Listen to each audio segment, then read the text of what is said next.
Chapter 121, Rasengan. Time flies swiftly. Jirya continued to train with Akihara Kagura while searching for Orochimaru's whereabouts and making efforts to investigate the traces of the prophesied child. Unfortunately, Jirya only found 2 of Orochimaru's experimental bases, rescuing the living beings kept as experimental materials inside the bases and destroying the laboratories without catching sight of Orochimaru himself. This was quite fortunate for Jirya, as it was only by hearing news of disappearances in a small town that he managed to find Orochimaru's laboratory. As for Akihara Kagura has been diligently practicing. Besides practicing rough shuriken throwing techniques, learning the basics of ninja knowledge, he also continued to refine his chakra as per Jirya's request, learning to enhance the amount of chakra within his body. It must be said, Jirya is an excellent teacher. Akihara Kagura's learning was quite impressive. His progress in ninjutsu and taijutsu was rapid, and he even made efforts to reduce the number of hand seals needed for techniques. Fire release, fire dragon flame bullet. Akihara Kagura formed the tiger seal with his hand, and a tiny flame flew out of his mouth, flying towards the distance like a fire dragon, turning into a vast blaze when it landed. Well done! Jirya couldn't help but praise his disciple. Even knowing Akihara Kagura's astonishing talent, Jirya was amazed to see the speed at which Akihara Kagura learned ninjutsu. This kid! His learning speed is even more astonishing than Nagato's. Jirya only needed to teach him how to form the seals for a technique and how to circulate chakra within his body when using the technique, and this kid could use it perfectly. Over these few months, Jirya fully experienced the joy of teaching a genius disciple, as well as the troubles of teaching a genius disciple. He could teach so little. The disciple learned too quickly. Jirya recalled a technique developed by a former disciple and suddenly had an idea. Kagura, you seem to like techniques that require fewer hand seals. I have a technique here with infinite possibilities developed by the 4th Hokage. Rasengan. At this point, Jirya raised his palm and a spiraling chakra appeared in his hand. This is a seal-less ninjutsu. While controlling the Rasengan, Jirya introduced the technique. Similarly, this ninjutsu doesn't require a specific chakra nature, which means it can also incorporate other chakra natures, causing a change in properties. This is a very difficult thing, something the 4th had not developed before his death. Rasengan, ha! Akihara Kagura raised his palm. A Rasengan instantly appeared in the palm of his hand. System prompt. Ninja Professor, trait activated. The host possesses chakra with a quantity reaching above level A. The Rasengan being studied is in accordance with the theory of ninjutsu. Rasengan successfully learned. Rasengan, inspired by the tailed beast bomb, gathers chakra in the hand, constantly flowing in an irregular direction, and compresses it to form a chakra sphere about the size of a palm. When attacking, it can cause chakra disturbance. The host can control the size of the Rasengan by adjusting the amount of chakra injected and can also inject different types of chakra to cause changes in the Rasengan's nature. All right, take your time to practice. Jirya waved to his disciple and went down the mountain on his own. Work hard, I'm going to the town to check if there's any news on Orochimaru. Orochimaru seemed to have vanished from the face of the earth. Jirya destroyed many laboratories but still couldn't find Orochimaru's whereabouts, as if Orochimaru didn't care about such matters. Of course, Jirya always thought he was one step behind. In fact, Jirya was often one step ahead of Orochimaru. Most of the time, Orochimaru hadn't managed to reach the laboratory before Jirya had already received the news through other channels. The Land of Rain, in a dark cave. This cave is the base of the Akatsuki organization. The base is secretive and spacious, even containing a laboratory where 2 people are busy, one of whom is Orochimaru, who recently joined Akatsuki, and the other is his teammate assigned by the organization. Sasori. Sasori of the Red Sand. Sasori's appearance is that of an ugly Haruko, wearing a cloud-patterned black robe of the Akatsuki, moving around the laboratory as if crawling on the ground. Orochimaru and Sasori are each busy in the laboratory, seemingly not interfering with each other, with each of their experiment tables holding a corpse.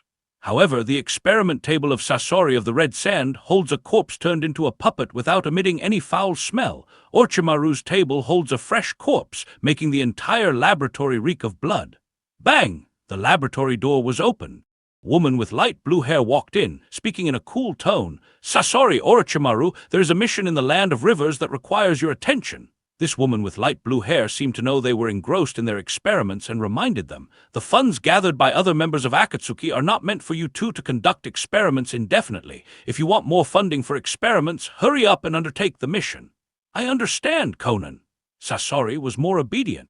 As an experienced member of Akatsuki, Sasori had witnessed Konan's strength and was familiar with Akatsuki's procedures, silently packing up his tools. "I'll be right there." Orochimaru glanced at Konan, his eyes slightly narrowing. This child was also someone I had seen before, one of those taken in by Jiraiya as a disciple and cared for. Later, news came out during the Great Ninja War that she and 2 others had already died. Konan, upon seeing Orochimaru leaving, suddenly took the initiative to ask one more question. "Orochimaru, I heard that many of your laboratories have been destroyed recently.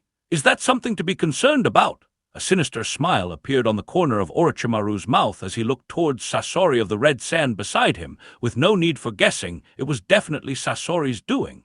Since joining the Akatsuki, Sasori has been the one monitoring me.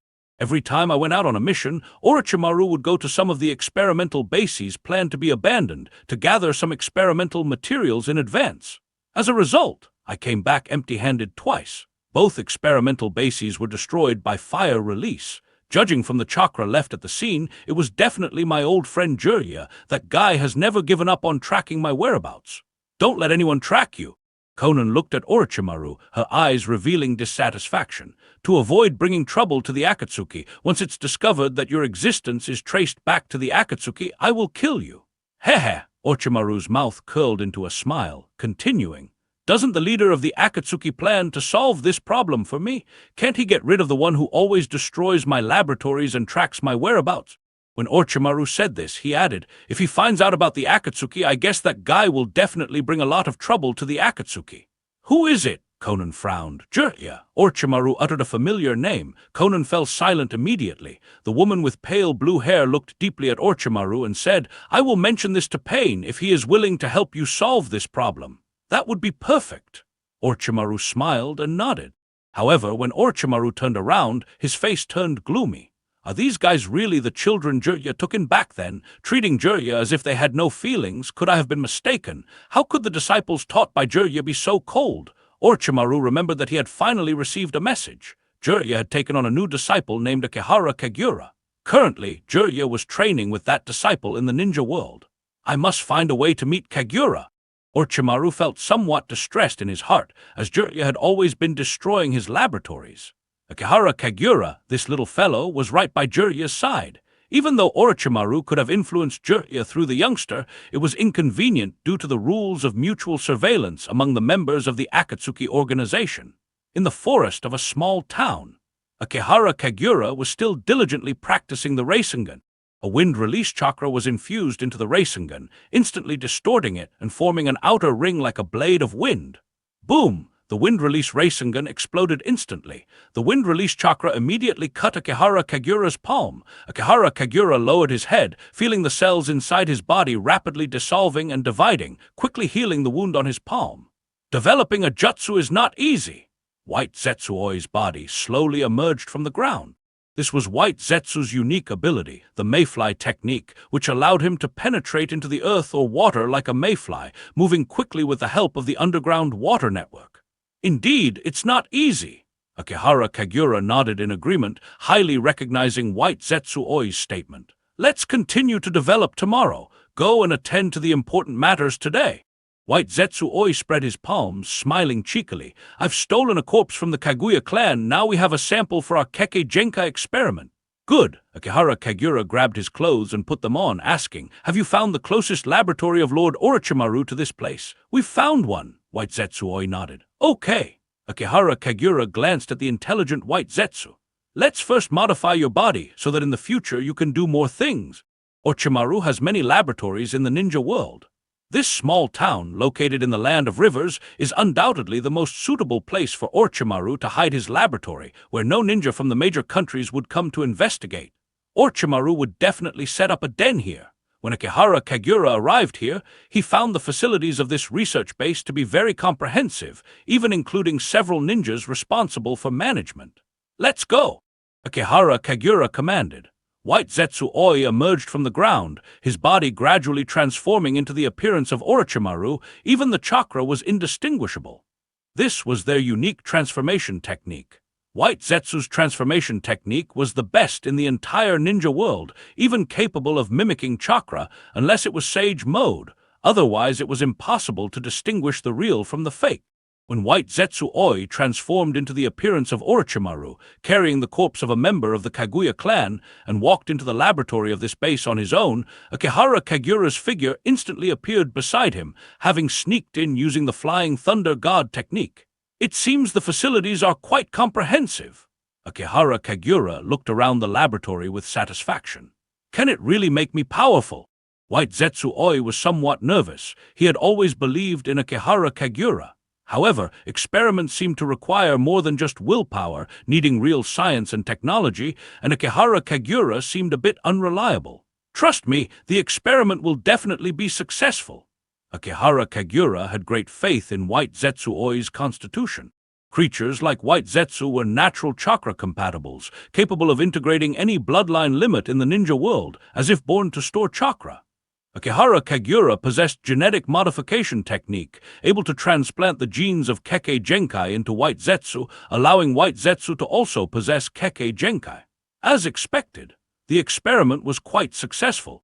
After Akihara Kagura implanted strange things into White Zetsu Oi felt an itch inside his body, as if bones were about to grow out. Crack! A sharp bone spike instantly broke through his body. This meant that the Shiketsumiyaku Kekkei Genkai had successfully manifested inside him. White Zetsu Oi lay on the experimental table, looking at the bone spikes growing inside his body with some surprise. "Young man, you actually understand these things." "Of course." Akihara Kagura, wearing a mask, was wrapped up tightly. "While your body has been dissected, let's transplant some Hashirama cells." This seemingly hasty experiment turned out to be quite successful. White Zetsu Oi's body acquired the Shiketsumiyaku Kekkei Genkai, and even awakened an even more powerful Kekkei Genkai wood release. Although the power of this wood release is not yet comparable to that of Akihara Kagura, it has at least surpassed the wood release of Tenza, and is more than enough to build a house. White Zetsu Oi looked at the bone spur grown from his left hand and the wood spur from his right hand with satisfaction, reminding, "There are many traces left here, should we destroy them?" "Of course. Let's just have Teacher Jirya take care of this." Akihara Kagura had already made his own plan, continuing, "Lord Orochimaru is extremely meticulous. Once he discovers this, it will reveal a flaw. By alerting Teacher Jirya to the presence of Lord Orochimaru's laboratory here, he will surely come to clean it up. Such tasks, they have become very proficient at them. After all, the information Jirya has been able to find all this time originated from the arrangements of Akihara Kagura and White Zetsu Oi. Even the timing was under their control.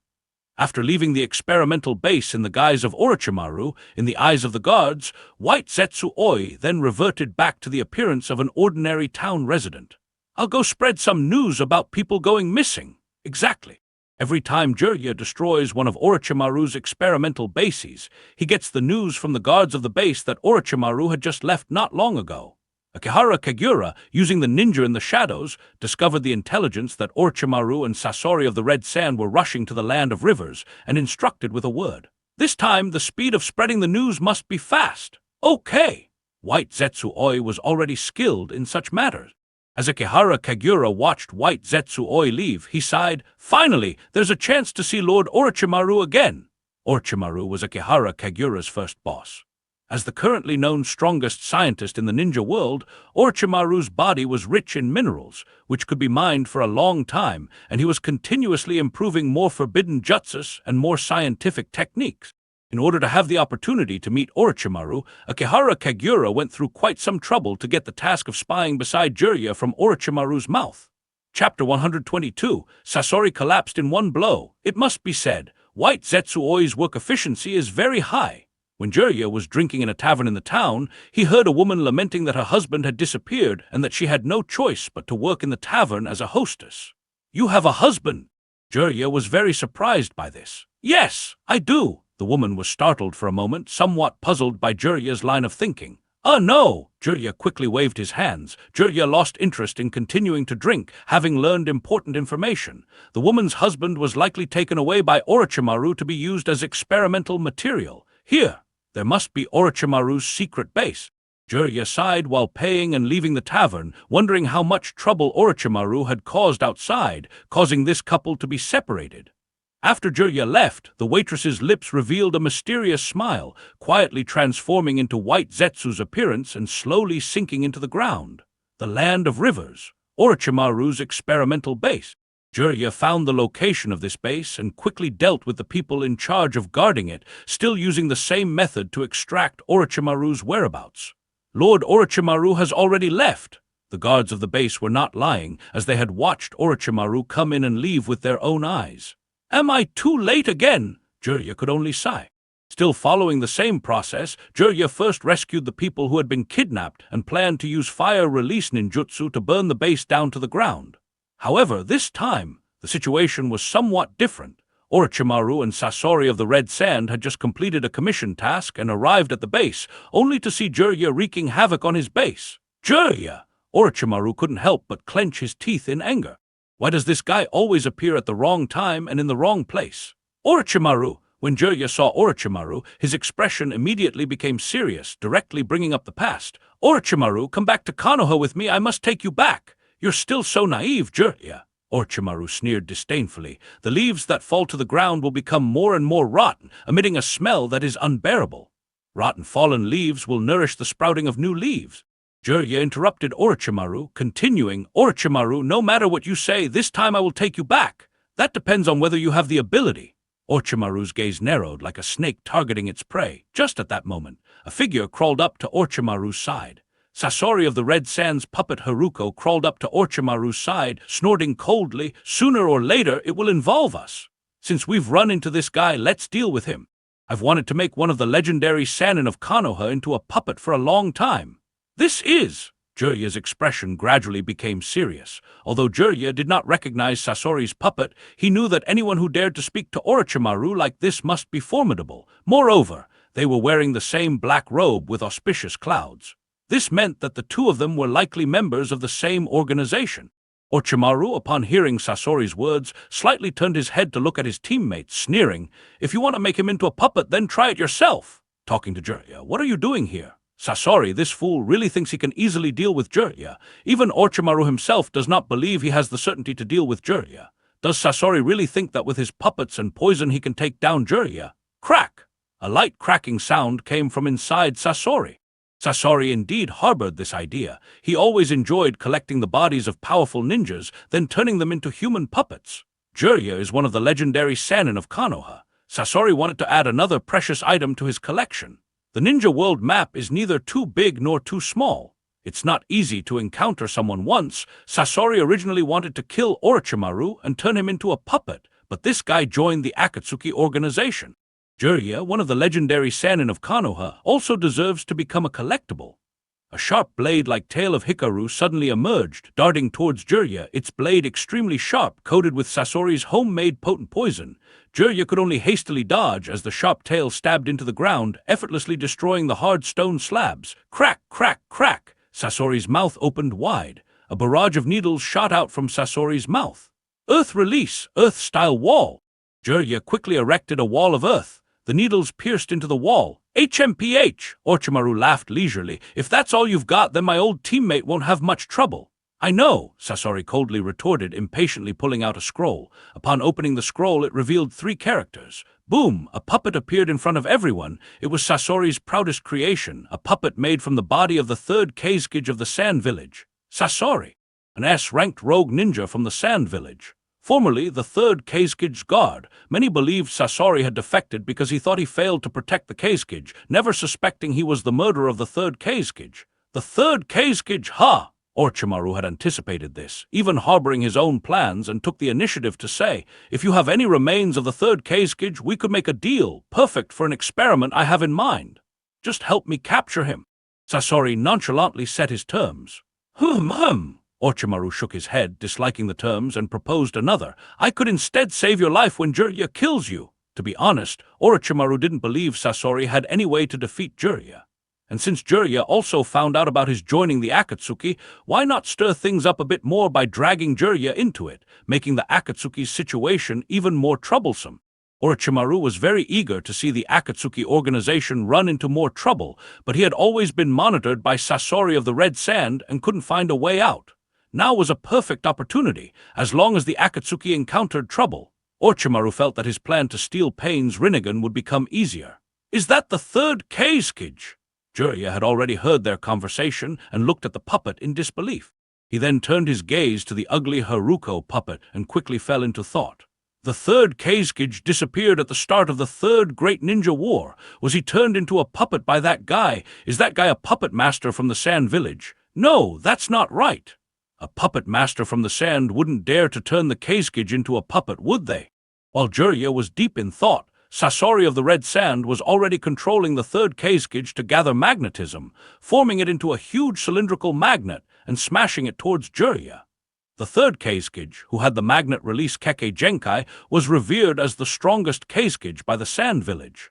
When Sasori turned this Keizukage into a human puppet, he preserved his bloodline abilities and even modified his body to become a killing weapon. Sasori was well aware that those little gadgets meant for killing would not be effective against Jiraiya, so he directly used the most powerful magnet release. The third Keizukage, and a powerful puppet master. Jiraiya leaped aside to avoid the attack, watching helplessly as the cylindrical magnet smashed into the ground, kicking up a large cloud of dust. In terms of numbers, this was not advantageous for him. Puppet masters from the Sand Village were always difficult to deal with, always having some strange and unusual moves. Especially since Orochimaru was just standing by. Magnet release, iron sand drizzle. A mass of iron sand appeared in the sky like a tidal wave. Sasori, controlling the third Keizukage, condensed these iron sands into dense, black fine needles and shot them towards Jiraiya. Ting, ting, tang. The sound of the magnetic needles hitting the wall was incessant. Jiraiya's figure swiftly dodged through the rain of needles, displaying agility that was uncharacteristic of his large stature, as he rapidly formed hand seals with his hands. Fire release, great fireball! A blast of intense flame surged towards the direction of the third Keizukage. Magnet release, iron sand wall! Sasori was faster, quickly condensing the iron sand to form a solid iron wall in front of the third Keizukage, blocking the scorching flames. This puppet is his most precious collection and also the most powerful combat force. How could he bear to see it destroyed by Jiraiya? Opportunity! Wild Lion's main technique! Jiraiya quickly brought his hands together, his hair suddenly grew longer, turning into ropes, and swiftly grabbed towards the body of the Sasori of the Red Sand to defeat a puppet master. The best method, of course, is to capture their real body. Troublesome! Sasori of the Red Sand watched the incoming hair, his tail emerging again from behind, a blade spinning on it, continuously cutting Jiraiya's hair. Jiraiya could only helplessly stop the Wild Lion's main technique and started using his best summoning technique, calling forth a gigantic toad. Summoning technique! Accompanied by the sound of smoke, the figure of Gamabunta instantly appeared. Is there another problem, Jiraiya? Gamabunta, holding a smoking pipe, glanced at Jiraiya, his gaze then drawn to Orochimaru. Is the enemy Orochimaru this time? Is that kid not here? Kagura is probably still in training. Jiraiya knew who Gamabunta was asking about and said solemnly, "Let's deal with the puppet master first, then handle Orochimaru. We must bring him back this time. We should have the messenger frog call that kid over." Gamabunta exhaled a ring of smoke, making a sensible suggestion to Jiraiya. "That kid could be a lot of help. Orochimaru is not easy to deal with." As Jiraiya's companion, Gamabunta had witnessed Orochimaru's strength and knew that Orochimaru was a contractor from another hidden place in the ninja world, the Ryuchi's cave, and could also summon the summoning beast Manda, whose power is comparable to his own. Summoning beast, huh? Sasori of the Red Sand, with his puppetry, looked up at the gigantic Gamabunta, still unmoved, controlling the third Keizukage to gather iron sand once again. However, this time it's different. Gamabunta and Jiraiya simultaneously released ninjutsu. Fire release, toad oil flame bomb! From Gamabunta's mouth, a massive amount of toad oil was expelled, which, combined with Jiraiya's fire release, instantly created a sea of fire, engulfing the Sasori of the Red Sand and the third Keizukage. The Sasori of the Red Sand hastily controlled the third Keizukage to conjure an iron sand wall in an attempt to block it, but still could not stop the high temperatures from the flames outside from invading. Such a powerful fire release! For a moment, the Sasori of the Red Sand felt somewhat helpless. Now he was completely unable to launch any attacks. Any puppet would surely be burned. If he passively dodged, the iron sand wall could only block the flames, not the heat energy, and would even transmit the heat energy. "I told you so!" Orochimaru's mouth curved into a slight smile, seemingly having anticipated this outcome. "Your puppetry is advantageous against those who are skilled in physical combat, but against Jiraiya it falls short. Will you really not make a move?" The Sasori of the Red Sand glanced at Orochimaru. "There's no need." Orochimaru shook his head and continued, Even if I were to take action, the outcome would not change. The two of us could not possibly take down Jiraiya. I will report this matter to Conan. The Sasori of the Red Sand coldly reminded Orochimaru, if this person traces back to the organization both Pain and Conan, with just one move, I could kill you alongside him. Orochimaru suddenly uttered a phrase that terrified the Sasori of the Red Sand before continuing, me standing by is already a form of assistance to you. The Sasori of the Red Sand had to admit that Orochimaru was right. Now we have a new problem. Orochimaru looked towards Jiraiya, who stood atop the head of the Gamabunta, and said softly, if it weren't for your insistence on fighting him, perhaps we would have left already. Now we must find a way to defeat Jiraiya to prevent him from pursuing us. Perhaps we'll also have to face another more troublesome enemy. As Orochimaru spoke, the corners of his mouth curled into a deeper smile, indicating that the enemy was very troublesome, yet his face showed little fear. While Orochimaru was speaking, a figure instantly appeared beside Jiraiya, standing together on the head of Gamabunta. A kid! Sasori of the Red Sand looked up in confusion. That's no ordinary kid. Orochimaru watched the appearing figure, smiling subtly. That kid is my most perfect creation. Boom! While Sasori was still in surprise, he saw the figure standing on Gamabunta raise his palm, and a white light flew out from his palm. Sasori quickly manipulated the iron sand to form a sand-iron barrier, but the white light penetrated the solid sand-iron barrier in an instant, as if piercing through a fragile piece of paper. The white light also pierced through the head of Sasori's puppet, Haruko. In one strike, it defeated Haruko. To others, it would seem like a strike that killed Sasori. Fortunately, Haruko was not Sasori's real body, just a puppet he used to conceal his form. Sasori's real body had no choice but to emerge from Haruko, looking astonished at the figure who easily forced him out. The technique that instantly separated the iron sand barrier into atomic form said it all. If I'm not mistaken, that kid just used dust release. Yes, it was dust release. Orochimaru watched the young man using dust release, sticking out his tongue and greedily licking his lips. Orochimaru felt he could hardly contain himself anymore, just waiting for the 3-year cooldown period of the living corpse reincarnation to pass, and then he would immediately switch to the body of Akihara Kagura. Chapter 123. Orochimaru saved the wrong body. Kagura, how did you get here? Jiraiya was somewhat puzzled. He hadn't planned to involve Kagura in these troubles, as retrieving Orochimaru was a matter for him alone, because I encountered a problem. Akihara Kagura raised his palm, and a Rasengan appeared in it. He voiced his concern. I discovered that wind-release chakra can alter the form of the Rasengan, even enhancing its power, but I can't control it. Now is not the time to discuss this. Jiraiya's forehead creased with lines of frustration. He hadn't expected that the reason his disciple used the Flying Thunder God technique to come here was to ask about his training issues. Could this disciple not grasp the situation? What stood before them now were Orochimaru and a powerful puppeteer. However, this disciple's strength was truly formidable. Having just arrived, he forced the puppeteer's true form out with a mere dust release attack. Jiraiya! Orochimaru stepped forward, looking up at the two atop the Gamabunta, and asked with a light chuckle, "Won't you introduce me? This child seems somewhat familiar." "You are Orochimaru." Akihara Kagura watched Orochimaru, his gaze slightly changing as if seeing once again someone from his life who instilled fear in him. "It was you. Back then, it was you, in that laboratory." "Correct." Orochimaru smiled at Akihara Kagura, acknowledging their prearranged identity. "You remember me, Akihara Kagura, the perfect creation born in my laboratory. I didn't expect you to become Jiraiya's disciple." Orochimaru looked at Akihara Kagura with a somewhat chilly smile. "If I had known earlier that you could awaken would release, if I had known what you would achieve today, perhaps I shouldn't have let you go." "Orochimaru!" Jiraiya shouted sternly at his old friend, perhaps seeing his disciple's fear of the old friend, and stood in front of his disciple. "Teacher Jiraiya." Akihara Kagura pushed aside his teacher's body, softly saying, "This is something I would have to face sooner or later. Perhaps I have been ready to confront it for a long time.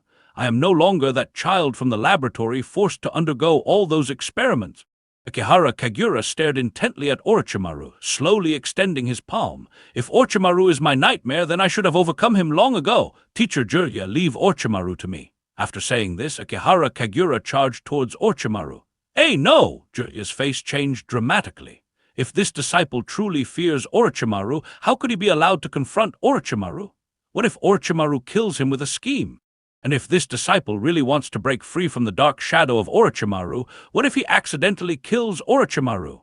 Jirya's feelings were extremely complicated at that moment because he knew how strong this disciple really was and also how cunning Orochimaru could be. It was hard to determine the outcome of a fight between these two, as either could potentially kill the other. Now it's 2 against 2. Orochimaru turned to glance at Sasori of the Red Sand, and with a light laugh said, "I'll deal with that troublesome child, you go tie up Jirya." "Agreed." Sasori of the Red Sand, forced into his true form by Akihara Kagura's dust release, nodded his head in agreement to Orochimaru's proposal, knowing that Kagura's dust release was a strong counter to him. "It's better to be clear from the start." As Orochimaru prepared to confront Akihara Kagura, he said, "It's nearly impossible for the two of us to win. That child is just afraid of me, but his real strength is very strong." "I understand." Sasori of the Red Sand nodded, controlling the third Kazekage puppet to face Jirya. "Bunta." Jirya clasped his hands together, looking intently at the red-haired Sasori of the Red Sand, and discussed with his partner in a deep voice, "We need to deal with this guy quickly, to avoid any problems on Kagura's side." "Understood." Gamabunta drew his short sword. Meanwhile, Akihara Kagura was already battling with Orochimaru. The two unexpectedly chose to confront each other with the most straightforward and unadorned physical techniques. Not bad. Orochimaru originally thought he would be forced to face Jirya, and didn't know when he would have the opportunity to communicate privately with Akihara Kagura. Unexpectedly, that child Kagura took the excuse of the laboratory matters and rushed towards him eagerly. After exchanging blows with Akihara Kagura, Orochimaru felt that this little guy had intentionally held back.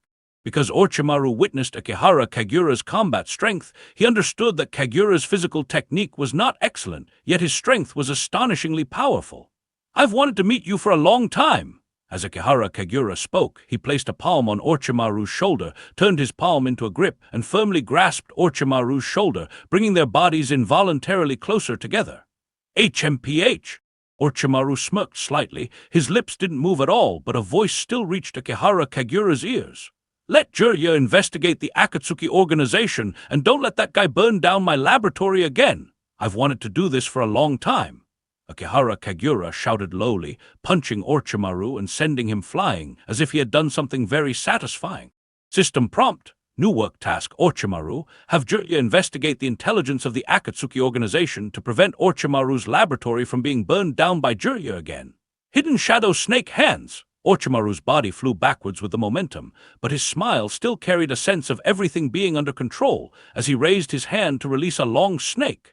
"Akihara Kagura, I remember you were most afraid of snakes when you were a child in the laboratory." Akihara Kagura frowned and instinctively avoided the long snake. On the other hand, Jirya and the Sasori of the Red Sand had already started fighting fiercely. Even though the Sasori of the Red Sand was not easy to deal with, Jirya's heart was still focused on the battlefield between Akihara Kagura and Orochimaru. Suddenly hearing that his disciple still had a psychological shadow about snakes, he immediately became very anxious. "Kagura, I'll take on Orochimaru." Jirya quickly proposed to swap their fighting opponents. "Teacher Jirya." Akihara Kagura hesitated for a second, then lifted his head to glance at Orochimaru. Orochimaru's mouth was still smiling, and his eyes trembled slightly, seemingly not caring about Jirya's trouble at all. "Worried about your little disciple, Jirya. When we trained together in the past, it seems you never won a single match, did you? Training and real combat are not the same." Jirya's figure swiftly landed beside Akihara Kagura. Gamabunta also landed behind Jirya in an instant, holding his smoking pipe and muttering, "Orochimaru, call out the Manda to stretch his muscles, why don't you?" "As you wish." Orochimaru quickly formed the hand seals for the summoning jutsu. For the 3 legendary Sannin of Konoha, their summoning beasts are also a considerable force in battle. Moreover, Orochimaru had long known how well Jirya and Gamabunta worked together, so he had to summon the Manda to contend with them. "Summoning jutsu!" A large purple serpent lifted Orochimaru's body. The moment this purple serpent appeared, it started muttering, "Hey, Orochimaru, if you want me to fight, prepare 100 people for me first." The summoned creatures in this world all have different personalities. Orochimaru's summoned beast Manda is somewhat evil and does not obey as well as the toads from Mount Myaboku. Soon, this large purple serpent didn't have time to argue with Orochimaru about eating people anymore. The moment Gamabunta saw the Manda appear, he drew his short sword and leaped forward, clearly disregarding the predator-prey relationship. "I'll go help Bunta." Jirya then looked towards Akihara Kagura and then at the distant Sasori of the Red Sand. Kagura, you handle that puppeteer. Be careful, he poses no threat to you. Understood. Akihara Kagura directly charged towards the Sasori of the Red Sand. Compared to dealing with Orochimaru, the Sasori of the Red Sand really posed no threat. Iron Sand Giant Spear. The Sasori of the Red Sand swiftly controlled the third Kazekage, with Iron Sand transforming into black spears flying towards Akihara Kagura. Magnet Release, Iron Sand Drizzle. The Sasori of the Red Sand did not stop his movements, once again controlling the third Kazekage to release fine black needles.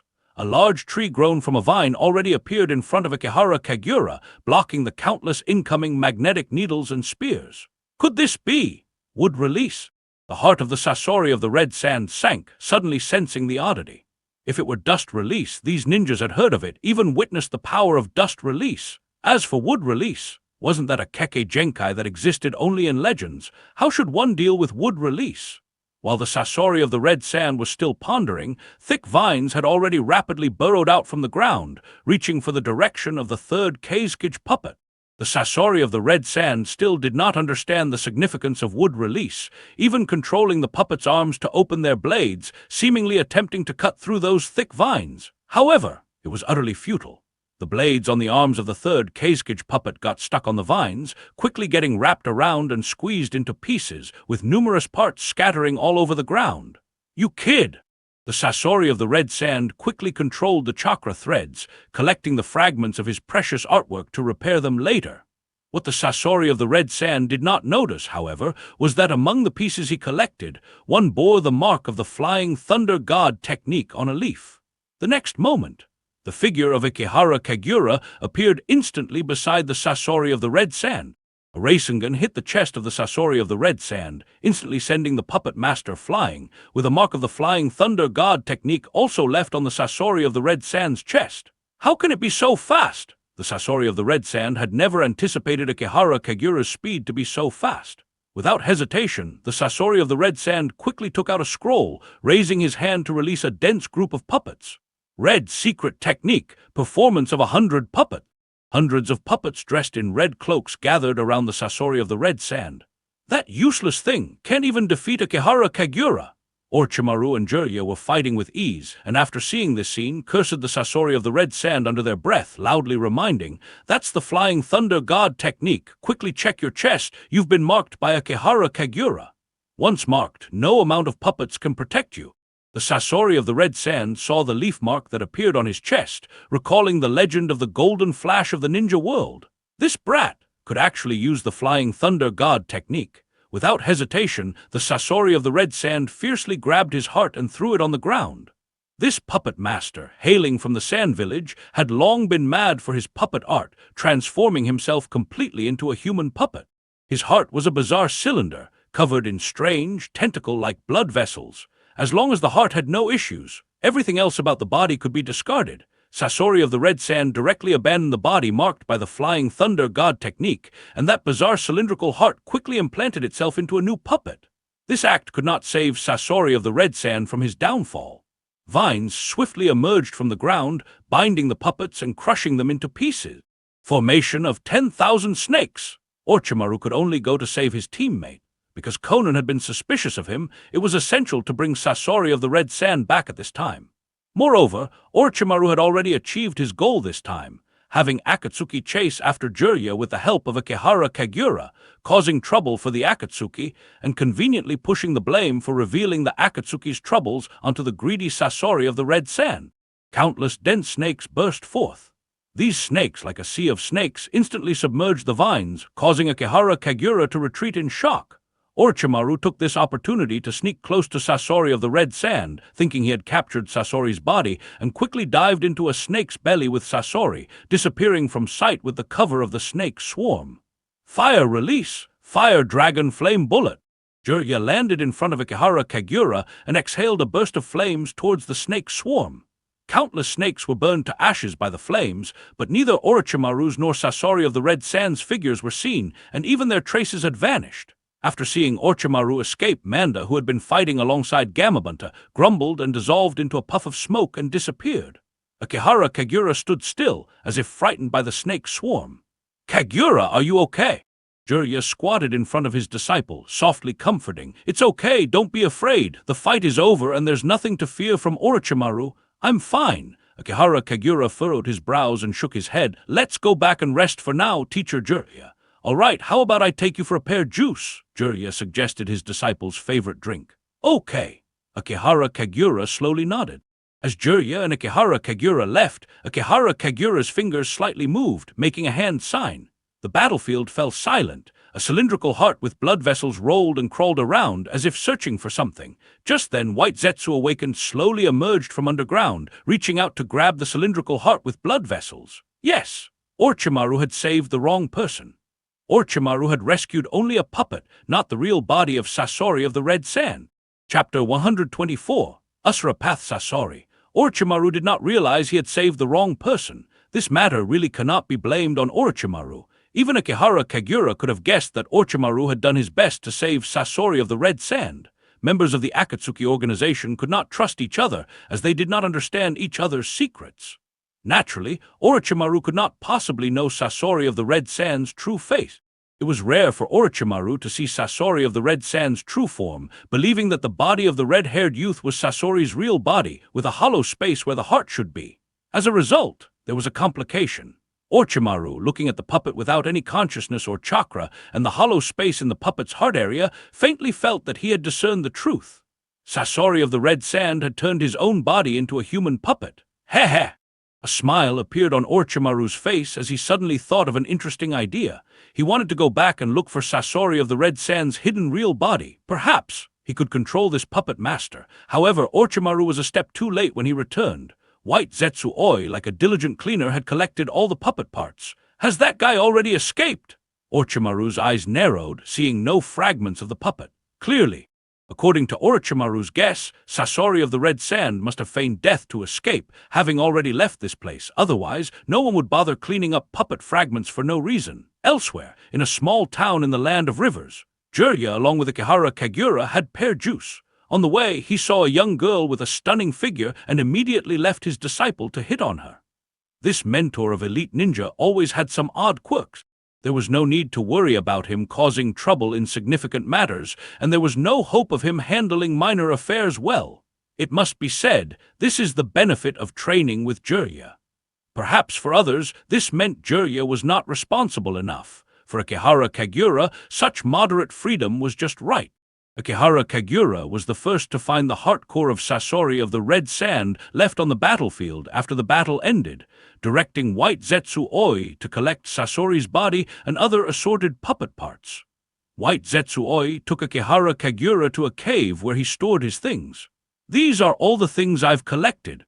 White Zetsu Oi pointed to a pile of puppet parts gathered on the mountain top, then took out a cylindrical heart. "This thing is a bit strange, always wanting to jump around." "Because this is the essence of a puppeteer, right?" Akihara Kagura took the cylindrical heart from his hand and couldn't help but laugh. "Oi, go help me find a powerful corpse. Perhaps we need to plant a spy in Akatsuki." "We plant a spy in Akatsuki?" White Zetsu Oi was somewhat puzzled and asked curiously, "Aren't we both members of Akatsuki, just undercover in Konoha temporarily?" In theory, the subordinates of Uchiha Obito should indeed be members of the Akatsuki organization. "Members of Akatsuki?" Akihara Kagura glanced at the heart in his hand and said in a low voice, "If the Akatsuki organization can't be led by us, why should we consider ourselves as members of Akatsuki?" Akihara Kagura looked at White Zetsu Oi and said with a light laugh, "Even Uchiha Obito isn't in a position to lead in the Akatsuki organization, let alone us who are his subordinates." Then, White Zetsu Oi looked at the cylindrical heart in Akihara Kagura's hand. "Then, control him." "No." Akihara Kagura shook his head, looking at the violently shaking heart in his hand, and said seriously, "This is not about control, this is about finding a like-minded companion." White Zetsu Oi was greatly shocked. This White Zetsu quickly sank into the ground to search for a powerful body nearby. However, Akihara Kagura didn't actually need it. It was just an excuse to send him away, because the pile of human puppet parts in front of him was enough for his use. He could even find a redhead. Akihara Kagura was not good at making puppets. He could only utilize the ability of the Rinnegan to create 6 paths puppets, barely reaching the level of a super puppeteer. Outdated art! As Akihara Kagura held an arm and removed things like blades from within the arm, he said, "The era has already changed." While speaking, Akihara Kagura raised his hand to condense a chakra black rod, directly inserting it into his arm to act as a chakra receiver. Akihara Kagura was creating his own Asura Path puppet. Compared to creating a Tendo Shisui, it was more convenient for Akihara Kagura to create an Asura Path because he only needed to complete the framework of an Asura Path, and the rest could be supplemented by Sasori of the Red Sand himself. While Akihara Kagura was creating the Asura Path puppet, the cylindrical heart on the ground was trembling violently, desperately trying to find a puppet to possess. Akihara Kagura assembled a puppet resembling a red-haired young man, inserted all the chakra receivers into the puppet, and then took out the cylindrical heart from the ground, slowly inserting it into the puppet. Finally, there's a body to use. This puppet immediately gained the consciousness of Sasori of the Red Sand. However, just as Sasori of the Red Sand wanted to use this puppet body, he found that he couldn't control it at all, as the body had already been controlled by someone more powerful using yin-yang release. Don't worry, Akihara Kagura raised his finger. A chakra black rod slowly approached Sasori of the Red Sand's cylindrical heart, its sharp end piercing into the heart without any blood flowing out. What in the world is this? Sasori of the Red Sand looked at his heart in disbelief. He felt someone was invading his will, a technique similar to the sand control technique that Sasori of the Red Sand often used on others. Someone was trying to control him. This is a stronger body. Akihara Kagura controlled the part of the black rod made from yin-yang release that was exposed to melt into a pool of black liquid, slowly enveloping Sasori of the Red Sand's body. This was another use of yin-yang release. By implanting one's yin-yang release inside a person, one could control the person's physical actions using yin-yang release. Turning his own essence into a cylindrical heart was the greatest help for Sasori of the Red Sand. Compared to creating Tendo Shisui, it was more convenient for Akihara Kagura to create this Six Paths puppet, and he didn't even need to extract Sasori of the Red Sand's soul to easily control his will. It seems to be going smoothly. Akihara Kagura's eyes gradually turned into a pair of Rinnegan. As Akihara Kagura transformed, the puppet housing Sasori of the Red Sand also slowly turned into Rinnegan. This puppet was Sasori of the Red Sand's vessel and would also become Akihara Kagura's Asura Path. Rinnegan, who exactly are you? Sasori of the Red Sand looked at Akihara Kagura's eyes in disbelief. The Rinnegan is not known as the Eye of the Sage of the Six Paths. Only the leader of the Akatsuki possesses those eyes. Why does this Konoha village kid also have a pair of Rinnegan? Why not try out your own strength? Akihara Kagura looked at the trembling heart of the Sasori of the Red Sand, but ignored the other's confusion, merely controlling the Sasori to lift the hand of the puppet. Click, click, click. The hand of the human puppet kept changing until it turned into a thick gun barrel from which countless chakra bullets were sprayed. Da-da-da-da, a wall was riddled with bullet holes. With Akihara Kagura's conscious control, the gun barrel transformed from the puppet's hand quickly retracted, turning into a chakra cannon barrel, and a laser beam shot out instantly, piercing through the cave. This is the wonderful use of yin-yang release chakra. By utilizing yin-yang release chakra, one can achieve the transformation of internal mechanisms. Even Akihara Kagura's own body can grow a piece of modern weaponry. This puppet! The Sasori of the Red Sand was shocked to see the weapon emerging from his body. Is this still the puppet he modified? Why is this puppet so powerful? Even the appearance of the puppet's body is no different from a living person. There's actually someone in the world who can surpass his puppeteer skills. Who exactly are you? A divine being? The Sasori of the Red Sand looked back at Akihara Kagura. Even though the Sasori of the Red Sand had always been in the Akatsuki conducting puppet research and experiments, not knowing much about Akihara Kagura, he knew that the young man in front of him couldn't possibly be a simple person. And what is your relationship with pain?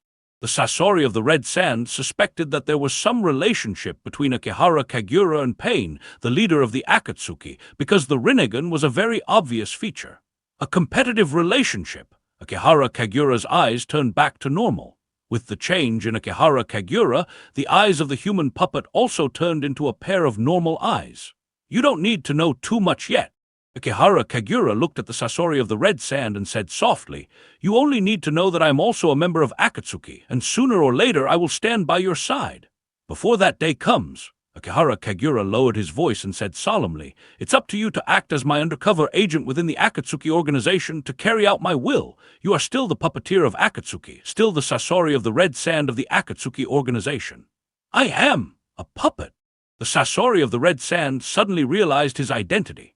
The Sasori of the Red Sand, who always liked to turn others into human puppets, finally realized that he seemed to have been turned into a puppet by someone else, his voice becoming somewhat unyielding and angry. "You want to treat me as a puppet? Don't you also like to treat others as puppets?" Akihara Kagura's remark directly silenced the Sasori of the Red Sand. "Don't worry, you are free. You can even have your own will."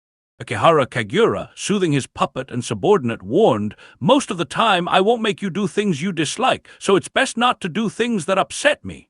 The Sasori of the Red Sand vaguely understood his situation. His body was completely under the control of the other party. Even his heart was controlled, making it impossible for him to resist. Furthermore, Akihara Kagura's fingers moved slightly, and under his control, the Sasori of the Red Sand slowly raised his arm. "Now, you possess a power you could never have obtained on your own. You should have already witnessed the strength of this puppet, haven't you?" The Sasori of the Red Sand could only nod. Even if the Sasori of the Red Sand did not want to become a puppet controlled by others, he had to admit that he was attracted by Akihara Kagura's puppet, unable to resist the temptation to uncover the secrets of this puppet. This is a temptation no puppeteer could ever give up. Even the Sasori of the Red Sand was unwilling to give up the opportunity to uncover the allure of this puppet. Moreover, his heart is controlled by Akihara Kagura's yin-yang release, leaving him no choice but to silently endure everything. After some thought, the Sasori of the Red Sand felt the great temptation brought by society, as well as the terrifying threat it posed. No matter how he contemplated, it seemed impossible to change the other's mind, forcing him to accept this arrangement for now. "All right, I agree to your terms."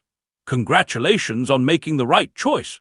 Akihara Kagura raised his palm, softly beginning to arrange his tasks. "You can return to the Akatsuki organization now. It's best to conceal your identity. Absolutely do not let pain discover the chakra receiver hidden on you by me."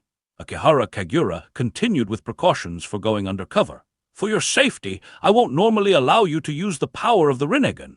If you encounter danger, you can notify me in advance. I can allow you to use my chakra, even summon you to my side."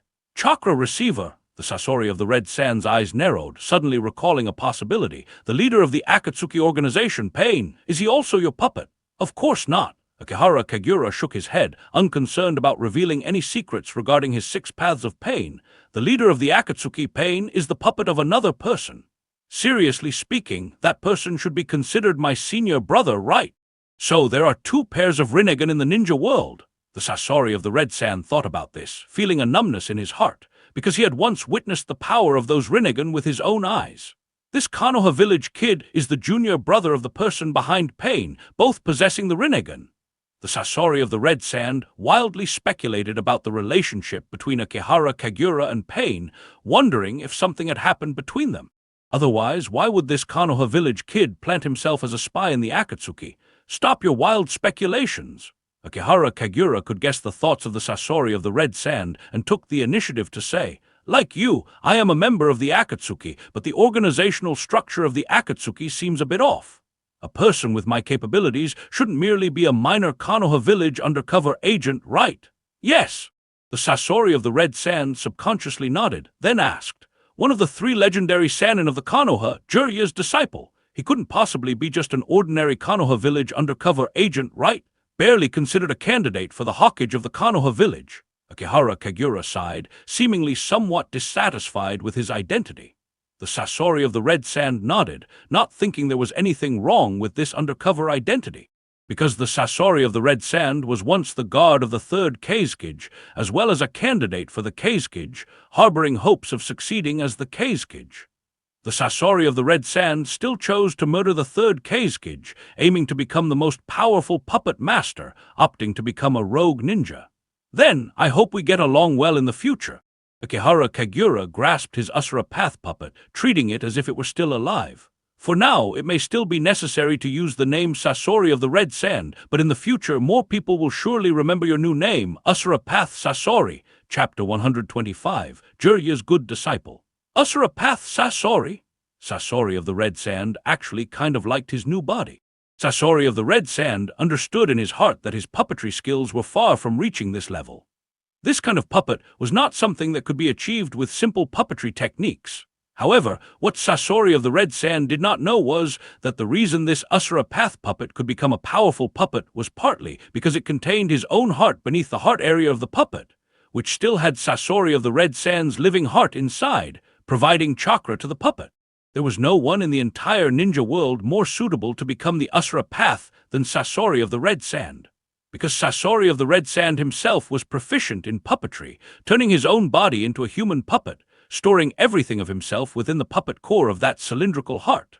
The puppet core of Sasori of the Red Sand was also granted yin-yang release by Akihara Kagura, which could also be used to modify the Usura Path.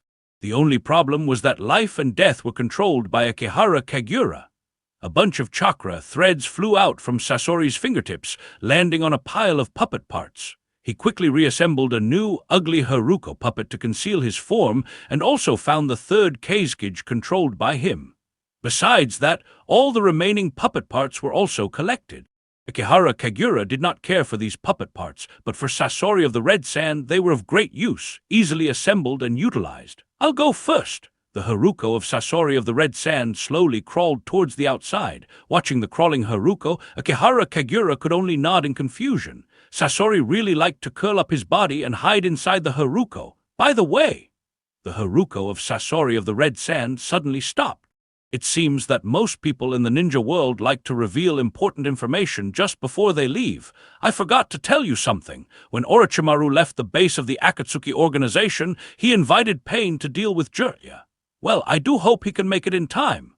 Akihara Kagura laughed out, indicating that he was very much looking forward to it. Your relationship with Orochimaru. Sasori of the Red Sand voiced a hint of suspicion. Are you one of his completed experiments? Are you really afraid of snakes, Lord Orochimaru? I have always been in contact with Lord Orochimaru. After all, I came from his laboratory initially. I always owe him a favor, and he would also send some small gifts during the holidays. Akihara Kagura's smile remained strong, laughing lightly. After you go back, take care of him for me in the Akatsuki organization. He always talks about wanting immortality, but paradoxically likes seeking thrills and courting death. Just be careful not to let him die, that's all. After hearing Akihara Kagura's words, Sasori of the Red Sand wondered if there was something wrong with Orochimaru's mind and asked again, "Wait, what does this mean? Is Orochimaru your subordinate, or are you his subordinate?" "Of course, I am a subordinate of Lord Orochimaru. However, Lord Orochimaru doesn't know many things about me, including the matter of the Rinnegan." Akihara Kagura shook his head and continued, "After all, I have already informed him of everything Lord Orochimaru wishes to know. As for the things beyond his imagination, I naturally would not tell him, so as to avoid causing him undue distress." "You really are a good subordinate." Sasori of the Red Sand roughly figured out the relationship between Akihara Kagura and Orochimaru. "To you, Orochimaru is just a tool to be used, right?" "No," Akihara Kagura did not agree with Sasori's statement, correcting him proactively. "Speak a bit more carefully to avoid misunderstandings. The correct way to say it would be, for us, Lord Orochimaru is a tool worth utilizing. Lord Orochimaru's scientific technology is something both of us must admit to being inferior to. Sometimes it's better to be humble." Sasori of the Red Sand felt that Akihara Kagura's respect for Orochimaru was a bit too superficial, calling him Lord Orochimaru while also not hesitating to use Orochimaru as a tool. However, Orochimaru's scientific technology indeed had something special. Sasori of the Red Sand occasionally discovered Orochimaru researching bizarre things in the laboratory, things even he, as a puppet master, could not understand.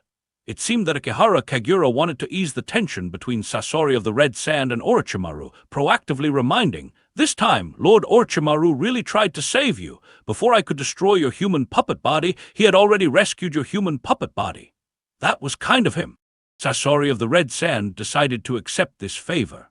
Looking at Sasori of the Red Sand, Akihara Kagura added, "Perhaps Lord Orochimaru did not know that your core was the cylindrical heart. Although I knew this information, it was Lord Orochimaru who hinted at it quietly during the battle." Sasori of the Red Sand hated Orochimaru to the core of his puppet parts. Originally, the Sasori of the Red Sand thought that even if Orochimaru saved the wrong person, it would still count as saving a physical puppet body, ultimately judging by actions rather than intentions. As a result, the information leaked by that bastard Orochimaru, that bastard must have coveted his powerful puppet body. "I'm leaving." Sasori of the Red Sand left the place in a huff. In the land of rain, inside a dark cave. Conan told Pain about Orochimaru's hope for them to take care of Jiraiya. Naturally, Pain did not approve of this. He believed that it was not the time for the Akatsuki organization to be exposed and that they needed to continue accumulating manpower for the organization. We know the difficulties with Teacher Jiraiya. Pain shook his head, expressing his concern. If we want to kill Teacher Jiraiya, we must find a way to stop him from passing on information. Once the information is leaked, it will only lead the Akatsuki organization to be besieged by the Konoha village. Conan frowned, expressing her worry. I'm still concerned that Orochimaru might leak information about the Akatsuki organization. Don't worry, Pain interrupted her, confident in his control over Orochimaru. As long as we are strong enough, Orochimaru will behave. Orochimaru is a dangerous person, keeping him at the base and not letting him go out on missions anymore.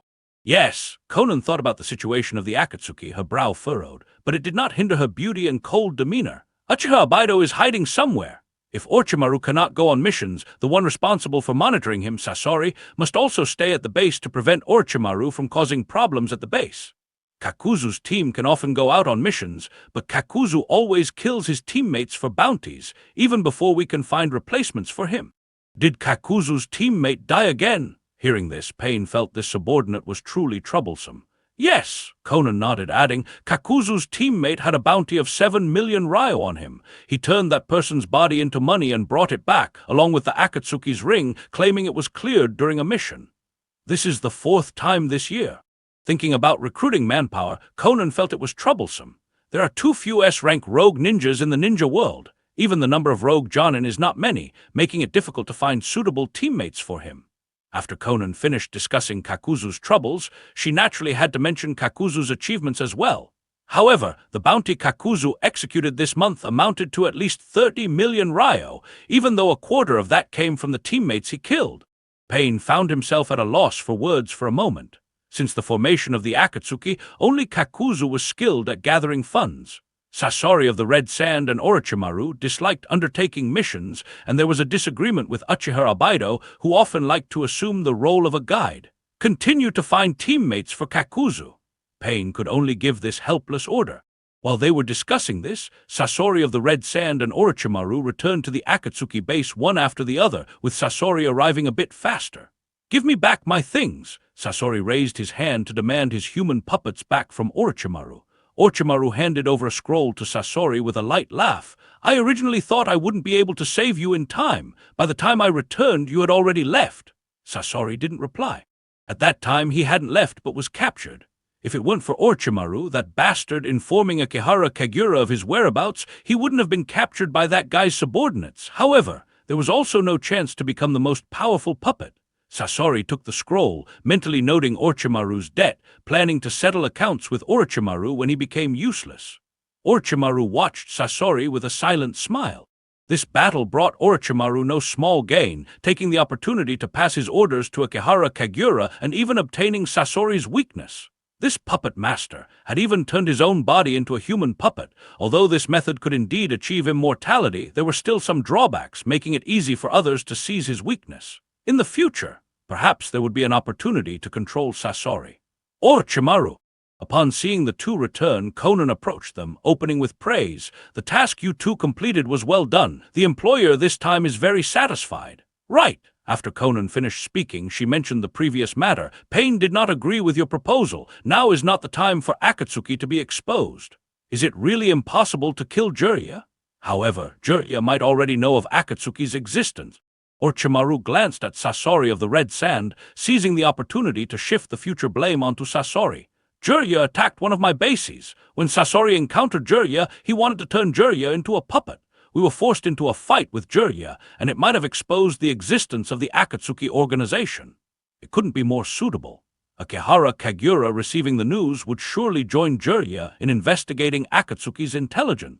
This will inevitably cause chaos within Akatsuki, and Sasori of the Red Sand can help bear this blame. Conan immediately felt a headache coming on. Sasori of the Red Sand remained silent, seemingly at a loss for words. Just then a will suddenly took over Sasori's body, and with Sasori's voice, he snorted coldly.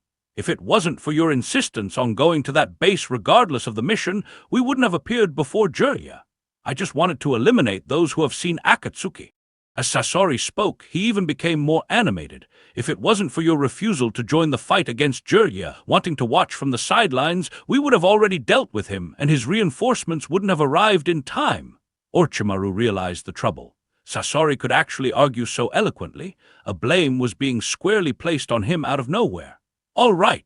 Seeing Orochimaru wanted to argue with Sasori over this issue, Konan spoke up firmly to stop them, continuing, "For now, you two stay at the base to conduct experiments. When the organization's manpower is fully assembled, then go out to carry out missions." "Okay," Orochimaru nodded with a smile. If intelligence were leaked again in the future, it would inevitably raise suspicions from Konan and Pain. He just needed some time to properly conduct experiments. "I can do that too." Sasori was even more indifferent to this. Because the Sasori of the Red Sand gained a lot from this journey, he needs some time to digest his gains, repair his puppets, and try to modify his own body. Regarding the leak of intelligence, Konan was somewhat displeased, but couldn't bring herself to openly criticize, only managing to say coldly, "As long as no information about Akatsuki can be found outside, they will naturally give up." Normally, this would indeed be the case. Even if Jirya saw Orochimaru wearing a robe adorned with auspicious clouds, and saw the Sasori of the Red Sand wearing the same attire, knowing that there was such an organization in the ninja world, he still had no means to investigate further, not even knowing the name of the organization. Fortunately, Jirya also had a good disciple. Just as Jirya was lamenting his inability to find information on the robe adorned with auspicious clouds and lingering in a tavern, someone in the tavern mentioned something. "I heard that a noble spent 5 million taels to have someone eliminate his rival, and many people were killed by 2 individuals wearing robes adorned with auspicious clouds. Only the palanquin bearer who lay in a puddle managed to escape by a fluke." Jirya's ears perked up immediately, and he threw down 100,000 taels to have that woman sit beside him and elaborate on this hearsay story. "Do you like listening to such a terrifying story? Ha ha ha!" Jirya laughed as he drank a cup of wine and gestured for her to pour another. "I'm just curious about what kind of expert someone would hire for so much money." 5 million taels. Such a price was exceedingly high.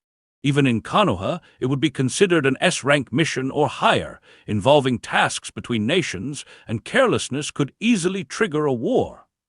"I heard it was due to a dispute over land and property. There has been ongoing conflict between 2 nobles, and one of them hired someone to take out his rival." The woman serving Jirya poured the wine, her words all hearsay, seemingly just recounting a rumor she had heard occasionally. "I heard that the 2 murderers wearing the robes adorned with auspicious clouds didn't notice, allowing the palanquin bearer to escape.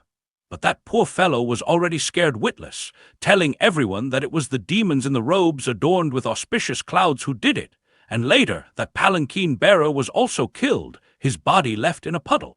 As for the talk of spending 5 million taels, it's all hearsay. We don't know if it's true or not." "Oh, this story is quite interesting." Jirya stroked his teacup, pondering for a moment, and looking at the young and beautiful waitress in front of him, suddenly blushed and asked, "By the way, beautiful lady, do you have a husband?"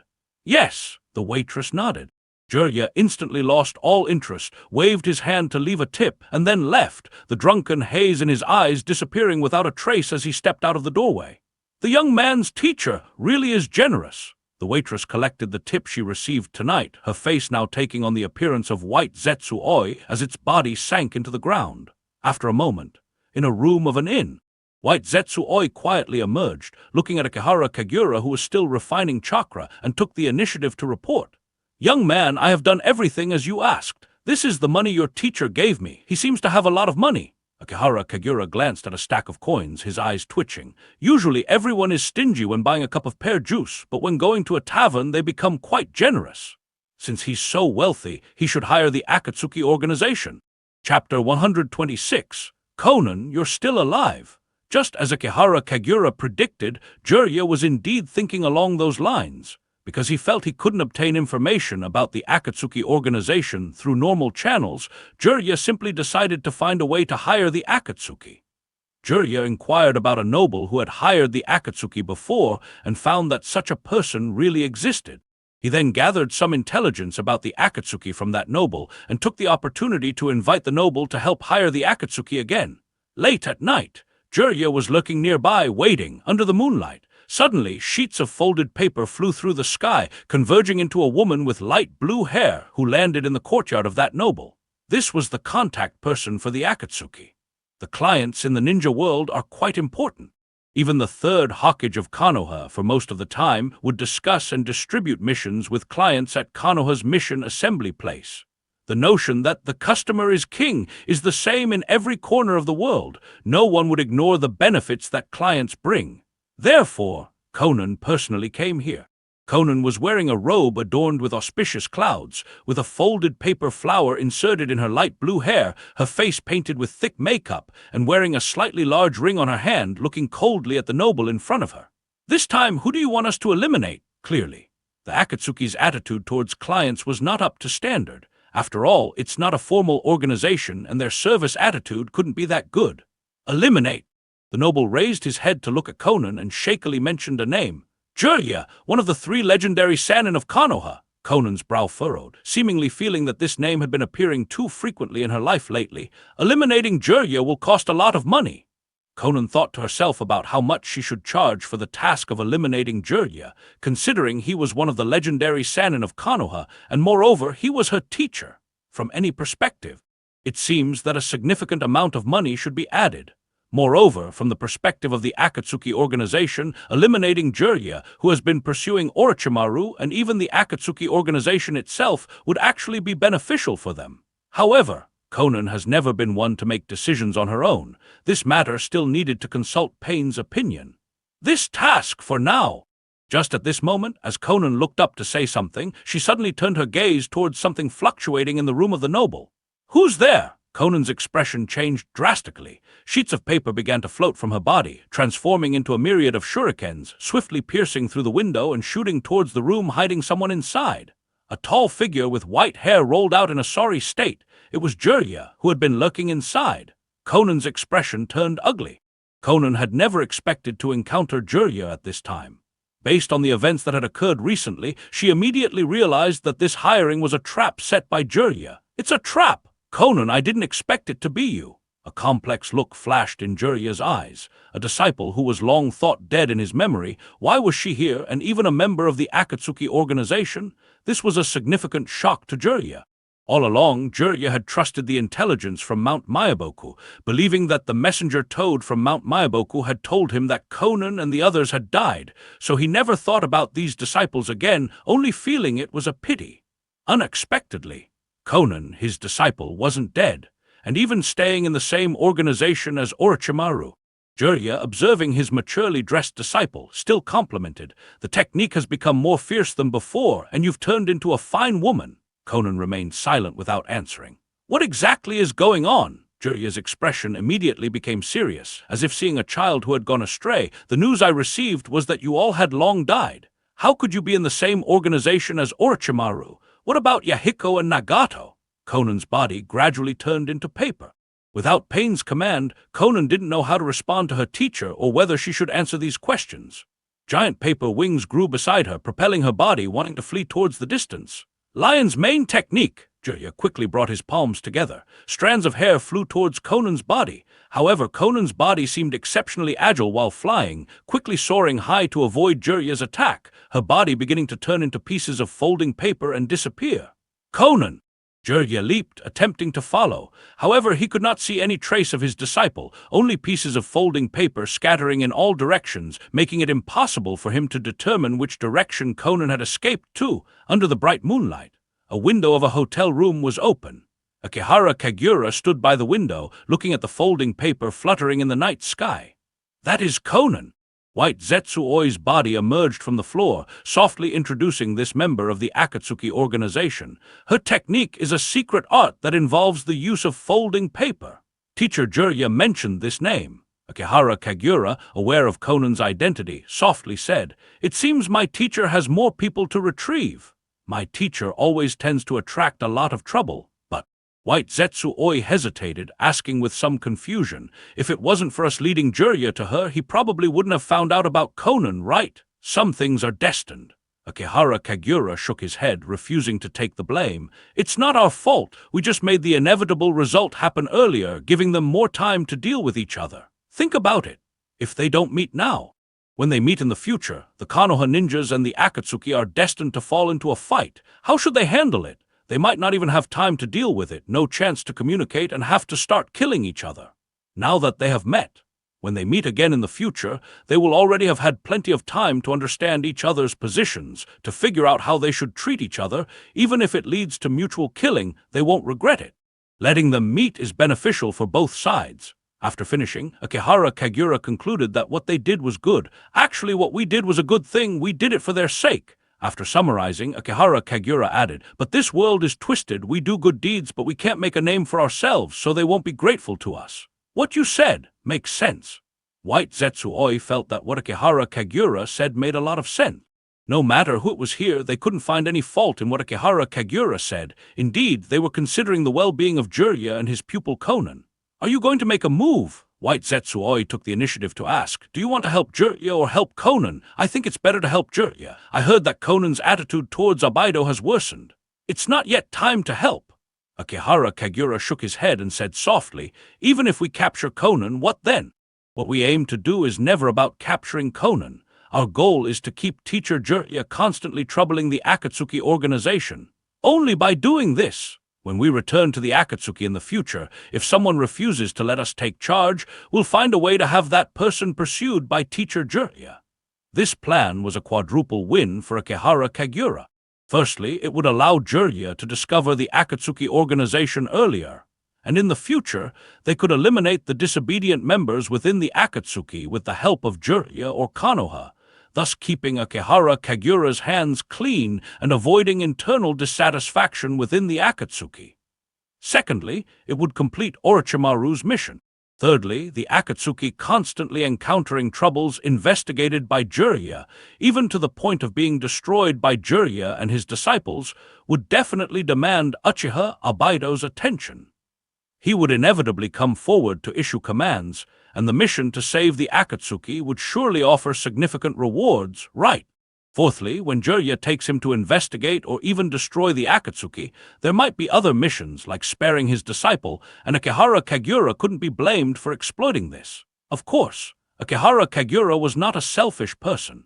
Akihara Kagura was also considering his teacher Jirya, fearing that the teacher would be too shocked in the future, so he leaked the identities of Orochimaru and Konan to Jirya in advance. Akihara Kagura, watching Jirya standing at the highest point of the town, had a smile on his lips. "I really did you a big favor, teacher Jirya." White Zetsuoi nodded deeply in agreement. If Jirya did not have a disciple like Akihara Kagura, he could only wander aimlessly in the taverns of the town, gathering a group of hostesses to drink with him, instead of pursuing this or investigating that, and even having a clear goal in life. "Get ready." Akihara Kagura chuckled, slowly closing the inn's window. "This time we are definitely going to the Land of Rain. The Land of Rain is not peaceful at all." White Zetsuoi recalled the country where the Akatsuki organization's base was located and actively mentioned the situation in the Land of Rain. "The Land of Rain is still in a civil war. The Third Great Ninja War has ended, but this civil war has not yet concluded. The entire Land of Rain is indeed still engulfed in civil war." White Zetsuoi is very familiar with the history of the Land of Rain and even knows the entire timeline of the civil war within the Land of Rain, including the grudge between the Akatsuki organization and Hanzo of the Salamander. After all, the Third Great Ninja War had not been over for long. During the late period of the Third Great Ninja War, there was a brief encounter between Yahiko, the previous leader of the Akatsuki, and Hanzo of the Salamander, which resulted in heavy losses for the Akatsuki. Hanzo of the Salamander and Shimura Danzo schemed against the Akatsuki, leading to Yahiko's death in battle and the majority of its members dying in that war. Of course, Uchiha Abaido was not clean in this matter. At that time, Abaido had just awakened his Mangekyou Sharingan and took the opportunity to eliminate the weak within the Akatsuki, shifting the blame onto Shimura Danzo and Hanzo. White Zetsuoi is clear about these matters, recounting the history from a few years ago. Taking this opportunity, Abaido guided Nagato to create the current leader of the Akatsuki, Pain, who utilized the body of the previous leader, Yahiko. After the Third Great Ninja War officially ended, Pain and Konan went into hiding, developing a new Akatsuki with Abaido's guidance on one hand, and on the other, recruiting rogue ninjas from the Rain Village, without forgetting to establish a new Rain Village. Many ninjas from the Rain Village, unwilling to be governed by Hanzo's corrupt rule, marked their foreheads with a line and joined Pain and Konan, challenging the rule of Hanzo over the Rain Village. Perhaps because Pain and Conan did not have enough ninjas under their command to take over the Rain village, the civil war was not very intense. Perhaps they were worried that eliminating Hanzo without a strong ninja reputation would attract the covetous eyes of other major countries' ninja villages. Coincidentally, they also failed to locate Hanzo's hiding place. Even as the civil war in the Land of Rain gradually intensified, Hanzo remained detached from worldly affairs, hiding within the Rain village out of fear of being assassinated by Pain, no longer possessing the demeanor of a demigod ninja. "Is Hanzo of the Salamander still alive?" Akari Kagura raised an eyebrow, asking proactively. "I heard that Hanzo is considered a demigod ninja. I wonder if there's a chance to meet him." "He is still alive." White Zetsu Oi nodded and continued. "However, besides us, no one knows his whereabouts. Not even Pain can find out where Hanzo is." "Yes, Hanzo of the Salamander is quite afraid of death. The whereabouts of this demigod ninja were unknown to many ninjas of the Rain village, let alone the enemy, Pain. Only the likes of White Zetsu could find out through the art of the mayfly. When going to the Rain village, we must take a good look at him." Akihara Kagura smiled and said softly, "The reputation of Hanzo of the Salamander as a demigod ninja is quite impressive. Perhaps we could even make use of it." "Make use of it?" White Zetsu Oi didn't quite understand how this reputation could be used for anything. "How about stepping on him to ascend?" Akihara Kagura stretched lazily and continued nonchalantly. "The ninja world calls him a demigod ninja, which means he is only slightly inferior to the ninja god, the first Hokage." "Is this to use his head?" White Zetsuoi frowned, feeling that Akihara Kagura did not intend to borrow in a normal sense. "What's wrong?" Akihara Kagura shrugged, showing no avoidance of the topic and even finding a reason. "Hanzo of the Salamander once had a pact with Lord Danzo. The fact that he has never visited Konoha is practically ignoring Konoha's dignity. I was once under Lord Danzo." Chapter 127, Sneaking Inside the Rain Village. Night. Conan escaped from the town. Jirya simply couldn't catch up to Conan and had to return to the inn, his mood visibly low. The tall man clearly had a lot on his mind. "Kagura, you go back to Konoha first." Jirya looked at Akihara Kagura, deciding not to tell him about tonight's events to avoid dragging his disciple into these troublesome matters. Because Jirya planned to investigate in the Land of Rain and the Rain village, going alone to gather information would likely be smoother, as having his disciple with him might be inconvenient. How could Akihara Kagura agree? After all, the recent troubles that had emerged were all orchestrated by Akihara Kagura himself, and his goal was not to return to Konoha. What happened? Akihara Kagura frowned, immediately deducing the process from the outcome. "Hasn't Teacher Jirya been tracking Orochimaru's whereabouts? Did something troublesome come up tonight?" "It's more troublesome than I imagined." Jirya remembered his old friend and his disciple joining the same organization, which gave him a headache. Seeing Jirya troubled, Akihara Kagura continued to deduce from the outcome. "I remember Teacher Jirya mentioning to me that Orochimaru must have joined a powerful organization, one with very powerful individuals. Not the powerful kind. They are not powerful, but rather very special." Jirya, holding his forehead, didn't know how to start explaining to Akihara Kagura, but finally he sighed and revealed some truths. "Anyway, I encountered Conan tonight, which means that Nagato and the others might not be dead and could be in the same organization as Orochimaru." After Jirya finished speaking, he felt relieved and spoke gravely. "I need to infiltrate the Land of Rain and the Rain village to gather intelligence. This is too dangerous. My power should be able to help Teacher Jirya, right?" Akihara Kagura spread his palms, then slowly clenched them into fists. "Last time we saw, Orochimaru joined a powerful organization. Another member of that organization is also quite dangerous. Luckily I arrived in time." Jirya had to admit that Akihara Kagura was very strong. However, this time, if they infiltrated the Rain village, they might encounter the demigod ninja Hanzo of the Salamander, whose deadly poison and strength are very dangerous. "This time, we might encounter Hanzo of the Salamander." Jirya reminisced about his youth, recalling scenes from the Second Great Ninja War. "Hanzo of the Salamander was a very dangerous enemy indeed. Speaking of which, the title of the three legendary Sannin of Konoha was actually a disgrace. This was because Jirya, Orochimaru, and Tsunade were called the Three Sannin by Hanzo of the Salamander after they were defeated by him during the Second Great Ninja War. However, the ninja world did not see it as a disgrace, but rather as recognition from a stronger opponent to weaker ones. Since then, the title of the Three Sannin began to gain fame throughout the ninja world. "I've heard," about Hanzo the Salamander, who was known as a demigod among ninjas. If Hanzo the Salamander was indeed the mastermind behind Orochimaru and those few senior brothers of mine, orchestrating a group to ambush teacher Jiraiya under his command. Akihara Kagura casually framed Hanzo of the Salamander, prompting Jiraiya to envision that scenario, and then continued. If I were there, I could have been of considerable help, and in critical moments, even escape with teacher Jiraiya using the Flying Thunder God technique. Jiraiya couldn't help but nod. With just the dust release, wood release, lava release, Flying Thunder God technique, and Sage mode, Akihara Kagura could definitely hold his own against a cage of a village. Just the Flying Thunder God technique alone. This kid is indeed a great help for infiltration and support. If it really comes down to it, I can still offer some minor assistance. Akihara Kagura seemed like a student considering his teacher's needs, but his next words immediately revealed his true nature. I heard there's a civil war in the land of rain. I could kill more rain ninjas on the battlefield to draw their attention, making it easier for teacher Jiraiya to infiltrate and gather intelligence. Jiraiya's forehead twitched. After hearing what Akihara Kagura had said earlier, he thought his disciple had become reliable, but he didn't expect him to still have such outrageous ideas. Come with me. Jiraiya decided to take Akihara Kagura with him, reminding him, prepare more kunai for the Flying Thunder God technique, and let's first mark the surroundings with the Flying Thunder God seals.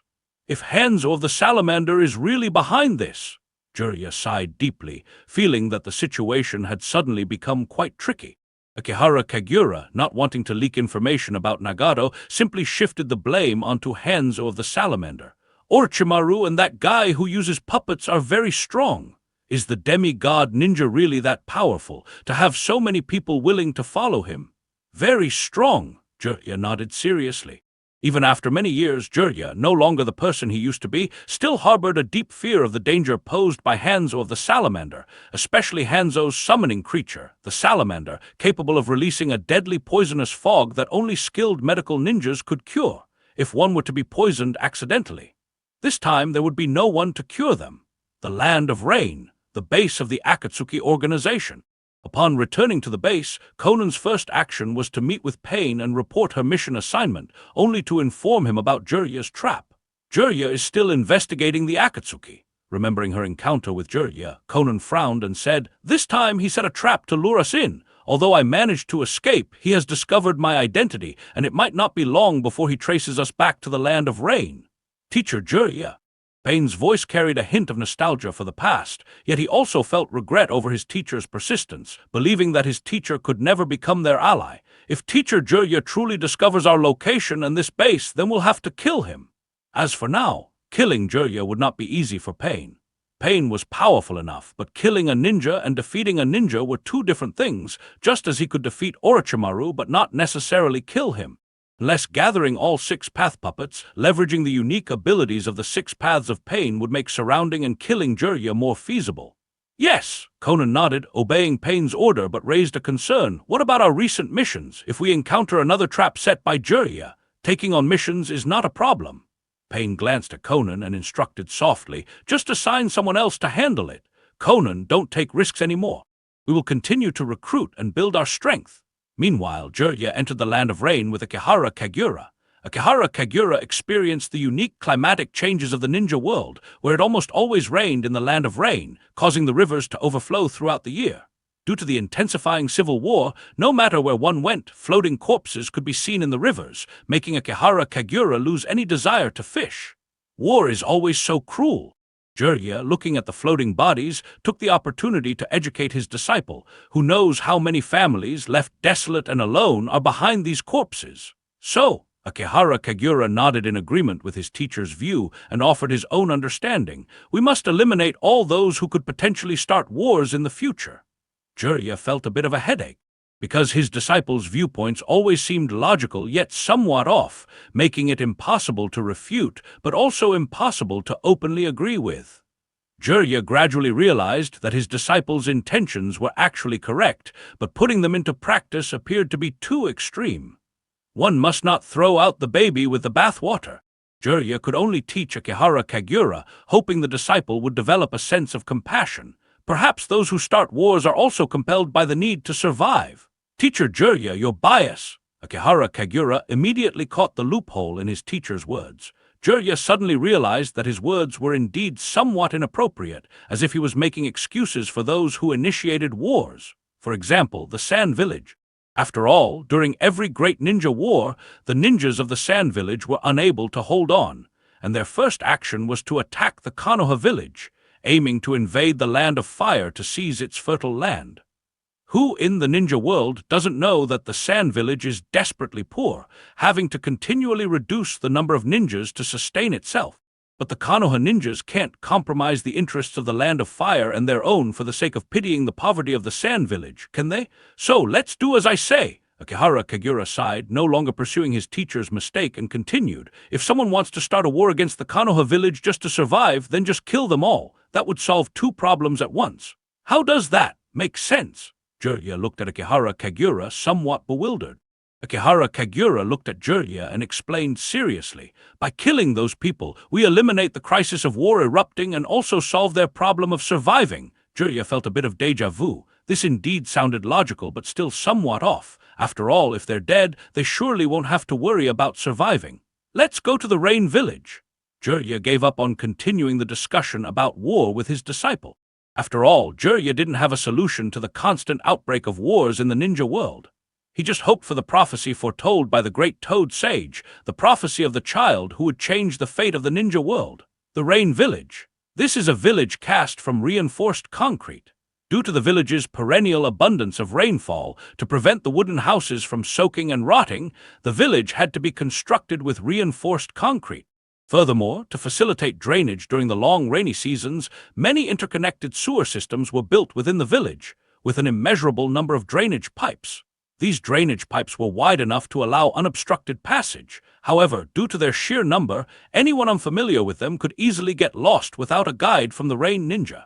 It was also easy to run into patrolling Rain Ninja and be surrounded and attacked. The entire Rain Village was heavily guarded. Tall water pipes were manned by duty-bound ninjas. Jirya lifted his head to look at the heavily guarded Rain Village and began to test his disciple. If we want to sneak in now, do you have a way? Plenty. Akihara Kagura was well versed in infiltration and reconnaissance, and could easily come up with a host of methods. Find a Rain Ninja, leave a Flying Thunder God mark on him, and directly use the Flying Thunder God technique to teleport in. Not bad. Jirya nodded in approval. His disciple's thinking was still quite normal. Summoning Jutsu. Jirya formed the summoning hand seals and softly said, I'll teach you a new method. As long as you summon a toad from Mount Mayaboku, you can hide in their stomachs. Let the toad swim underwater to pass through. This way no one will notice. Before he finished speaking, a green toad appeared within the summoning circle, and this green toad suddenly opened its huge mouth, which was disproportionately large for its size, and swallowed Jirya whole. Kagura, Jirya, hiding in the spatial stomach of the toad, continued to instruct his disciple without delay. Try the method I taught you, make good use of the summoning jutsu I taught you, and sneak into the Rain Village without alerting anyone. System prompt. New task, Jirya. Make good use of your summoning creature. Sneak into the Rain Village without alerting anyone. After saying this, the green toad made its way into the water on its own and swam through the sewer pipes into the Rain Village, unnoticed by anyone. When this toad appeared inside the Rain Village, it slowly opened its mouth, and an arm forcefully extended out, followed by the rest of Jirya's body. The infiltration went smoothly. Jirya crouched on the water surface, very satisfied with the successful infiltration, and curiously said, hasn't Kagura's little toad infiltrated yet? Outside the Rain Village, Akihara Kagura was not keen on using this method. He even felt it necessary to make Jirya, his teacher, give up on teaching him this method. Summoning Jutsu! Akihara Kagura quickly clasped his hands together to form a seal and summoned a massive toad. The great Toad Sage looked drowsily at the person who had summoned it through spirit invocation. I need to sneak in without alerting anyone. Akihara Kagura pointed towards the misty Rain Village in the distance, casually placing a pot on Jirya's head. This is a test from Teacher Jirya. Surely the great Toad Sage can handle such a small matter, right? The great Toad Sage remained silent for a while, seemingly never having considered that such a trivial matter would come its way, as it was always concerned with the major affairs affecting the ninja world. After some thought, the great Toad Sage mysteriously produced a crystal ball and slowly said, Favored by nature, spirit of the sage, I will use this crystal ball to observe and guide you along a safe path. This was the great Toad Sage's tool for observing the ninja world. By using the crystal ball, it could view the outside world and in most cases locate a person by their chakra. For the great toad sage, finding a stealthy path into the rain village was too easy.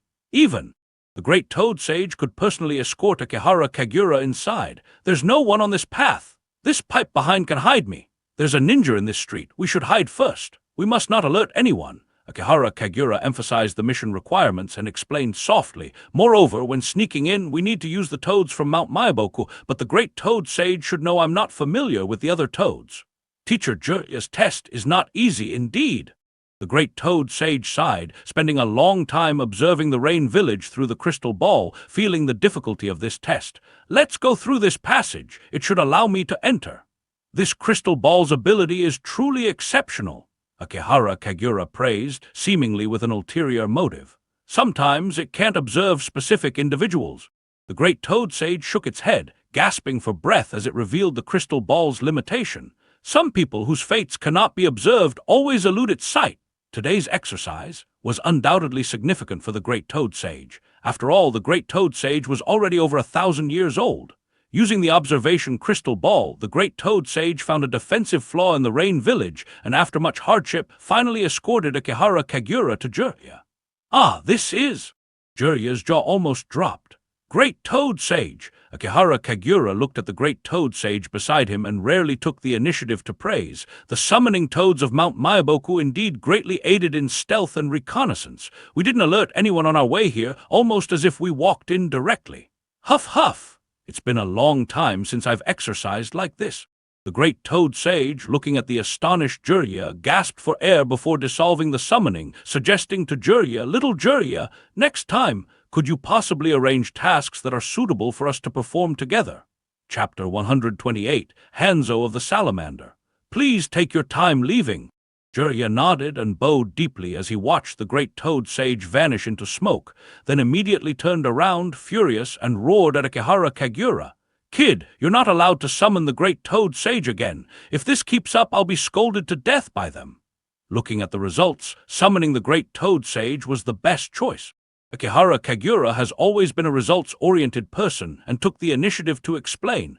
"Among the toads of Mount Maiboku, my relationship with it is quite good. It responded to my summoning and helped me pass Teacher Jirya's test." Jirya really didn't know how to refute that. "Let's go!" Jirya called his disciple to follow him with a mix of frustration and resignation.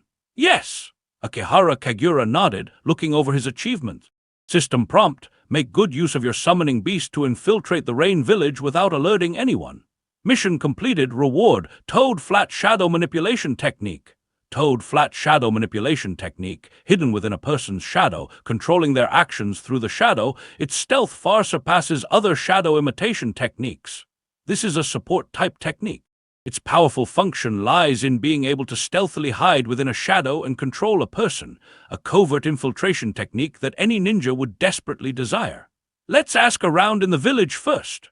Jirya bought 2 raincoats on the spot, first helping Akihara Kagura put on a small one and then helping the kid put on the raincoat's hood. "Keep your hood on, don't catch a cold."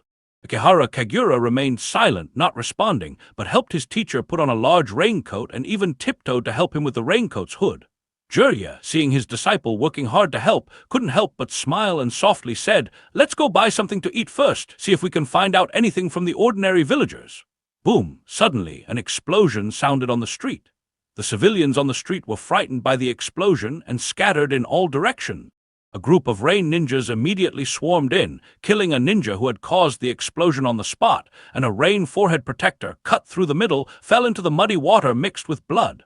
After killing the person, the group of rain ninjas immediately started searching for the ninja's accomplices, even directly using shuriken to deal with 2 civilians who were running slowly. "This is—" Jirya couldn't help but frown. "It's like this every day." An elderly lady who runs a shop seems to have lost all concern for life and death, sitting motionlessly in her own store, watching the distant rain ninjas with a look of despair in her eyes. "Every day someone wants to rebel. Every day someone is inexplicably killed in battle. Every day someone is killed by them, mistaken for an accomplice. When will this war ever end? It doesn't matter who wins. When will it end? Isn't the village leader claimed to be a demigod of the ninjas?" A group of searching rain ninjas had already come. Jirya placed his hand on Akihara Kagura's shoulder, hiding with his disciple in a small alley, as the two of them, being new faces, were likely to be considered accomplices by the Rain Ninjas. "Let's go!" Jirya's expression was noticeably somber. Even though Jirya had been traveling the ninja world for many years and had seen much human suffering, he still found it hard to bear upon witnessing these scenes. However, due to his identity and power, Jirya had no way to intervene. "Continue gathering intelligence." Jirya glanced at the environment of the Rain Village and called out, "Let's capture 2 ninjas from the Rain Village, extract intelligence from them, and compare the information to verify its truth." After speaking, Jirya led the way, searching for isolated ninjas within the Rain Village while taking the opportunity to educate his disciple. "If we're outside, we must use interrogation to gather enemy intelligence, which requires capturing more than 2 people to verify the truth of the information." "Understood." Akihara Kagura nodded. Jirya, as a teacher, truly took up the responsibility of instructing as a Jonin ninja, teaching Kagura all the everyday ninja knowledge, no matter how trivial, of course.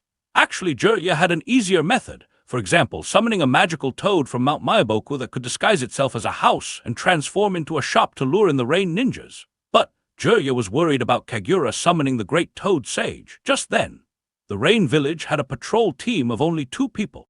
Akihara Kagura and Jirya leaped forward, attacking simultaneously and capturing the 2 Rain Ninjas, grabbing them by the necks. "We must question them separately." Jirya signaled for Akihara Kagura to take another prisoner to the side before he started questioning his own captive. "Do you know about the Akatsuki organization? What is the relationship between Hanzo of the Salamander and the Akatsuki? If what you say does not match with your teammate's story, you might not survive." "The Akatsuki are enemies of Lord Hanzo." The Rain Ninja, a straightforward person by nature, confessed everything. "Those guys are gathering forces to challenge Lord Hanzo's rule. We are hunting down members of the Akatsuki organization everywhere." The entire village of Rain Village knew about the hostile relationship between Hanzo of the Salamander and the Akatsuki. Aware that the organization was amassing forces to incite rebellion and civil war in the land of Rain, the 2 Rain Village ninjas provided consistent accounts. Jirya was somewhat puzzled, furrowing his brows in thought. "The Akatsuki, they are not underlings of Hanzo of the Salamander." This matter suddenly became very confusing. Jirya lowered his head, pondering the purpose of the Akatsuki. Could it be that this group of powerful individuals has come together to challenge Hanzo of the Salamander? After all, he is the legendary demigod ninja. Akihara Kagura, looking at the heavily industrial-style Rain Village, continued. "From any perspective, Hanzo of the Salamander has value worth challenging, right?" Jirya thought it over. His disciple made a lot of sense. Akihara Kagura clenched his fists tightly, saying in a deep voice, "No matter what they intend to do, we must stop them. Let's take the initiative to kill Hanzo of the Salamander, foiling their plan." "This is not a proper plan." Jirya shook his head, dismissing Akihara Kagura's suggestion. "So what should we do now?" Akihara Kagura presented the dilemma to his teacher. After some thought, Jirya said in a deep voice, "Let's go. We should leave this place and capture some Rain Ninjas with scratches on their forehead protectors on the battlefield." Akihara Kagura silently nodded. Jirya, the teacher, was truly serious. Despite appearing carefree and unrestrained, his actions were methodical. "Then let's go." Akihara Kagura placed his hand on Jirya's shoulder. The 2 figures directly used the Flying Thunder God technique to return to the outskirts of Rain Village, a teleportation technique that inevitably aroused envy in others. Even though Jirya had long ago witnessed another departed disciple use the Flying Thunder God technique, seeing Akihara Kagura take him away directly still made him involuntarily open his mouth in admiration. The Flying Thunder God technique is always the most convenient ability. "Do you want to go to the battlefield?" There was an unmistakably mysterious expectation in Akihara Kagura's eyes. "I'll go alone." Jirya quickly shook his head. He indeed wanted to teach his disciple a bit of common sense on the battlefield, but he was also worried about Akihara Kagura getting overly eager to kill there. That is a battlefield, the place most likely to make ninjas lose their way. Even the bustling taverns pale in comparison to the battlefield. When Jirya asked Akihara Kagura to wait in a cave, white Zetsuoi's figure slowly emerged. "What are we going to do now?" "Of course, go see Hanzo of the Salamander." Akihara Kagura's fingers gently tapped, as if playing the piano with his fingertips, and as if he was manipulating some puppetry with threads at his fingertips. Akihara Kagura chuckled lightly, asking White Zetsuoi, if Hanzo the Salamander actively seeks out teacher Jirya, and with me added to the mix, if we go trouble the Akatsuki together, how should the Akatsuki respond? Hanzo the Salamander has become less daring. White Zetsuoi shook his head, softly reminding Akihara Kagura, that guy has aged. I feel that after that incident years ago, Hanzo of the Salamander has already lost his courage to fight, just wanting to barely survive. Otherwise, he wouldn't be hiding and not daring to show himself. That's a ninja demigod there. Akihara Kagura chuckled again, yet still praised Hanzo of the Salamander. I believe he definitely has the courage to confront the Akatsuki. As long as I'm there, he will surely have the courage. The Land of Rain, a very secretive base. This base was like a quiet village, completely unaffected by the internal conflict of the Land of Rain, and even people found it hard to discover this place. Because this base was a breeding ground specifically ordered by Hanzo of the Salamander, it housed giant ponds, each nurturing a massive ninja beast, the Salamander. Hanzo of the Salamander spent most of his time hidden in this base, ordering his trusted guards to protect the base to prevent his whereabouts from being discovered. That child with the Rinnegan! Hanzo of the Salamander remembered that scene from many years ago, still somewhat haunted. Many years ago, Hanzo of the Salamander and Shimura Danzo joined forces, ambushing the Akatsuki led by Yahiko, forcing Yahiko to commit suicide, and even nearly killing Nagato and Konan with explosive tags. The result? Nagato's Rinnegan erupted, summoning a colossal Jido statue. It not only captured him and Shimura Danzo's subordinates in one fell swoop, but also nearly killed him. Since then, Hanzo of the Salamander has been constantly worried about retaliation from the Rinnegan, always on guard against the possibility of being killed by the Akatsuki organization. He feared the power of the Rinnegan and the Jido statue that could devour lives. Because of this, Hanzo of the Salamander dared not live in the Rain Village. Hanzo of the Salamander lived on the highest rooftop of this base, forbidding any guards from coming up except for his closest aides, to avoid having more people discover his whereabouts. Knock, knock, knock. A knocking sound came from outside the door, just as Hanzo of the Salamander was about to instruct the person to leave today's breakfast outside the door. The person delivering the meal suddenly opened the door. Who allowed you? Hanzo of the Salamander instantly reached for his scythe. SHH, don't move! The visitor was a young boy he had never seen before. This young boy was precisely Akihara Kagura. With White Zetsuoi's active help, Akihara Kagura found Hanzo's whereabouts. Akihara Kagura, holding a breakfast tray in his hands, was not at all intimidated by his might. Instead, he smiled and said, Lord Hanzo, you wouldn't want others to discover you hiding here, right? Who exactly are you? Hanzo of the Salamander looked at the newcomer and sternly shouted, How did you find this place? Who leaked my whereabouts? Don't rush. Akihara Kagura still smiled at him, even slowly sat down and placed the breakfast tray on the ground. Lord Hanzo, do you remember your former ally? Hanzo of the Salamander couldn't recall for a moment. Do you need me to remind you? Akihara Kagura smiled at Hanzo of the Salamander and continued, the ally who once fought against the Akatsuki organization with you, but in the end suffered heavy losses. It seems, Lord Hanzo, that you are still troubled by the Akatsuki organization. You are a subordinate of Danzo. Hanzo of the Salamander remembered the ally who had betrayed him. If it hadn't been for that ally claiming that the existence of the Akatsuki organization posed a threat to his rule, he wouldn't have become enemies with the Akatsuki, nor would the situation have deteriorated to the extent it has today. Of course, the fact was just as the ally had predicted. The development of the Akatsuki indeed threatened his rule. More and more ninja from the Rain Village were defecting to the Akatsuki. In fact, Hanzo of the Salamander had also deceived Shimura Danzo. Because Hanzo of the Salamander knew that Shimura Danzo wanted to use him, but Hanzo was aware of his own capabilities and knew that the Rain Village could never fully commit to any major nation. He only made verbal promises which he never fulfilled. What does Shimura Danzo want by sending someone here? Hanzo of the Salamander's palm still grasped his sickle, not daring to let down his guard, still most concerned about his own safety. Exactly who told you that I live here? Don't be anxious. Akihara Kagura picked up the chopsticks from the plate as if he was in his own house. It was too early when I arrived this morning. I hadn't had the chance to eat breakfast yet. Kid, do you think I wouldn't dare to kill you? Hanzo of the Salamander's sickle swung fiercely, almost instantly resting on Akihara Kagura's neck. Is the demigod ninja so brave? Kihara Kagura didn't care about the sickle at his neck, continuing to eagerly eat Hanzo of the Salamander's breakfast, mumbling, "The food at this base isn't very tasty, remember to improve it next time." "Oh, right." Feeling the chill on his neck, Akihara Kagura continued to enjoy his breakfast, taking the initiative to remind, "I forgot to introduce myself. I'm not only Lord Danzo's subordinate. My name is Akihara Kagura. I have many identities. Which one would you like to know?" "Oh, right. A friendly reminder. Each of my identities represents a potential fate for you. You might want to take the time while I'm eating breakfast to think about which fate you want, which identity of mine you want to know." Chapter 129, Animal Path Hanzo. Hanzo of the Salamander felt that this kid was joking. However, the kid's intelligence network and his fearless courage were enough to intimidate most people in the ninja world.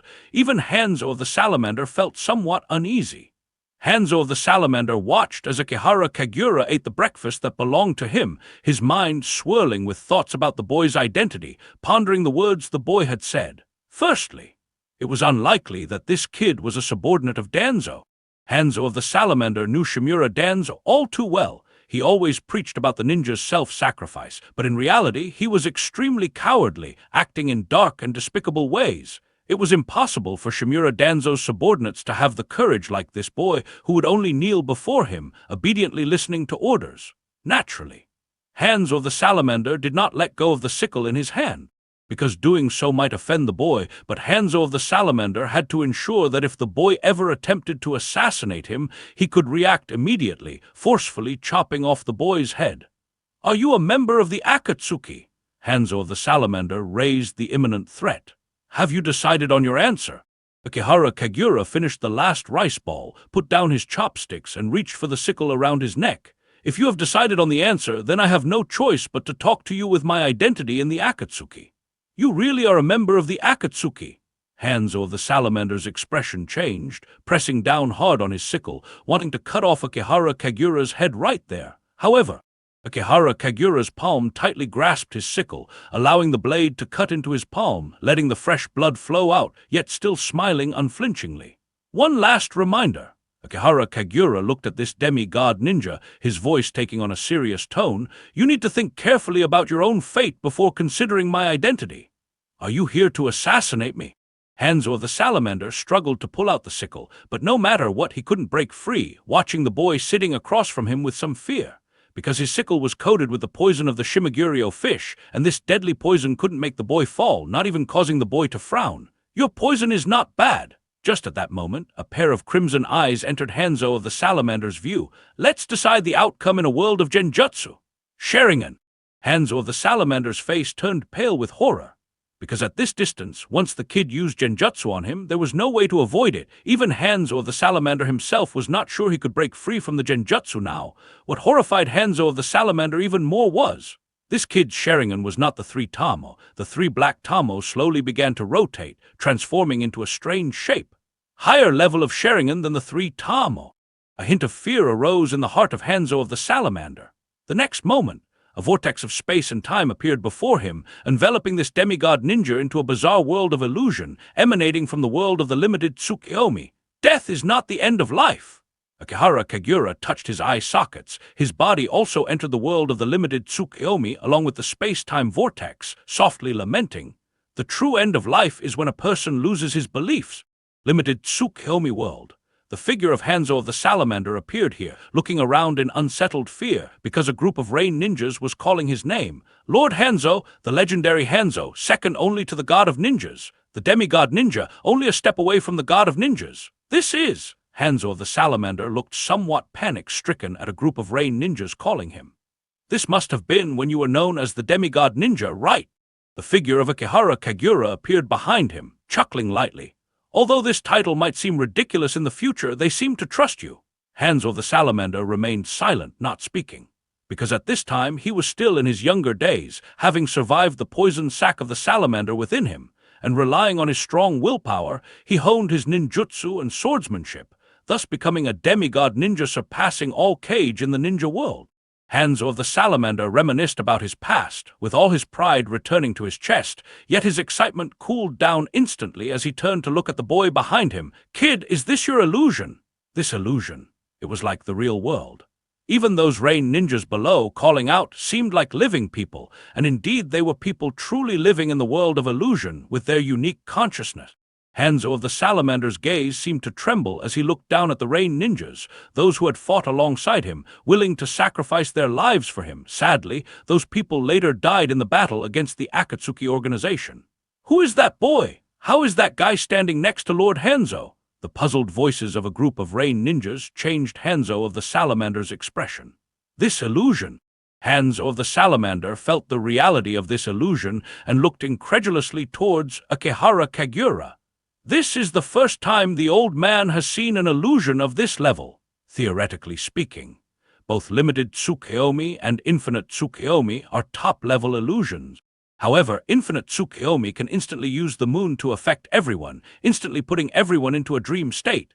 Limited Tsukuyomi is only usable on a target, pulling the target into an illusory world, a world where reality and falsehood cannot be distinguished. This is a world that is both false and real. Akihara Kagura raised his finger, forming a hand seal. "How about it? Want to experience the power of the god of ninjas?" The next moment, vines sprouted from the ground. The entire rain village instantly turned into an ancient forest, with roots and vines quickly capturing the rain ninjas, absorbing the chakra from their bodies. The rain ninjas underground were all hung up by the vines, screaming and hoping their demigod ninja could save them. Would release. Hanzo of the Salamander's gaze suddenly became stern, sensing the trouble with Akihara Kagura. "In this illusory world, can you use any power? To you, there is no difference between the illusory me and the real me." Akihara Kagura's face revealed a smile, softly saying, "Whether it's in the illusory world or the real world, you cannot defeat me." Hanzo of the Salamander's face turned furious. Feeling his own youthful power, the demigod ninja joined hands to release his summoning beast, only to realize after forming the hand seal that this was an illusory world. However, within a black summoning circle, a giant salamander appeared. "Would release, would human technique." Akihara Kagura clasped his hands together, and the trees underground grew rapidly, turning into a massive wooden figure, pressing down on the giant salamander's head, pinning it to the ground. "Is this the power of the god of ninjas, Senju Hashirama?" Hanzo of the Salamander incredulously watched the wooden figure, yet remembered this was an illusory world, and loudly called out the name of the salamander. "Ibuse, charge and crush it!" Hanzo of the Salamander himself leaped towards the top of the wooden figure where Akihara Kagura was, swinging his scythe, trying to decapitate Akihara Kagura. The giant salamander on the ground also began to stir, however, this was to no avail. Akihara Kagura stood atop the wooden figure, extending his palms together to form a seal. "Wood release, wood dragon technique." A massive wooden dragon emerged from the wooden figure. This wooden dragon almost effortlessly sent Hanzo of the Salamander flying, stretching its massive body to coil around the neck of the giant salamander that had just risen from the ground. "Why not use poison mist?" Akihara Kagura landed beside Hanzo of the Salamander. Hanzo of the Salamander fell into silence. Because this ninja demigod knew this was an illusion, even using poison mist couldn't solve Akihara Kagura in this illusory world.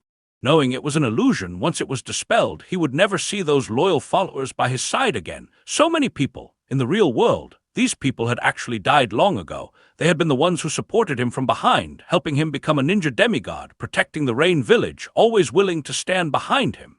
If he used the salamander's deadly poison, given the reality of this illusion, it would be equivalent to killing these people by his own hand. Why bother? It was futile anyway. Hanzo of the Salamander looked over his past subordinates one by one, at least letting him reminisce about the past in this illusory world, about his once grand ambitions. Lord Hanzo, just at that moment, a rain ninja from the illusory world looked at Hanzo of the Salamander, shouting loudly, "Quickly use the poison mist to take down the enemy. Do not worry about our deaths, Lord Hanzo." Another rain ninja from the illusory world also shouted, "Do not mind if we die here. You've said it, the end of a person is not death, but the loss of one's beliefs. Even if we die on the spot, we have not lost our beliefs and can still be called heroes of the Rain Village. Please eliminate the enemy." Hanzo of the Salamander slowly closed his eyes. This forever cold-hearted ninja demigod, his heart trembling violently and his body suddenly turned into a splash of water, disappearing in front of Akihara Kagura. This was water body flicker. Hanzo of the Salamander raised his hand and stood on the head of the giant salamander Ibuse, shouting angrily, "Ibuse, use your deadly poison." The giant salamander suddenly opened its mouth, spewing out a cloud of purple poison mist, which almost instantly engulfed the wooden man and wooden dragon. Hanzo of the salamander was quick to act, swiftly bringing his palms together, forming a hand sign. Water release! Great exploding water colliding wave!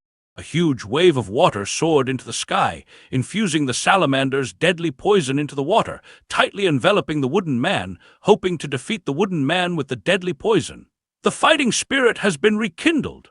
Akihara Kagura looked down at his palm, which even had a cloud of purple mist lingering on it, a wound left from grabbing a scythe with his palm in the real world. Although Akihara Kagura's body possessed strong healing abilities, even actively expelling toxins, it still seemed to require some time. What a pity!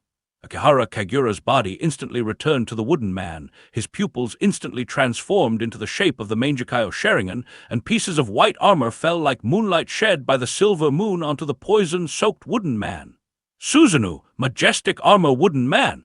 The gigantic wooden man donned a layer of silver armor, even holding a long spear in its hand, rushing out of the poisonous water wave, swinging the long spear to pierce through the body of the giant salamander, pinning it heavily against a wall. The legendary Susanoo! Hanzo of the salamander widened his eyes, trembling as he recalled the legend of two individuals. Not only can he wield the power of the god of ninjas, but also the ability of the ninja world's Asura. I have great respect for the demigod ninja. Akihara Kagura, controlling the majestic armor wooden man holding the long spear, gently said, "What you're seeing is a view many have not witnessed. But there's no need to be disheartened. As you said, death is not the end of life. Perhaps for you, your rebirth is just beginning." Hanzo the salamander looked at Akihara Kagura somewhat puzzled. The next moment, Akihara Kagura's pupils instantly transformed into the Rinnegan. Black rods flew out, instantly piercing through the body of Hanzo of the salamander. Rinnegan! Hanzo of the salamander stared at Akihara Kagura's eyes, his mind almost blank. What exactly is going on? What is your relationship with that child who possesses the Rinnegan? Who exactly are you? A divine being. To reignite your faith as a demigod ninja, I specially constructed this world for you. Don't be frightened by these eyes anymore. Akihara Kagura instantly appeared beside Hanzo of the salamander, reaching out to directly pull out Hanzo of the salamander's soul. Although bringing you into this illusory world was also to avoid alarming more people and prevent them from discovering that a ninja demigod had an accident. Of course, please rest assured, I won't make you suffer for too long. Lord Hanzo, you will still choose to face your destiny. You are a chess piece of significant importance. When your identity is truly discovered in the future, it will also be the moment when the curtain of a real conspiracy is drawn. At that time, the members of the Akatsuki organization will realize, this world does not only have a pair of Rinnegan eyes, there are also others coveting this world. After all, even for a conspiracy, it needs to be gradually uncovered to shock people. The emergence of a mastermind out of nowhere is too abrupt and won't command respect, so I need someone to help me unveil the curtain, allowing people to glimpse the greater conspiracy that exists in this world. Using the demise of a ninja demigod to unveil a page of the conspiracy is simply most fitting. While saying this, Akihara Kagura swiftly inserted his own chakra receiver into Hanzo of the salamander's body, then suddenly pushed Hanzo of the salamander's soul back in. Awaken the first-generation animal path Hanzo. The body of the animal path Hanzo instantly opened its eyes.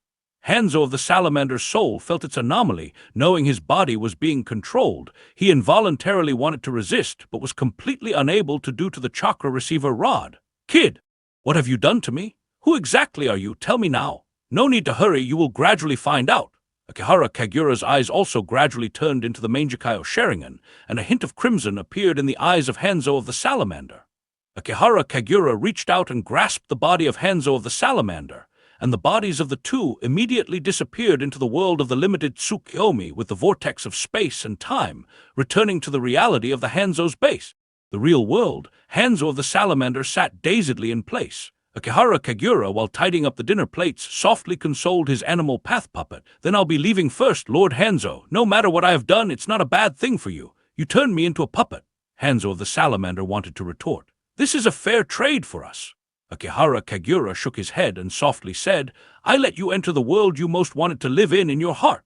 This is something many people dream of, so it's only natural that you leave everything to me. Hanzo of the Salamander could no longer feel his heartbeat. However, this demigod ninja remembered his experiences in the illusionary world, and his soul trembled. For him, it was truly a beautiful dream. Many loyal subordinates were still alive, genuinely respecting him, adhering to the iron law that death is not the end, willing to sacrifice their lives for him, and even using their deaths to revive his long-dead beliefs. If this kid had not appeared. Don't dwell on it, go and carry out your first task now.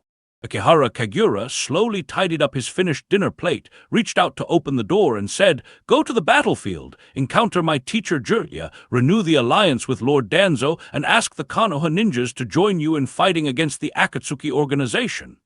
Chapter 130, Plot Thickens. The sky was overcast with clouds and a heavy rain poured down.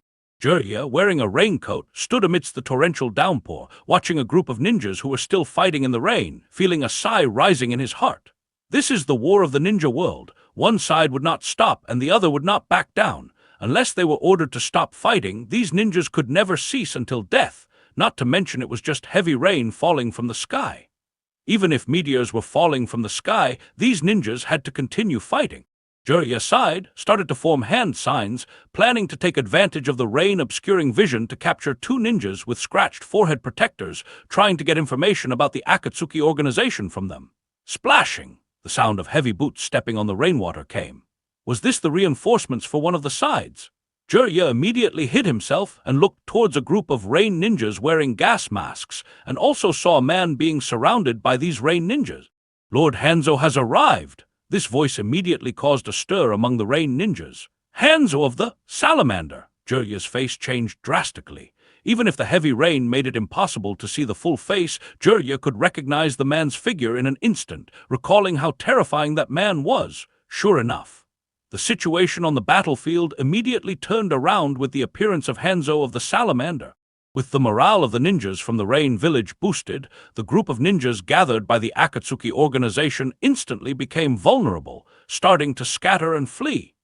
Hanzo of the Salamander didn't even need to take any action, just standing there was enough to scare everyone, as the Rain ninjas defeated the enemy and captured many prisoners intending to execute them on the spot. "Do not kill them!" Hanzo of the Salamander, with a deep voice, stopped his subordinates from killing the prisoners and took the initiative to approach the group of prisoners, sternly asking, "Why did you become rogue ninjas?" "Tui!" This prisoner was very spirited. After all, under the rule of the demigod of ninjas, rebelling was a courageous endeavor, not something that ninjas without a strong backbone could face amidst various difficulties. "You bastard!" A rain ninja drew his ninja sword, wanting to kill this prisoner directly to defend the dignity of Hanzo of the Salamander. "Stop!" Hanzo of the Salamander stopped his subordinate, no longer questioning the other prisoners, and commanded in a deep voice, "Take these people back and imprison them. After I have eliminated the Akatsuki organization, they are still ninjas of the Land of Rain. Lord Hanzo, follow my orders." Hanzo of the Salamander rebuked one of his subordinates and then raised his head to look at the dark clouds in the sky. "I must end this war as soon as possible, and will not let the Land of Rain continue to be in chaos." "Yes, Lord Hanzo." A group of Rain Village ninjas was greatly pleased. Since a few years ago, when Hanzo of the Salamander, the leader, suddenly went into hiding, the village's Jonin oppressed their subordinates, and internal strife broke out, making the entire Rain Village and the Land of Rain smoggy and dismal.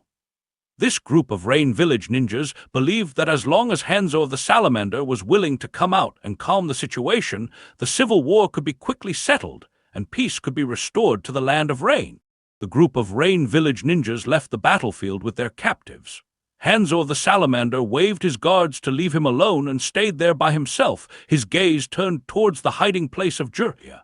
"That guy!" Jirya inexplicably felt that he had been discovered. "The kid of Konoha!" Hanzo of the Salamander seemed to have long realized that Jirya was hiding here.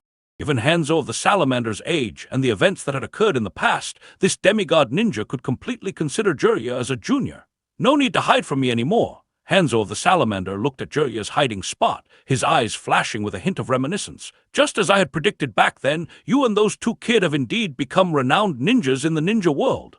Long time no see, Lord Hanzo." Jirya came out and stood in front of Hanzo of the Salamander. Since his hiding had been exposed, continuing to hide was pointless, and Hanzo of the Salamander did not seem to want to send his subordinates to besiege him. Jirya, Hanzo of the Salamander looked at the now middle-aged man with white hair in front of him and seemed to think for a while before asking, "I haven't got your name wrong, have I?" "Not at all." Jirya was no longer the young junior of the past, but still maintained his respect for Hanzo of the Salamander. "I didn't expect, Lord Hanzo, that you would still remember me. I won't forget the excellent young people of the ninja world." Hanzo of the Salamander shook his head, becoming serious. "Did Konoha send you to the Land of Rain to pursue Orochimaru, that kid, or to take care of the aftermath of past events? Oh, am I also responsible for cleaning up the aftermath?" Jirya's gaze shifted slightly. Following the words of Hanzo of the Salamander, he added a sentence, hoping to probe for any news from the mouth of this demigod ninja. Jirya did understand the phrase about pursuing Orochimaru. It seems that Hanzo of the Salamander also knew about the Akatsuki organization's situation, even knowing that Orochimaru had joined the Akatsuki. Cleaning up the aftermath? What did Konoha do in the Land of Rain that requires cleaning up the aftermath? Of course! Hanzo of the Salamander nodded and spoke of the past. The killing of that young man named Yahiko, as well as the subsequent complete extermination of the Akatsuki organization, were all requested by your Konoha's Hokage advisor, Shimura Danzo, asking me to do it. Jirya's eyes flashed with a hint of astonishment. Yahiko really died. Hanzo of the Salamander couldn't possibly be lying, could he? What Jirya did not expect was that Shimura Danzo was also involved in this matter. That guy always appears where he shouldn't. Jirya quickly suppressed the shock in his heart, fearing that Hanzo of the Salamander would detect any flaws and take the opportunity to extract information. "I remember the Akatsuki organization seems to have one called Nagato, one called Conan." "You mean that Rinnegan kid, right?" Hanzo of the Salamander seemed to think that Jirya was sent by Konoha to help, sighed, and said, "That Rinnegan kid named Nagato is definitely still alive, but his legs must be broken. Originally, I wanted to recruit them to join the Rain Village, but it was your Konoha's Hokage advisor who forced me to ambush them, handing over the Rinnegan kid to Konoha for handling, leading to today's situation, causing me and the Akatsuki to always be at odds." At this point in his speech, Hanzo of the Salamander's voice was mixed with a hint of anger, questioning, "Now that the situation in the Land of Rain has deteriorated to this extent, the Akatsuki and the Rain Village have fallen into a civil war. Konoha is only willing to send people over now. Isn't it a bit too negligent of our alliance?" "Don't forget." Hanzo of the Salamander directly shifted all his blame onto Shimura Danzo, speaking coldly. "Your Konoha's ninja were also the murderers present, even the masterminds behind attacking the Akatsuki. My age is already high. The Rain Village has no confidence in eliminating the Akatsuki. The Akatsuki is growing stronger and will eventually eliminate the Rain Village, using the power of the Rinnegan to retaliate against Konoha." Jirya lowered his head. The tall man with white hair at this moment had an extremely ugly expression on his face. Although Hanzo of the Salamander only spoke a few words to him, Jirya had roughly guessed most of the truth of the matter. The story of the past probably was that the Rain Village and the Akatsuki were originally getting along quite happily, but then Shimura Danzo intervened, wanting to take Nagato's Rinnegan, directly coercing and tempting Hanzo of the Salamander to attack the Akatsuki together, killed Yahiko but let Nagato and Conan escape. Shimura Danzo? Why does that guy, Shimura Danzo, always manage to cause some trouble? Currently, my disciple, Akihara Kagura, is heavily influenced by Shimura Danzo, and it's very hard to correct his thoughts and values. Now I've received new information that my former disciple, Yahiko, was murdered by Shimura Danzo. However, I knew nothing about this. Now Nagato might start hating the Konoha ninja again. Jirya once painstakingly raised 3 children, teaching Nagato to forget the hatred for the 2 Konoha ninja who killed his parents. Shimura Danzo intervened just once, and it directly caused everything to revert back to the beginning. No wonder Conan refuses to pay any attention to me. Jirya thought of Conan, who avoided him in the town and didn't want to talk or interact with him, and suddenly everything seemed to make sense. "Lord Hanzo." Jirya turned to Hanzo of the Salamander, his expression becoming serious. He had to get all the information from Hanzo first. "If I'm still responsible for helping to clean up the aftermath, you have to at least tell me the intelligence on the Akatsuki organization." "It goes without saying." Hanzo nodded, extending an invitation. "Then come with me to the Rain Village. I will tell you all the intelligence I have on the Akatsuki organization now, so we can resolve the matters of the past and restore peace to the Land of Rain sooner." "Okay." Jirya nodded solemnly. After all, Hanzo is a demigod of the ninja world, so there's no need to worry about him breaking his promise. Moreover, if Hanzo wanted to kill him, he could have done so during the Second Great Ninja War. Is it just you? Hanzo glanced at Jiraiya and continued, when will the other backup forces from the Konoha arrive? If we want to wipe out the Akatsuki organization, just the two of us won't be enough. That kid with the Rinnegan is not easy to deal with. Jiraiya fell silent. After all, he wasn't officially sent by the Konoha to carry out the mission, but came to investigate the intelligence on Konan and her disciples, and also to take his disciple, Akihara Kagura, for training and experience. Jiraiya pondered for a moment and took the initiative to shoulder the responsibility. If Lord Hanzo desires a peaceful resolution to the war with the Akatsuki organization, I alone am sufficient. Young one, are you joking? Hanzo of the Salamander widened his eyes, warningly said, do you think the war between us and the Akatsuki organization can still be peacefully resolved? Hanzo of the Salamander spoke of the past, his words becoming suddenly intense. Originally, I, along with Konoha's Hokage advisor, Shimura Danzo, killed the Akatsuki's leader, Yahiko, and I even heard that most of the Akatsuki members died in that turmoil.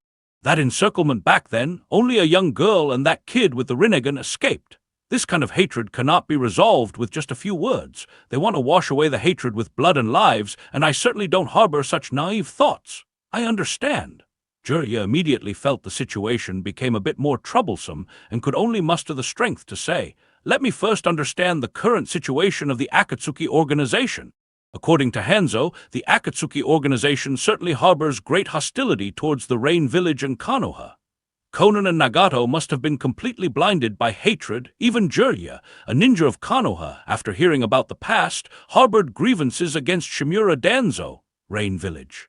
This time, Jiraiya finally entered here upright and openly. Hanzo of the Salamander, for some reason, even ordered his subordinates to prepare a grand welcome ceremony, as if celebrating an alliance with Konoha, which gave Jiraiya a headache. He actually came in a personal capacity, which was just a disguise for gathering intelligence. However, Jiraiya had to take on this matter. The Akatsuki organization was founded by his disciples, and even his old friend Orochimaru, along with surviving disciples Nagato and Konan, were still in the Akatsuki. These two disciples had restarted their hatred for Konoha because of Shimura Danzo. Whether it was for Konoha's safety, needing to eliminate the hidden dangers, or hoping that the surviving disciples would not go astray, Jiraiya had to find a way to resolve this issue. Within the Rain Village, Hanzo of the Salamander seriously shared all the intelligence he could disclose to Jiraiya, clearly already regarding Jiraiya as his ally. The current leader of the Akatsuki organization is said to be a man named Pain, but I haven't yet discovered what this man named Pain looks like.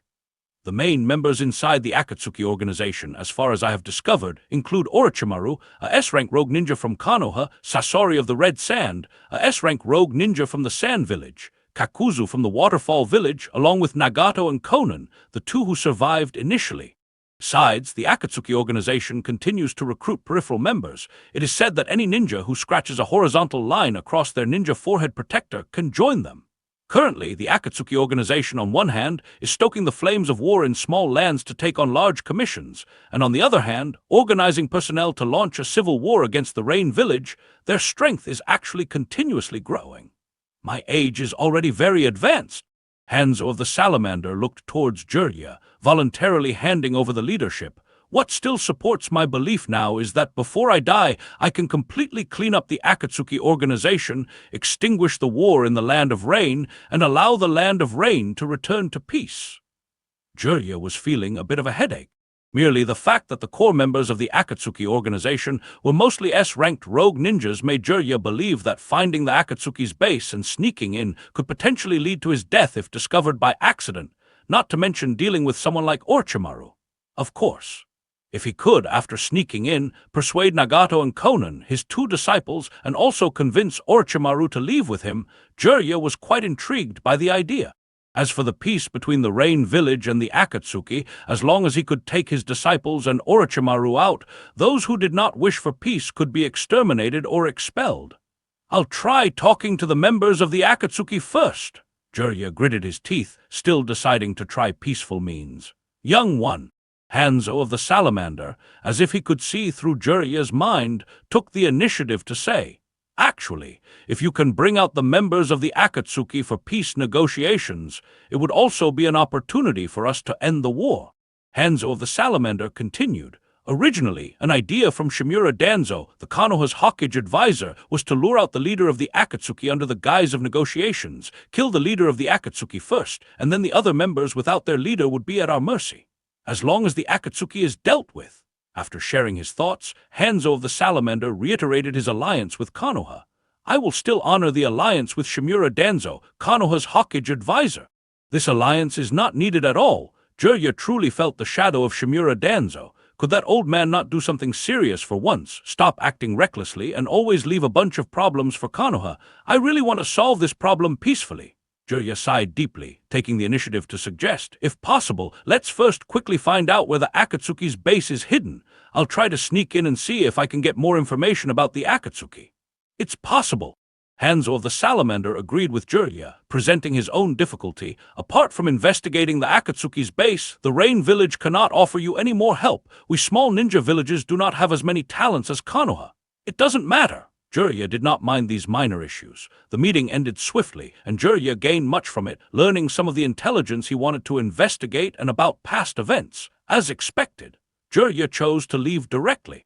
After Jiraiya left the Rain Village, Hanzo of the Salamander suddenly ordered his subordinates, spread the news throughout the Land of Rain that Jiraiya has visited the Rain Village. Yes, Hanzo's subordinates did not understand, but still chose to follow the order directly. Kid! When the room was empty, Hanzo's soul regained control of his body and spoke the truth through his consciousness. Did you look into my memories? Then you should know that when Shimura Danzo suggested killing the young members of the Akatsuki, I was indeed tempted because they threatened my rule. It's all right, this little matter Lord Danzo can handle. Through remote consciousness communication, Akihara Kagura engaged in a dialogue with Hanzo. What you need to do is the real big deal, much bigger than these matters. Go collect the summoning beasts now. You can freely strengthen those summoning beasts. Why? Hanzo could not resist. This ninja demigod experienced for the first time what a real high-level game was. Hanzo did not understand why Akihara Kagura, who was manipulating him from behind, wanted to leak the information to Jiraiya, telling Jiraiya that young man really solved those issues. Teacher Jiraiya does not have the capability to solve them. Kagura's consciousness seemed certain that his teacher was powerless, yet he sighed. But if he is willing to try, we should at least give him a chance. One can endure pain once, but twice the pain is not so easily forgotten. Land of Rain, inside a cave. The Akatsuki base was somewhat quiet, the sound of wooden clogs clicking on stone slabs. Conan found pain with a trace of worry in her eyes. Jiraiya has indeed come to the Land of Rain. The whole Land of Rain is spreading a message. Jiraiya was invited by Hanzo to visit the Rain Village. I wonder what they talked about. No need to mind.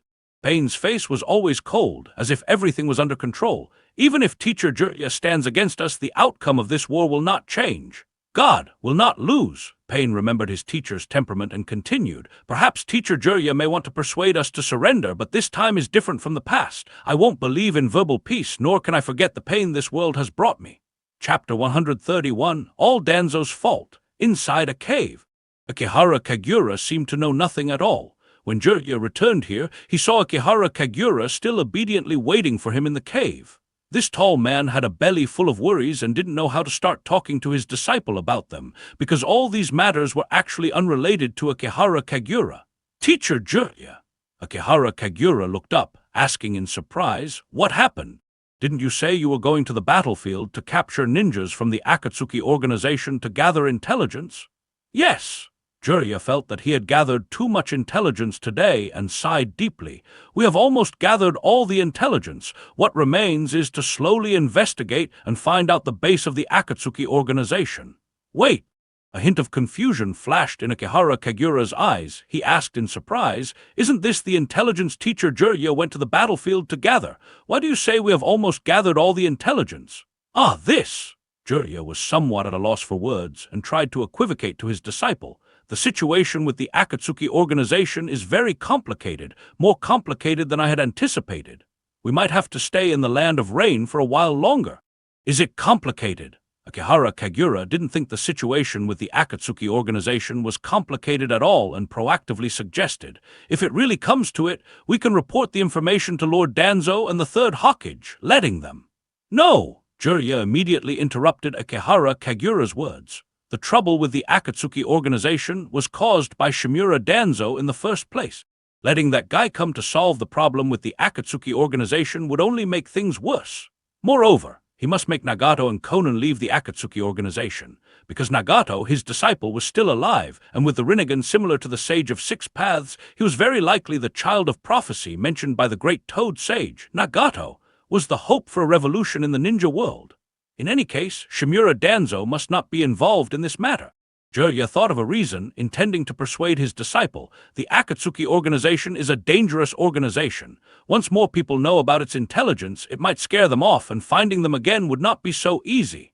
What should we do then? Akihara Kagura's eyes sparkled, continuing, if it's just the two of us, can we really solve the trouble with the Akatsuki organization? The strength of Orochimaru and that puppet master is not weak. The two of us are enough. For a moment, Jirya did not notice the loophole in his disciple's words. Actually, Jirya intended to deal with the Akatsuki organization on his own. He wanted to send Akihara Kagura back to Konoha, but he was afraid that this disciple would report about the Akatsuki.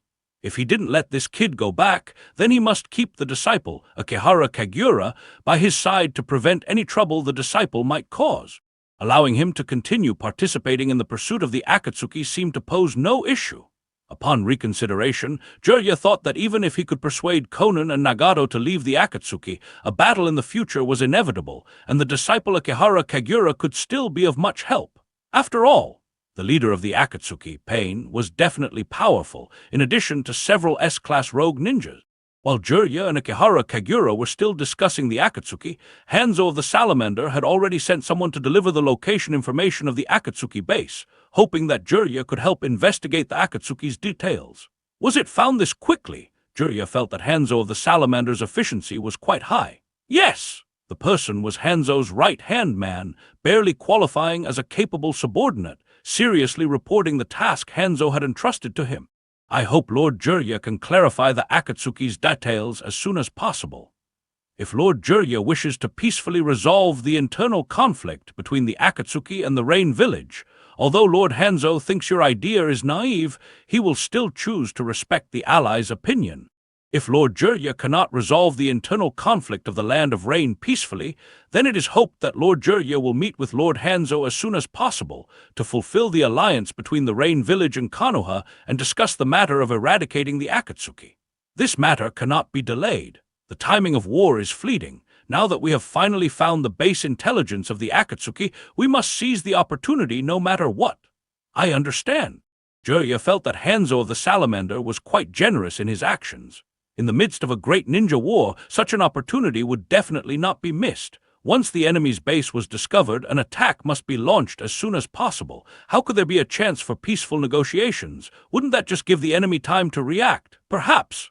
Hanzo of the Salamander also wanted to resolve it peacefully. I hope Lord Jirya does not delay too much. This Rain Ninja felt that Jirya did not take it seriously and voluntarily complained. For Lord Jirya, this may be a routine mission, but for the Land of Rain, it is an opportunity to finally end the internal conflict. Whether it's the civilians of the Land of Rain or the ninjas of the Rain Village, they have all had enough of the hardships of this internal conflict. Lord Hanzo believes he is old, and even if this attack is likely to fail, or even if the ruling power over the Rain Village is lost, this opportunity to end the internal conflict must be seized. Clearly, the Rain Ninja all agreed with the approach of Hanzo of the Salamander. The people of the Land of Rain and the Rain Village suffered greatly from the civil war. Ending this civil war as soon as possible was the consensus of everyone. This is also why the ninjas of the Rain Village were willing to set aside their dissatisfaction with Hanzo of the Salamander's rule and continue to follow this demigod ninja. I understand. Jirya's expression suddenly became grave. Hanzo of the Salamander actually gave him a chance for peace, and he indeed could not betray the trust of this demigod ninja. Kagura, we're leaving immediately. Jirya looked at his disciple, Akihara Kagura. Yes, teacher. Akihara Kagura nodded and agreed. Just when Jirya thought that Hanzo of the Salamander had sent him to gather information on the Akatsuki organization, thinking that the matter could be peacefully resolved. Inside the Rain Village, Hanzo of the Salamander was making the final war mobilization. Rain Village. The heavy rain continued to pour. Atop a high tower, Hanzo of the Salamander stood there. A group of rain ninjas stood beneath the tower, heedless of the torrential rain soaking their clothes, still standing in the rain listening to the speech of Hanzo of the Salamander. The war must come to an end. Perhaps this war should never have begun. The root of this war can be traced back to the time of the Great Ninja War. Many people know the Akatsuki organization was born in the Land of Rain during the Great Ninja War, gathering many ninjas who longed for peace, and also once thought of integrating with our Rain village. However, the Konoha village feared that the Rain village would become powerful and threaten the great village status of the Konoha, so they sent Shimura Danzo to force us, who had failed in the Great Ninja War, to declare war on the Akatsuki, while inciting the Akatsuki to seize power in the Rain village. It is because of this that led to today's chaos in the Land of Rain. Never mind, perhaps I should never have coveted power and should have ceded it to the Akatsuki. However, talking about this now is meaningless. I am the leader of the Rain village. It is my lack of strength, my inability to protect this land. No matter how many mistakes this land has made in the past, they should all be attributed to me. During this time, I have been seeking an opportunity to peacefully resolve the civil war. I did not hesitate to lower my dignity to invite my former defeated ninja, one of the legendary Sannin of the Konoha, Jiraiya, to act as a mediator to negotiate peace. This is only because Jiraiya has close ties with the Akatsuki. I was willing to put aside my dignity to flatter that Konoha Jr. who once lost to me, just hoping he could help us reach a peace agreement with the Akatsuki, even if it means giving up the power of the Rain village. However, I received the news. The Akatsuki refused Jiraiya. The Akatsuki refused my peace proposal to them. The leader of the Akatsuki claims that the Rain village should have been theirs long ago, demanding that everyone in the Rain village must unconditionally surrender to them and accept the rule of those rogue ninjas, as well as demanding that all the Rain ninjas who had once been loyal to me commit suicide, which is something I absolutely cannot accept. It's time to end this civil war. I will not entrust the future of the Rain village to the will of the enemy, but will hold the fate of the future in our own hands. We may fail. Hanzo the Salamander stood atop a high tower, allowing the rain to wash over his body, and loudly proclaimed, "If I die in this war, then cover my body with the ninja forehead protectors of your past. Then, forget the past where I was the leader of the Rain village. Forget that you were all once my subordinates. Forget my name. Choose a new leader for the Rain village. What this land needs is a peaceful Rain village, not one under Hanzo the Salamander. Perhaps this way, those who are loyal to me might be able to avoid his purge. If we win, I will pardon everyone who ever harbored resentment towards me, allowing them to become ninjas of the Rain village again, to wear the ninja forehead protector of the Rain village, to bear the name of Rain Ninja, and to act under my name once more." Hanzo of the Salamander watched as the spirits of the ninjas below him gradually lifted, and he continued loudly, "This is not a gift. It is a mistake I ought to rectify. I should never have succumbed to the threat of Konoha. Now I want to solemnly tell everyone in this world that the Rain village has always belonged to all the Rain ninjas, and it is up to us to decide the future of the Land of Rain. Lord Hanzo, this is not your fault. Lord Hanzo, we will surely not lose. Annihilate Akatsuki. End the civil war. Attack Konoha." A group of Rain ninjas roared loudly in the rain. Although they might have had grievances against Hanzo of the Salamander, hearing him publicly admit his mistakes, even ones he didn't need to acknowledge, immediately softened their hearts towards their former superior. That was the demigod ninja who had once made the Rain village renowned in the ninja world. It was with the reputation of this demigod ninja that the Rain village was able to survive between the three great villages. After all, Hanzo of the Salamander had truly sacrificed a lot for this land, and they had even welcomed a visit from one of the legendary Sannin of Konoha, Jiraiya, witnessing the exchange between Hanzo of the Salamander and Jiraiya with their own eyes. Clearly, Hanzo of the Salamander spoke the truth. This demigod ninja sacrificed the dignity of a demigod to end the civil war.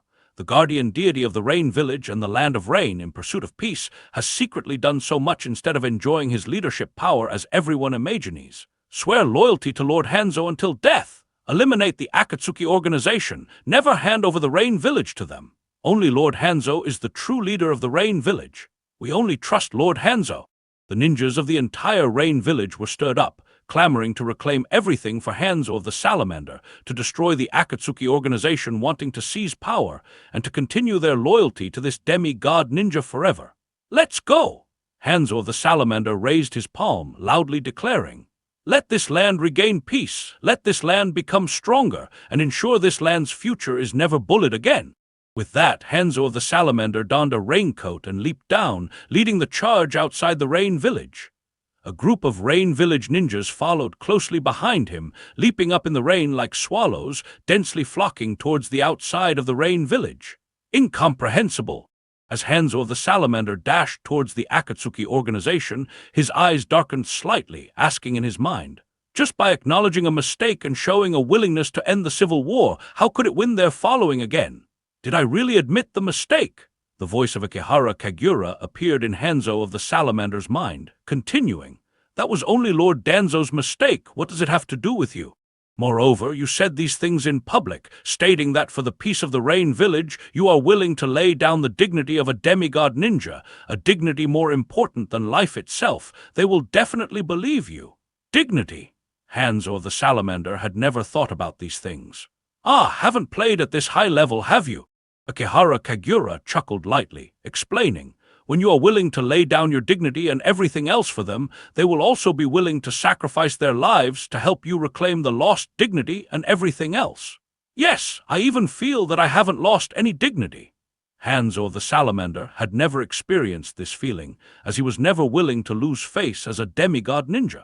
The leader of the Rain Village sighed, unable to help but say in his mind, "Kid, you might be more suitable to be the leader of a village than I am. Have you considered taking on the future of this village?" "Not interested." Akihara Kagura had no interest in the position of leader for the Rain Village. "I am a candidate for the Hokage of the Konoha village, the most likely successor to the Hokage position in the future."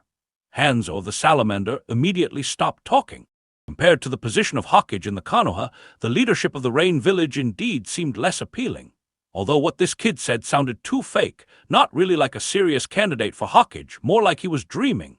Hanzo of the Salamander remembered that this kid seemed to have some relationship with Shimura Danzo and brought up another matter. "Are you really a ninja from the Konoha village? Do you have any grudge against Shimura Danzo? I was once Lord Danzo's favorite subordinate." Akihara Kagura smiled and responded to Hanzo of the Salamander's skepticism. "Lord Danzo had long allowed me to act in his name. Don't think that Lord Danzo is weak. He can solve all the matters of the ninja world. These are all just minor issues now." This was personally admitted by Shimura Danzo. Hanzo of the Salamander was immediately choked up. This kid seemed to have a bit of respect, but not too much. This kid did not hold back at all when throwing dirt and shifting the blame onto Shimura Danzo. How did he really think Shimura Danzo could solve all the troubles? Was Danzo just a coward? Hanzo of the Salamander felt this was more absurd than what this kid was saying and changed the topic again. "Where is Jiraiya, that young man? That young man indeed has some of the traditional ninja's rigidness and naivety, actually thinking that wars can be solved just by talking." "Yes." Akihara Kagura said this with some sighs about his teacher's naivety. "Even teacher Jiraiya's eloquence is not as good as mine. How could he possibly convince the other party to give up war? This negotiation was a futile effort from the beginning." Jiraiya was an excellent ninja. Only in the aspect of eloquence he was not skilled. Jiraiya hoped that through a conversation he could save his misguided students and friends who left the village. It was destined to be a conversation that would not yield any results. "All right. We are almost arriving at the base of the Akatsuki organization now." Akihara Kagura injected enough chakra into Hanzo of the Salamander's body to support his movement, and softly instructed in his mind, "Animal path, as soon as our negotiation breaks down and we start fighting with the other side, you immediately order the Rain Ninjas to launch an attack on the base of the Akatsuki organization. The people of the Akatsuki organization must understand one thing. Without me, the fate of this organization is destined to head towards destruction." Chapter 132, Kakuzu's Earth Grudge Fear, the base of the Akatsuki organization.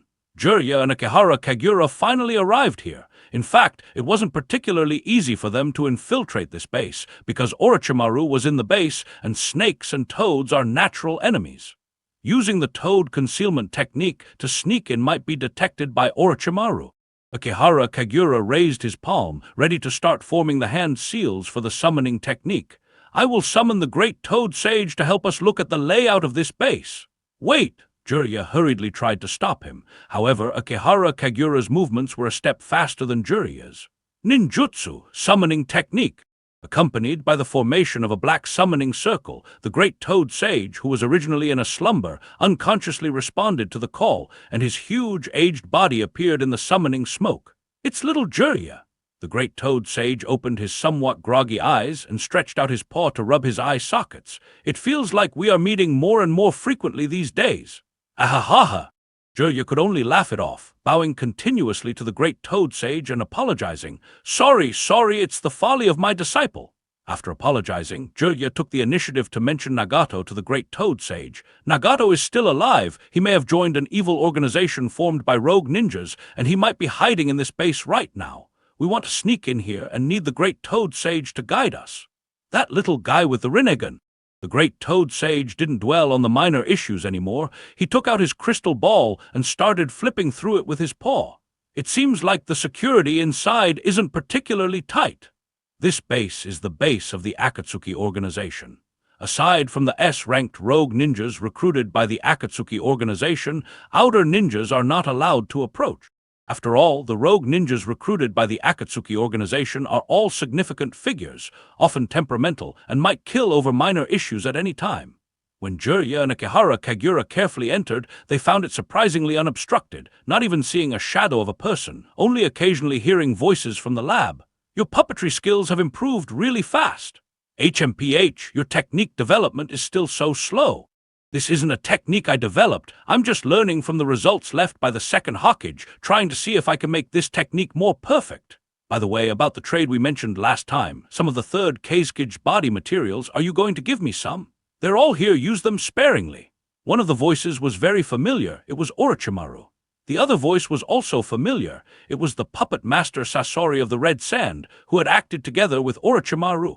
Orochimaru! Jirya quickly wanted to move over there. However, remembering another initial purpose of his coming to the Akatsuki organization, Jirya stopped in his tracks and headed deep into the base of the Akatsuki, planning to find Nagato and Konan first. Just after Jirya and Akihara Kagura left, Orochimaru in the laboratory sniffed lightly, frowned, and sneered. It seems like I've smelled an unpleasant scent.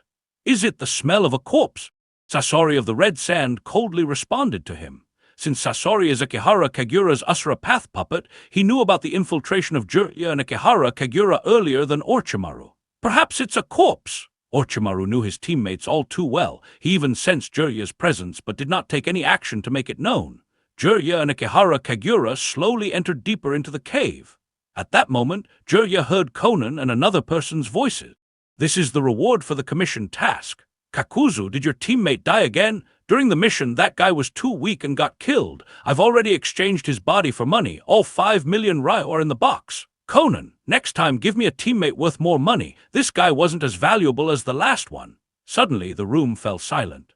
Both Konan inside the room and Jirya eavesdropping outside were silent, both feeling that the demand for teammates was somewhat too outrageous.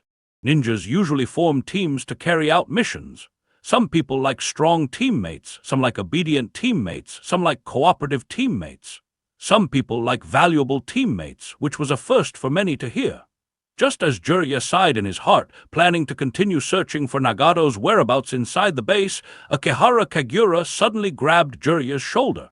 A paper shuriken flew past Jirya, pinning itself onto the hard stone wall with its fragile origami. They had been discovered. Konan has found us. Jirya took a deep breath, not planning to hide any longer. And others. Akihara Kagura's gaze moved towards the deeper parts of the cave. In the darkness of the cave, a pair of eerie eyes appeared. These eyes, with concentric circles, were none other than the legendary Rinnegan, the sage's eyes. It's been a long time, Teacher Jirya. A figure with orange hair slowly emerged from the darkness. This man appeared still young, with a pair of Rinnegan eyes, wearing strange black nose piercings and draped in a black robe adorned with auspicious clouds. Pain! Konan's figure also appeared beside the man with orange hair, looking at Jirya and Akihara Kagura, who had infiltrated the base, and uneasily said, "They really found this place." With the appearance of Pain and Konan, individuals wearing black robes adorned with auspicious clouds came out one after another. Something interesting is going to happen. Among them, Orochimaru sneered, clearly in a mood to enjoy the spectacle. It was Orochimaru's command that allowed Akihara Kagura and Jirya to track down Akatsuki's whereabouts, and he had been looking forward to seeing trouble within Akatsuki. These two are quite troublesome enemies. Sasori of the Red Sand, with his puppet Haruko, was always ready to enter battle. The last person to come out was the rogue ninja who demanded that teammates must be valuable. The S-ranked rogue ninja from the land of Waterfall, Kakuzu. We're surrounded. Jirya immediately realized they were encircled. Has the enemy infiltrated? Kakuzu's gaze surveyed Jirya, speaking slowly. Jirya of the legendary Sannin, his corpse could fetch a good sum of money at the exchange. This guy seemed to never care about who the enemy was, only how much they were worth. When Kakuzu's gaze fell on Akihara Kagura, his expression suddenly became serious. The wood-release kid, Akihara Kagura, the price for this kid is not cheap. We must keep his body intact. How much? Akihara Kagura asked with the curiosity of a child. Kakuzu took out his notebook, glanced at the records, and continued in a deep voice, 35 million ryo. That was last month's price. The month before it was 20 million ryo. The price for corpses might have been updated this month. It could even go higher. Kagura! Jirya stopped Akihara Kagura. His gaze turned to Pain, who had appeared. He had recognized the face of his former disciple, and he also heard Conan's address. Is this Pain? Isn't this Yahiko's appearance? Didn't Hanzo of the Salamander say that Yahiko had died? Then, where is Nagato, who is still alive? Jirya didn't understand the specific abilities of the Rinnegan and could only speculate where his other disciple Nagato was hiding. Kill this kid first. Kakuzu directly lunged at Akihara Kagura, because in his eyes Akihara Kagura was extremely valuable. Retreat for now. Jirya quickly took Akihara Kagura, attempting to escape from the cave. However, he didn't just want to let his disciple take him away using the Flying Thunder God technique. He also wanted to use this opportunity to uncover the truth and probe where Nagato was hiding. Fire release! Big flame bullet! Jirya rapidly exhaled a burst of intense flames. Water release! Water wall! A masked creature emerged from Kakuzu's shoulder, quickly releasing a sphere of water release ninjutsu. As water collided with fire, a cloud of smoke instantly began to spread throughout the cave. Jirya and Akihara Kagura, using the smoke as cover, quickly retreated and escaped from the cave. However, it seemed that the members of the Akatsuki organization understood their intentions. Except for Conan, who stayed inside, several members directly pursued them out of the cave. 1, 2, 3, 4. Akihara Kagura slowly counted the number of enemies. The situation was subtly delicate. On our side, Jirya, Akihara Kagura, a double agent. The Akatsuki organization, Pain, Orochimaru, Sasori of the Red Sand, Kakuzu. If one were to seriously consider, Jirya was actually the most likely to encounter danger, but most members of the Akatsuki did not know Akihara Kagura's identity. However, before Akihara Kagura and Jirya could discuss and divide the enemies among themselves, the leader of the Akatsuki, Pain, directly assigned them. Kill that kid! Pain glanced at Akihara Kagura, his gaze then fell on Jirya, wanting to talk to his former teacher and also wanting to personally end his teacher's life. This one is mine. Heh, fine. Orochimaru chuckled lightly, standing still without moving. Is it really necessary for the three of us to act together against just a kid? Leave it to me. Kakuzu took it upon himself to deal with Akihara Kagura. Orochimaru. Sasori of the Red Sand turned his head to glance at Orochimaru and mockingly said, You really are cunning. Kakuzu might not necessarily be a match for that kid. Orochimaru still smiled, shaking his head. Kakuzu won't be careless. He knows how much Akihara Kagura's corpse is worth. Wouldn't he also know the intelligence on Akihara Kagura? The wind gently blew. The branches outside the cave swayed one after another. Pain and Jirya faced each other on the opposite side. Kakuzu and Akihara Kagura made eye contact, speaking in a hoarse voice about his pasts. Kid, when I saw you, I was reminded of the first Konoha ninja I ever fought against. Coincidentally, that guy was also a wood-release ninja, the first Hokage Senju Hashirama. Normally, an average Konoha ninja would have been scared off by Kakuzu's words. Akihara Kagura glanced at Kakuzu and asked proactively, Oh, you fought the first Hokage before. Who won between you two? Kakuzu was silent for a while, feeling that this kid was not quite sincere. That was Hashirama, the god of ninja who had ended the era of warring states. How could his strength not defeat Hashirama? I lost!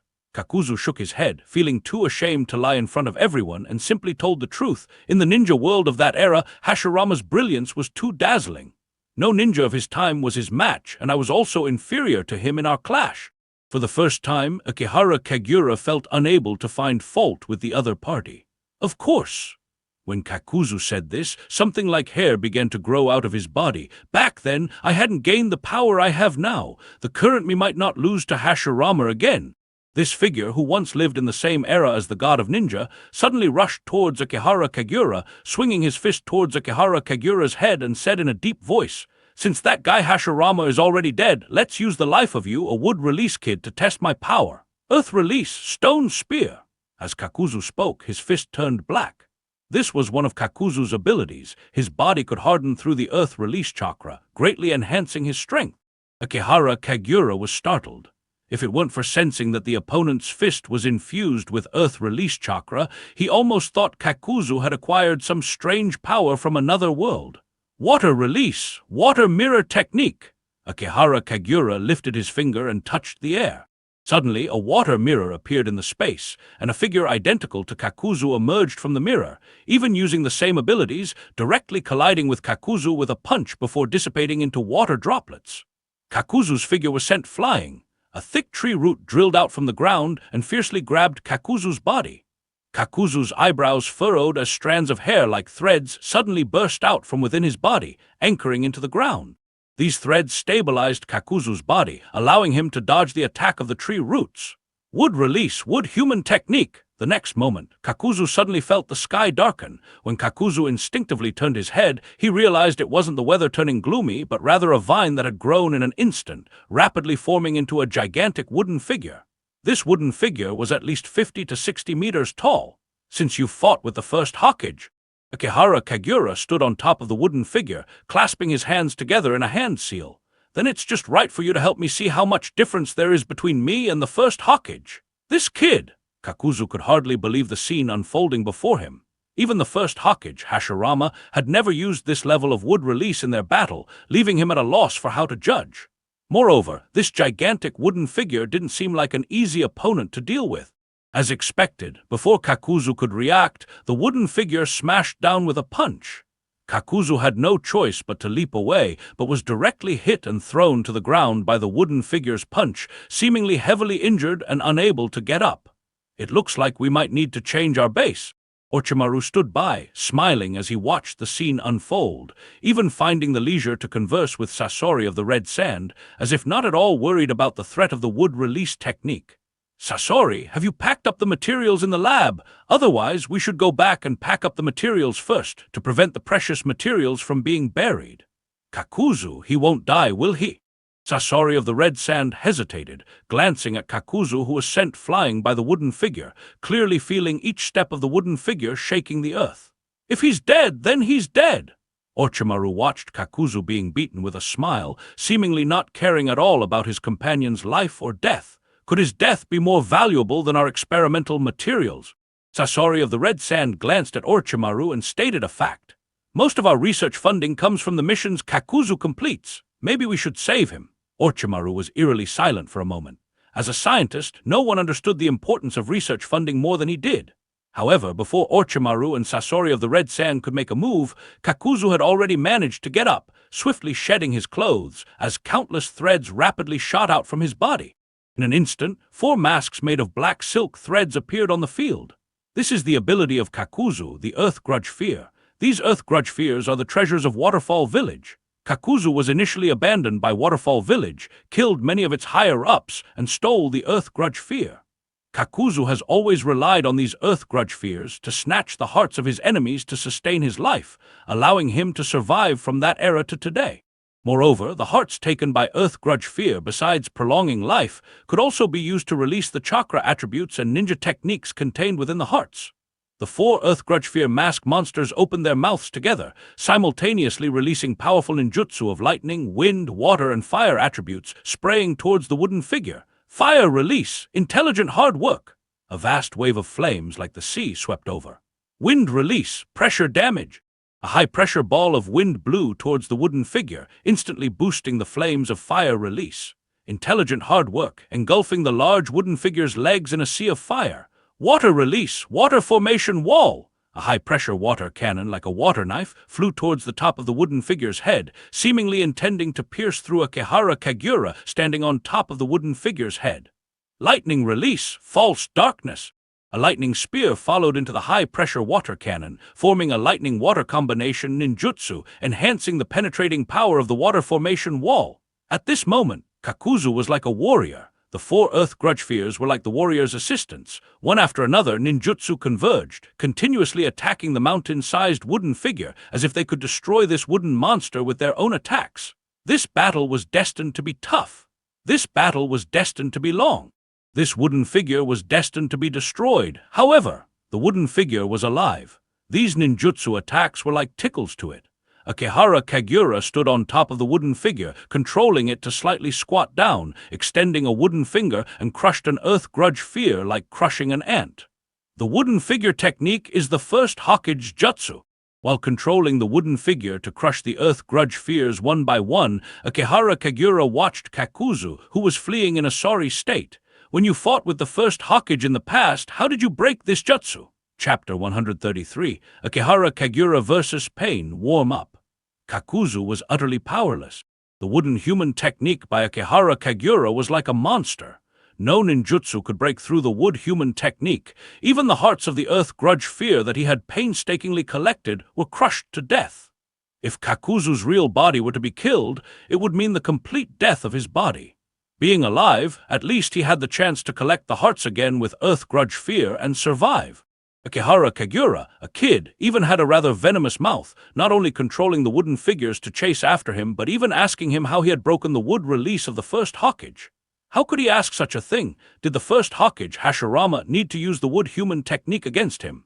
Kakuzu desperately dodged the attacks of the wooden figures, looking for gaps in their attacks, just like many years ago, hoping to barely survive. This is not a battle of equals. Watching Kakuzu fleeing in a sorry state, Sasori of the Red Sand snorted coldly. He really brings shame to the Akatsuki. That guy is good for nothing but collecting funds. Do you want to save him? Orochimaru asked with a light laugh. Let's save him. Sasori glanced at Pain in the distance and said softly, if Kakuzu dies here, it would be difficult to explain to Pain, not to mention. Do you really think just because that kid is afraid of snakes, you can stop him with just the two of us? After saying this, Sasori's red secret technique produced several chakra threads, directly binding Orochimaru's body. You bastard! Orochimaru's eyes suddenly narrowed. However, with Sasori's red secret technique holding Orochimaru, he directly flung Orochimaru towards the wooden figures. The massive wooden figure immediately dropped the pursuit of Kakuzu, instantly attracted by Orochimaru flying over. The wooden figure's hand grabbed Orochimaru's body. Akihara Kagura stood on top of the wooden figure, looking at Orochimaru held in its hand, slightly frowned, and asked softly, if I now control the wooden figure to tighten its fist, can you survive? I can, Orochimaru nodded. At that moment, Orochimaru seemed to have understood Akihara Kagura's thoughts, appearing unfazed by the incoming danger, even smiling brilliantly, as if sending a signal, go ahead, Kagura, you are my most perfect creation after all. Snap! The massive wooden figure suddenly clenched its fist. Orochimaru's body was instantly crushed into a pulp by the wooden figure. However, from this mass of pulp, a long snake emerged, directly falling to the ground. The snake opened its mouth wide, spitting out Orochimaru's body. Akihara Kagura's eyes narrowed slightly. Let's go together! While controlling a puppet that flew over, Sasori of the Red Sand loudly called out to Orochimaru and Kakuzu. This kid is not something we can deal with alone. A flash of anger crossed Orochimaru's eyes, because Sasori of the Red Sand, taking advantage of his unpreparedness, directly attacked with chakra threads, forcing him to rescue Kakuzu. Otherwise, he wouldn't have been caught by Akihara Kagura's wooden figure just now. Fortunately, his life was resilient enough. Otherwise, wouldn't he have been killed by Sasori of the Red Sand? However, Sasori of the Red Sand, who had almost killed him just now, acted as if he had done nothing and called him to deal with Akihara Kagura together. But Orochimaru really couldn't refute him, because the real victory or defeat in battle was with Pain. Orochimaru, Sasori of the Red Sand, and Kakuzu kept attacking the wooden figure, the first two having a myriad of connections with Akihara Kagura, exemplifying the epitome of effort without contribution, leaving only Kakuzu, who even lacked the support of the earth grudge fear, making even assisting a bit of a stretch. The battle here was fierce. Jiraiya and Pain had yet to make a move. Pain was somewhat leisurely at first, believing that the three members of the Akatsuki could easily take down Akihara Kagura. However, the three members of the Akatsuki were being dominated by Akihara Kagura. Teacher Jiraiya, is that your new disciple? Pain glanced at the rampaging wooden figure in the distance and said solemnly, you've always been so good at teaching disciples, producing students who are very excellent. Does that include you? Jiraiya stared intently at Pain, focusing on that face identical to Yahiko's. Pain, you're Yahiko, aren't you? What on earth is going on? Hanzo of the Salamander told me Yahiko was dead, but I see Yahiko alive even wearing Nagato's eyes. It seems you know everything now. Pain seemed unmoved, speaking as if he were a dead man without any emotion. Hanzo was right, that guy named Yahiko, he's indeed dead. The one alive now is just a Pain experiencing agony. Jirya continued to watch Pain, hoping to see through Pain's appearance to the truth, trying to discern what was different. There's only one pair of Rinnegan. Pain had the Rinnegan, but where are Nagato's eyes? Even though Jirya had already traveled and seen the various unique abilities in the ninja world, he still could not imagine the power of the Rinnegan. However, no matter what, this person was definitely his disciple. No matter if you are Yahiko or not. Jirya ceased to ponder, spreading his palms open, attempting to persuade his disciples. Anyway, I already know about your affairs. It's all Shimura Danzo's fault. We can't let the mistakes of others lead us down the wrong path. Teacher Jirya. Pain lifted his gaze to his former teacher and said, "What happens with us has nothing to do with you anymore. The path we're on is not a mistaken one. The true God should assume its rightful place, naturally following the path it was meant to. You are my disciples." A mix of guilt and unease appeared on Jirya's face. "The messenger Toad from Mount Mayaboku told me you were dead. I always thought you had left this world. If I had known that you were harmed by Shimura Danzo at that time." "It doesn't matter." Pain, indifferent to his teacher's guilt, continued. "After all, we've grown up. I'm grateful for Teacher Jirya's care in the past, but ignorant and foolish children must eventually grow into adults after experiencing pain. And I simply underwent a transformation after experiencing pain. From a mortal transformed into a god." Swoosh, a figure landed beside them. It was Conan, who, unknown to them, had been sent flying by a punch from a wooden figure earlier. Pain, completely ignoring the tragic state of his subordinate, quietly shared his mental journey with his teacher. Once becoming a god, all thoughts and words are considered from the perspective of a god. Your subordinate. Jirya even glanced at Conan. "It doesn't matter." Pain's voice remained unfluctuating, his demeanor subtly becoming more aloof, continuing, "Teacher Jirya, after all, you are but a mortal. It's already remarkable that you've come this far, so understanding the thoughts of a god is indeed difficult. Don't you care about them?" Jirya glanced again at the distant figures of Sasori of the Red Sand and Orochimaru being beaten by the wooden figure. "Kagura's power is strong, possessing strength comparable to that of the Rinnegan. No one can stand against these eyes." Pain immediately stopped his discourse on divinity to retort. "Heaven bestowed these eyes upon me to end the chaos of this world.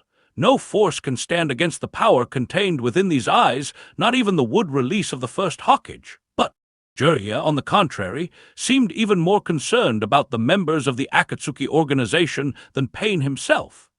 The main reason was that his old friend Orochimaru was among them, and he was somewhat worried that his friend might be killed by Akihara Kagura, especially since he had just witnessed Akihara Kagura crushing Orochimaru to death once.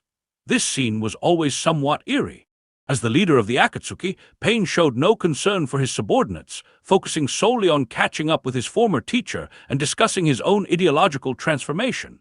Jirya, who had come to deal with the trouble caused by the Akatsuki, found himself gradually losing interest in reminiscing and began to worry about the life and death of the Akatsuki members. Just at that moment, Sasori of the Red Sands puppet Haruko tumbled through the air, landing on the ground unscathed. Despite the difficult battle, Sasori still did not reveal his true form. Jirya suddenly became even more worried. If only Orochimaru was left, it felt like a return to that day, worrying about which one, his disciple or his friend, could survive. "Pain!" Sasori of the Red Sands Haruko got up and took the initiative to speak. "Hurry up and deal with that kid. Orochimaru won't last much longer." Pain's expression slightly changed. Just moments ago, he had been expounding his divine ideology to his teacher, presenting himself as a deity of the ninja world. Yet the defeat of his subordinates quickly lowered the tone. "Are you not done talking?"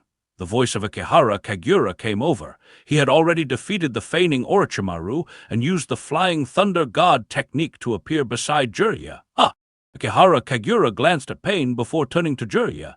"Teacher Jirya, perhaps we overestimated the strength of the Akatsuki. Except for Orochimaru, the others seem strong, but the organization is like playing house." Pain's hand slowly clenched into a fist. Akihara Kagura seemed unaware of Pain's gesture and continued. "They look flashy, like street magicians, intimidating to those less powerful, but none could withstand me. They're somewhat like swindlers." Pain felt his fist getting harder. Akihara Kagura kept spewing venom, completely disregarding Pain's feelings. "I haven't even used Sage Mode yet. I could probably kill everyone here within a minute, including the two hiding in the cave."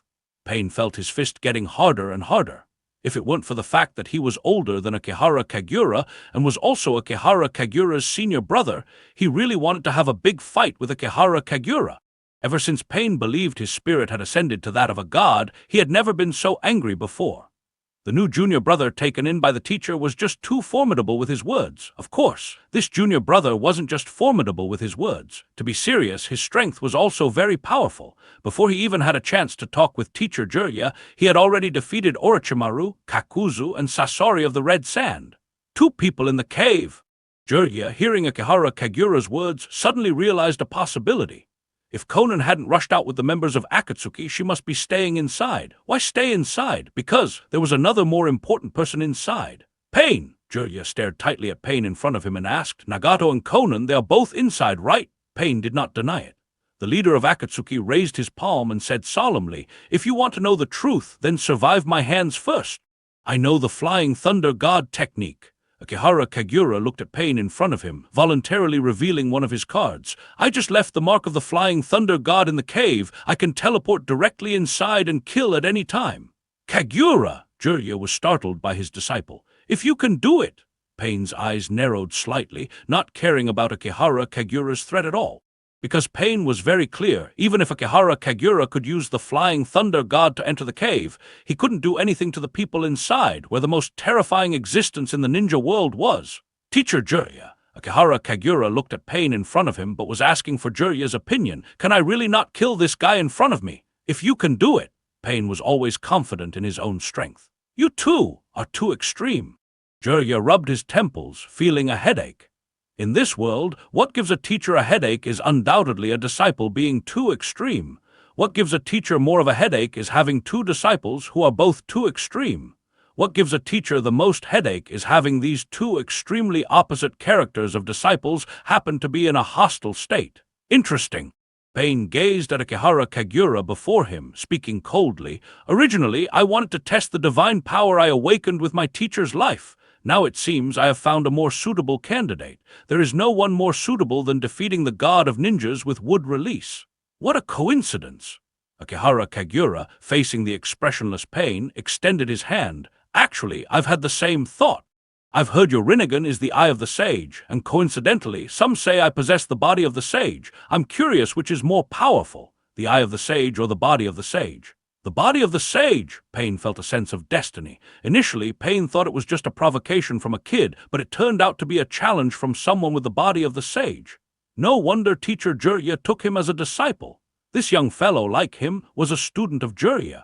They both possessed the most terrifying abilities in the ninja world, one with the body of the sage and the other with the eye of the sage. However, their stances were not the same. If he killed teacher Jirya now, this young man would surely seek revenge for teacher Jirya, meaning they were bound to fight sooner or later. Of course.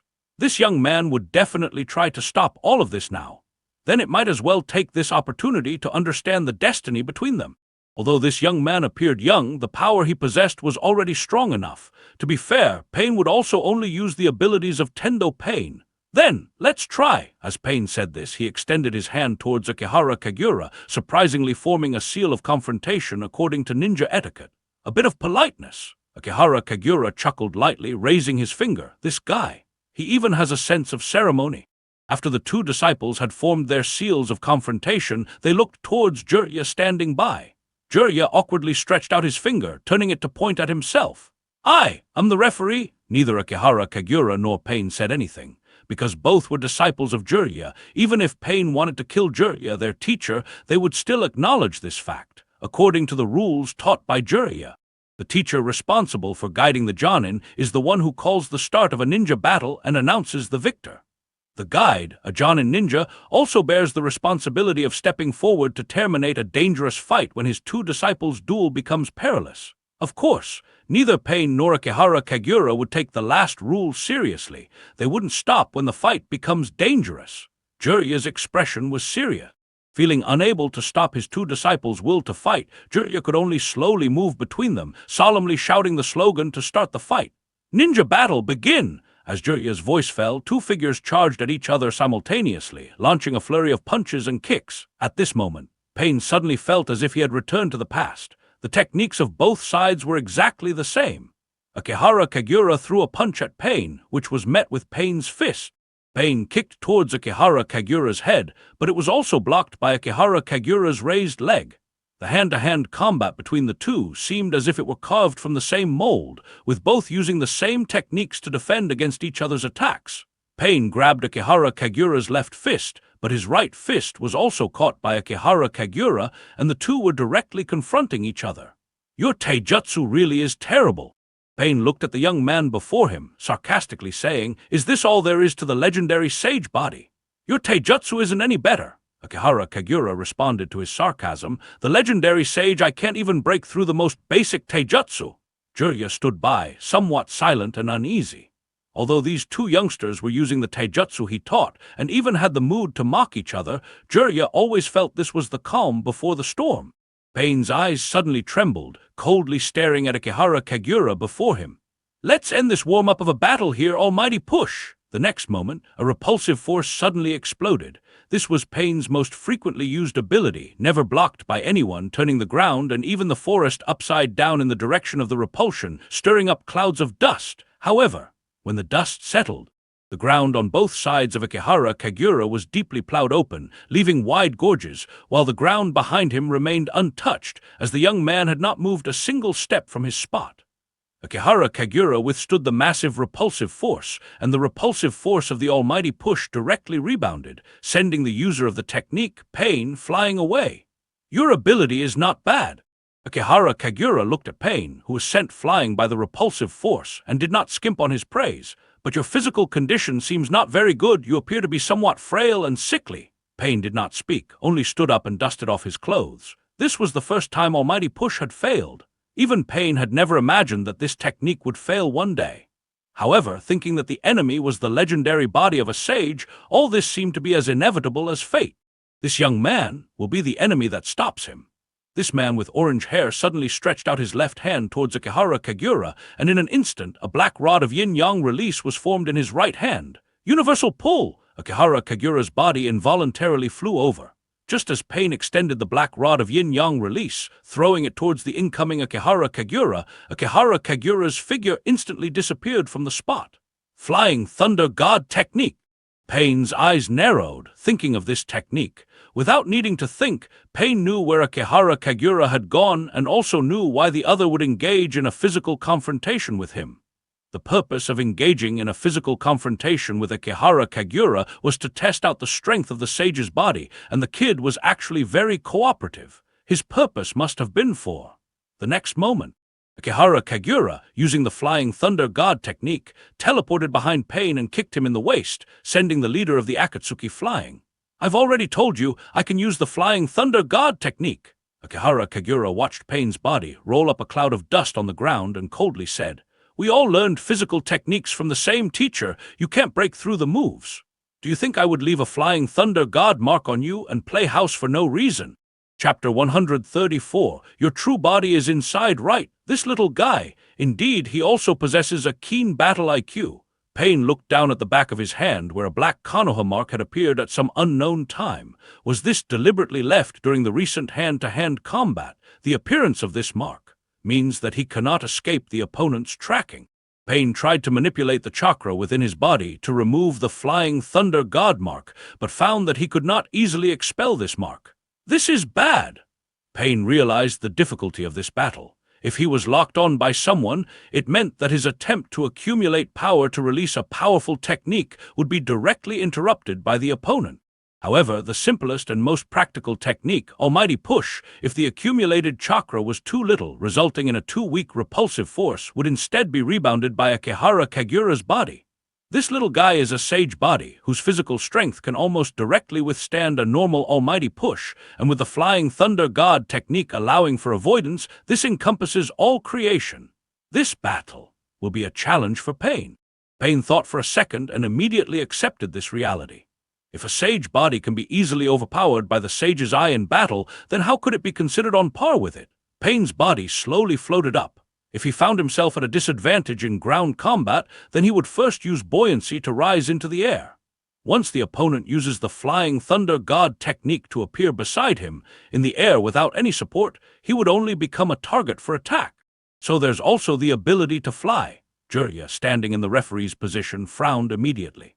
Also, Orochimaru appeared next to Jiraiya at some point, asking with a sinister smile, "Does Kagura also possess the ability to fly?" "Orochimaru!" Jiraiya's expression suddenly turned serious, and he said sternly, "It was you who led Nagato and Konan astray. Tell me, who exactly is Pain?" "It wasn't me." Orochimaru certainly would not take the blame, smiling as he explained, "I only joined the Akatsuki not long ago and was even defeated by Pain, forcing me to seek refuge with the Akatsuki. By all accounts, I am an innocent victim." "You!" Jiraiya shook his head and sighed. He believed Orochimaru would not lie about such a matter, but he also did not believe that Orochimaru was an innocent victim. "Kagura is excellent, isn't he?" Orochimaru sneered as he spoke of Akihara Kagura, as if he himself was Kagura's teacher. "I have this little guy's experimental records. In the human experiments involving the transplantation of Hashirama's cells, he was able to perfectly integrate the first Hokage cells, just as if he were the same person as the first Hokage, without any signs of rejection." "Orochimaru." Jiraiya stared at Orochimaru seriously, sternly warning him, "Don't harbor any ill intentions towards Kagura. The old man is raising him as the future of Konoha." "Oh!" Orochimaru's interest was piqued, and he chuckled. "Is that so? Has the old man really chosen Kagura for the future position of Hokage? How interesting. This world is so interesting." Orochimaru couldn't help but want to see what this world would become. "If Akihara Kagura becomes the Hokage in the future, and I use the living corpse reincarnation to take over his body, could I indirectly become the Hokage? That's the position of Hokage, a position I was once so close to." Even though Orochimaru no longer cared about the position of Hokage, he still harbored some grudges about the past. "Everyone in Konoha once thought I would become Hokage, but my own teacher, Sarutobi Hiruzen, directly denied it. If you say Orochimaru has no complaints about this, everyone knows that's impossible. Snakes are never creatures with broad minds. Really interesting." Orochimaru thought of an interesting future. When he gets Akihara Kagura's body and Sarutobi Hiruzen hands over the Hokage hat to Kagura during the succession ceremony, the old man will realize that the successor is the one he once denied, the disciple he expelled. As for Kagura's thoughts, that little guy would definitely agree, especially since I hold the lives of Yakashi Kabuto and Yakashi Nano in my hands. That little guy wouldn't want to see Yakashi Nano die in front of him, right? That scene would be too interesting. That day it would definitely be the most exhilarating day for me. Orochimaru, thinking of the possible scene in the future, imagining Sarutobi Hiruzen's shocked expression, couldn't help but lick his lips, his heartbeat speeding up. "Are you thinking of something happy?" Jiraiya looked at Orochimaru, who seemed a bit strange beside him. Having been friends for many years, Jiraiya had a certain understanding of Orochimaru. He could feel Orochimaru's excitement and happiness. "No, my disciple succeeded as Hokage. What is Orochimaru so happy about?" Although Jiraiya always wanted to bring Orochimaru back to the village, Orochimaru was still a rogue ninja at this point. Why has his excitement become somewhat strange? "Yes, I thought of something happy." Orochimaru's mouth curved into a sinister smile as he casually lied to deceive Jiraiya. "The old man is looking for a successor. Doesn't that mean he's about to die?" Jiraiya's mouth twitched. Thinking about his teacher and friend's complex relationship, Jiraiya looked up at Orochimaru and said softly, "Orochimaru, if the old man really does die one day, I believe you won't be as happy as you are now." Orochimaru thought of that moment, and his expression gradually calmed down. If speaking seriously, on the day their teacher, Sarutobi Hiruzen, really dies, he might not be able to be as happy as he is at this moment. As the conversation between the old friends about the past took place, the situation on the field had changed. Pain floated into the air and quickly gathered his chakra. Akihara Kagura stood still, looking up without moving. "So you're not fooled?" Pain frowned. Because he was floating in the air, gathering a huge amount of chakra and appearing to be about to use a powerful technique, he wanted to lure Akihara Kagura to teleport into the air. As long as Akihara Kagura appears in the air, Pain can use Almighty Push in the air, crushing him when he has no ground to push off from. But this little guy was not fooled. Pain looked down at Akihara Kagura, slowly bringing his palms together. "Since you refuse to be fooled, then I must find a way to release an even stronger technique. But it might not necessarily be successful." Pain's eyes darkened slightly, knowing how difficult Akihara Kagura was. This little guy might escape using the Flying Thunder God technique. Merely the power of Tendo, trying to defeat this little guy is not so easy, and it might even be impossible to overcome him. This was one of the limitations of Pain going into battle. Normally, no enemy in the ninja world could be a match for Pain, but unexpectedly, a powerful sage body appeared out of nowhere. "We must try." The chakra that Pain gathered converged in the palm of his hand, slowly forming a black sphere akin to a black hole, pondering in his heart. At least it can be used to lure that little guy into an opening. The Earth will be attracted by planetary devastation, and all the flying thunder god marks he left nearby will be sealed. Even if he wants to dodge using the flying thunder god technique, he can only fly towards me, and then I'll use almighty push. Teacher Jirya, please stay back. Akihara Kagura, seeing the black sphere, loudly warned, "That guy is about to release a formidable technique." "You guys!" Jirya spoke in a deep voice, wanting to persuade further. Orochimaru quickly sensed that something was off about the black orb and quickly pressed down on Jirya's arm, taking him away from the battlefield. The Sasori of the Red Sand had long sensed that something was amiss, and controlling his red puppet, leaped away into the distance. Seeing the severely injured Kakuzu lying on the ground, he extended a few chakra threads from his fingers, pulling Kakuzu's body and leaping away with him. "I thought you would dodge." Pain held the black orb in his palm, looking down at Akihara Kagura, who still hadn't moved from the ground. "I didn't expect you to foolishly confront this jutsu."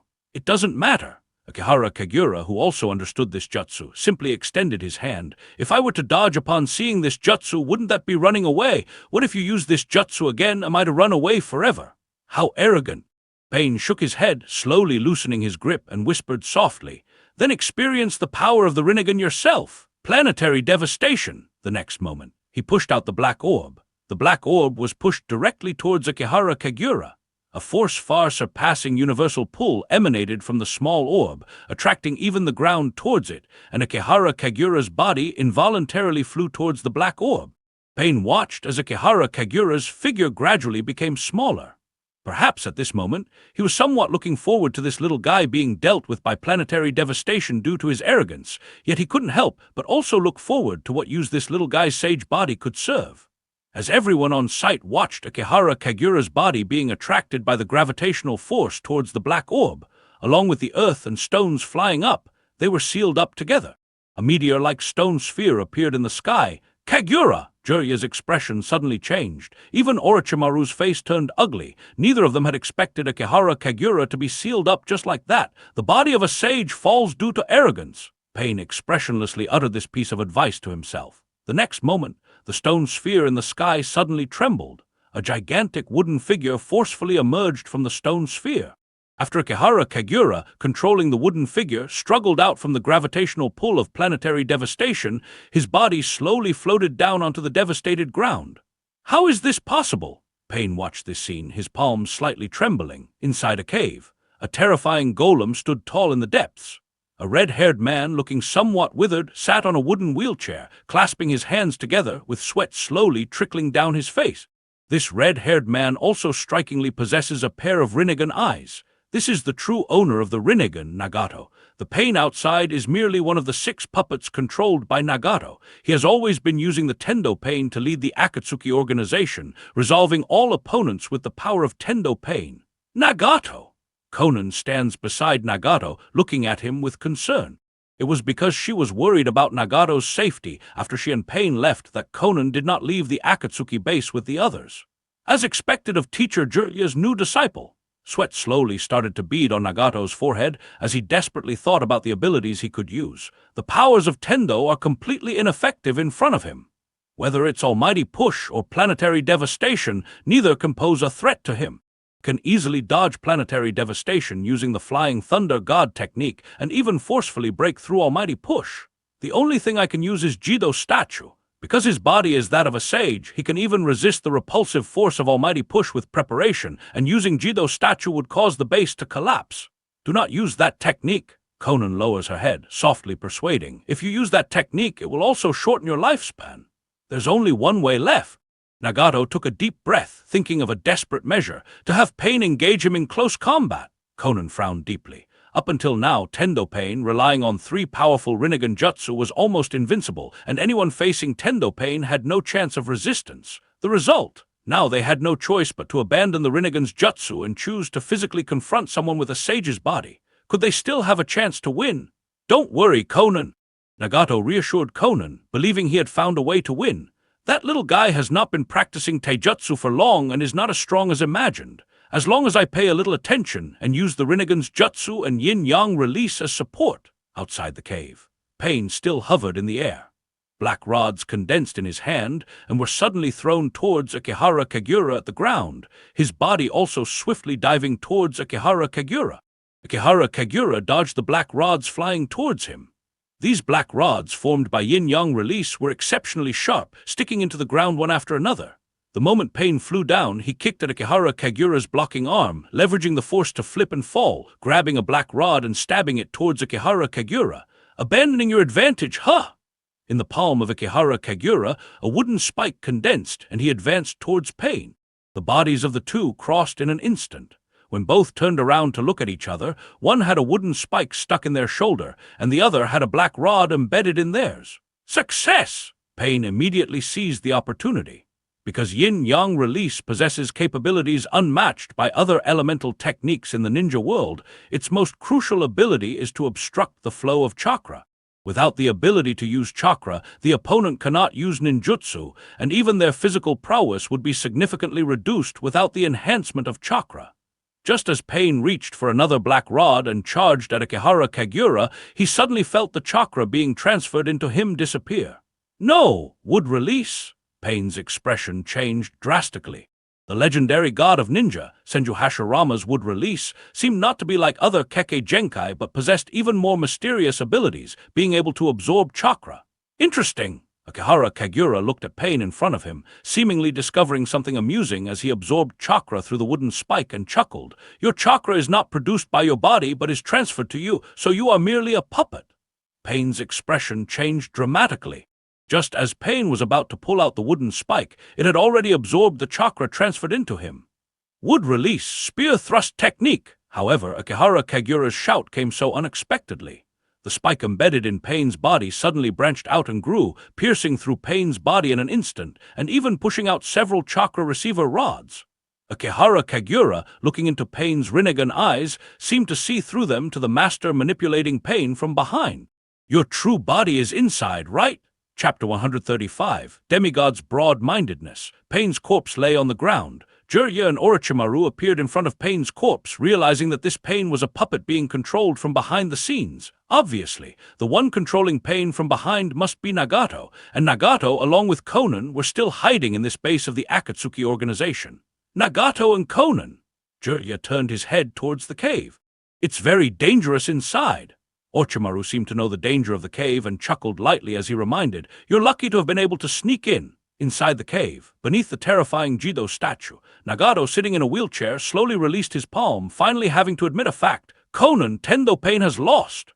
When Nagato had no choice but to make Pain abandon the Rinnegan's techniques and was forced to resort to physical combat, the battle was essentially lost. "Then let's leave this place first." Konan's eyebrows furrowed as she began to push Nagato's wheelchair. Konan's body started to emit sheets of paper, and even the stone walls of the base cave began to vaguely show the pattern of folded paper, with a crack in the stone wall opening up an escape door. "As long as we leave here first, if they step into this base, I will immediately destroy the base and eliminate them using explosive tags." This was Konan's ability. The entire base of the Akatsuki organization seemed to be a cave, but inside it was disguised by Konan using the paper person of God technique, which is why Konan was able to detect Jiraiya and Kagura sneaking into the Akatsuki base. This place was also filled with countless explosive tags. This was Konan's final arrangement. "No!" Nagato stopped Konan's action, solemnly saying, "Konan, push me out. I must retrieve Yahiko's body. He is the only leader of the Akatsuki organization." Konan remained silent and did not respond. Nagato had created the most powerful Tendo Pain using Yahiko's body, but Pain had already been defeated by Kagura. Yahiko's body was outside at this very moment. Retrieving Yahiko's body was indeed important. However, Nagato's safety was even more important than the deceased Yahiko. "There's still a chance." Konan, looking at Nagato sitting in the wheelchair, was unwilling to agree to this. Despite Nagato and Pain essentially being the same person, Konan's attitude toward Nagato and Pain was somewhat different. "Nagato, in the future, after you have created the 6 paths of pain, it would still be okay to retrieve Yahiko's body. Push me out there." Nagato's voice was incredibly firm as he quietly commanded, "I don't want to endure the pain of losing Yahiko again. Besides, if we can't deal with that little guy, our plan will face many problems in the future. Let's go, Konan." Nagato lifted his head, looking deep into the cave at the Jido statue, and whispered, "There's an outer path Jido statue here. Dealing with that little guy won't be too troublesome." This outer path Jido statue. Every time it is used, it drains his chakra and life force. However, it was also the power of the Outer Path Jido statue that allowed him to survive the encirclement and attack by Hanzo of the Salamander and Danzo Shimura in the past. But it's not possible to kill him. Suddenly, a voice appeared in Konan and Nagato's ears.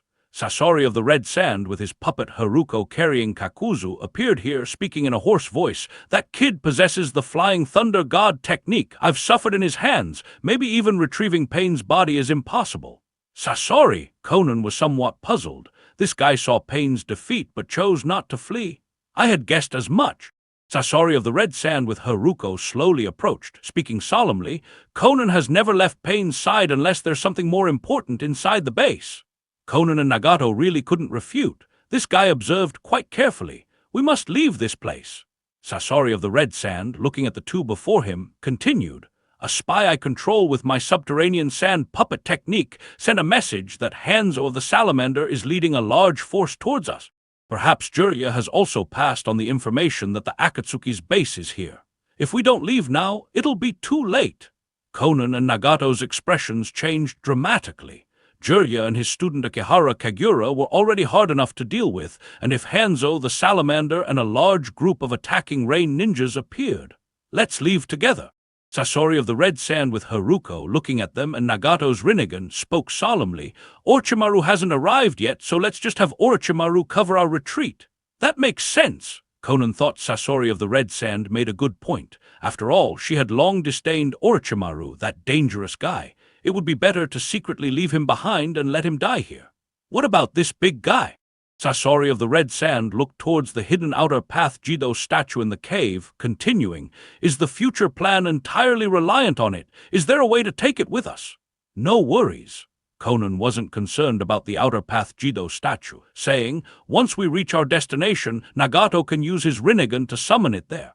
Taking advantage of the moment before Nagato could react, Konan quickly agreed with Sasori of the Red Sand to leave Orochimaru behind to cover their retreat, and their group immediately left the base in secret. Of course, it was said to let Orochimaru cover their retreat. In reality, it was just to distract others with Orochimaru. Who would have thought that guy, refusing to cooperate and thinking his relationship with Jirya was good enough to afford watching the spectacle from the sidelines, even insisted on wearing the Akatsuki's robe? Sasori, seeing Nagato's hesitation, solemnly persuaded, If we don't leave now, Hanzo of the Salamander's troops will soon be upon us, along with Jirya and that kid named Akihara Kagura. I don't want to be caught in a net along with you all. From any perspective, Sasori's actions could be considered extremely honorable. Knowing the leader of the organization was a puppet, he did not choose to leave the Akatsuki, but instead sneaked in to warn them upon learning of the imminent danger. Konan's favorable impression of Sasori significantly increased. Even Nagato understood that Sasori, an S-rank rogue ninja, being willing to help them escape, was fulfilling a comrade's duty as best as he could. Thank you, Sasori. Konan rarely took the initiative to thank Sasori. No need for thanks. Sasori, manipulating Haruko, crawled out of the escape hatch, continuing, If you ever want to repay me, just kill that kid named Akihara Kagura for me. Turning his corpse into a puppet would be fine. I have a fondness for powerful puppets. It's a deal. Nagato immediately agreed. Although Nagato thought Akihara Kagura's strength was significant enough to be one of the 6 paths of pain, the key ability of the 6 paths of pain lay in the Rinnegan, so it didn't matter if they handed Kagura's corpse over to Sasori eventually. Hearing this, Sasori's Haruko paused for a moment before continuing its crawl without any further comment. Kakuzu, following behind, actually had a different opinion and took the initiative to say, That kid's corpse could fetch 35 million ryo now. Its price might even increase in the future. This group of Akatsuki, they didn't seem like they had been defeated at all, but rather like they had won a victory. When the group left the base and hid behind a rock, they saw a dark line approaching the Akatsuki base from a distance. That was Hanzo of the Salamander's Rain Ninja troops. Konoha's Jirya and Hanzo of the Salamander have joined forces to encircle us. Kakuzu's voice sounded somewhat weary. He didn't seem to care much about the alliance of the two forces, nor did he realize how impactful his words were to those nearby. Nagato and Konan's expressions turned very grim. This scene reminded them of many years ago when Konoha's Danzo and Hanzo had jointly encircled the Akatsuki, which was still in its early stage. Let's go! Konan, pushing Nagato's wheelchair, took the lead in leaving. The Sasori of the Red Sand, Haruko, followed behind, looking at Kakuzu with a strange expression. How did this guy, who is so eloquent, manage to live from that era to the present? On the other hand, when Hanzo of the Salamander led the Rain Ninja troops to arrive, they immediately surrounded Jirya, Orochimaru, and Akihara Kagura's group. Hanzo of the Salamander also saw the body of Pain lying on the ground and asked in a deep voice, "This is the leader of the Akatsuki organization. It seems you have already dealt with the biggest trouble, Lord Hanzo." When Jirya saw Hanzo of the Salamander appear, he thought Nagato and Konan were still in the cave and didn't want Hanzo of the Salamander to interfere further, questioning, "Didn't we agree to let me resolve the Akatsuki matter peacefully? I have been waiting for the time." Hanzo of the Salamander was indeed not lying, actively saying, "Seeing that there was a battle happening here, I immediately came to help you. After all, we had established a covenant to jointly oppose the Akatsuki." At this point, Hanzo of the Salamander continued, "I didn't expect you had already dealt with the leader of the Akatsuki. It seems you have indeed become stronger over the years." "It's not." Jirya hurriedly wanted to explain, not wanting to reveal the situation of Nagato and Konan, and tried to ask Hanzo of the Salamander to take his people and leave. "The matter with the Akatsuki is not resolved yet. I have found a peaceful solution." Killing the leader of the Akatsuki is indeed a peaceful solution as well.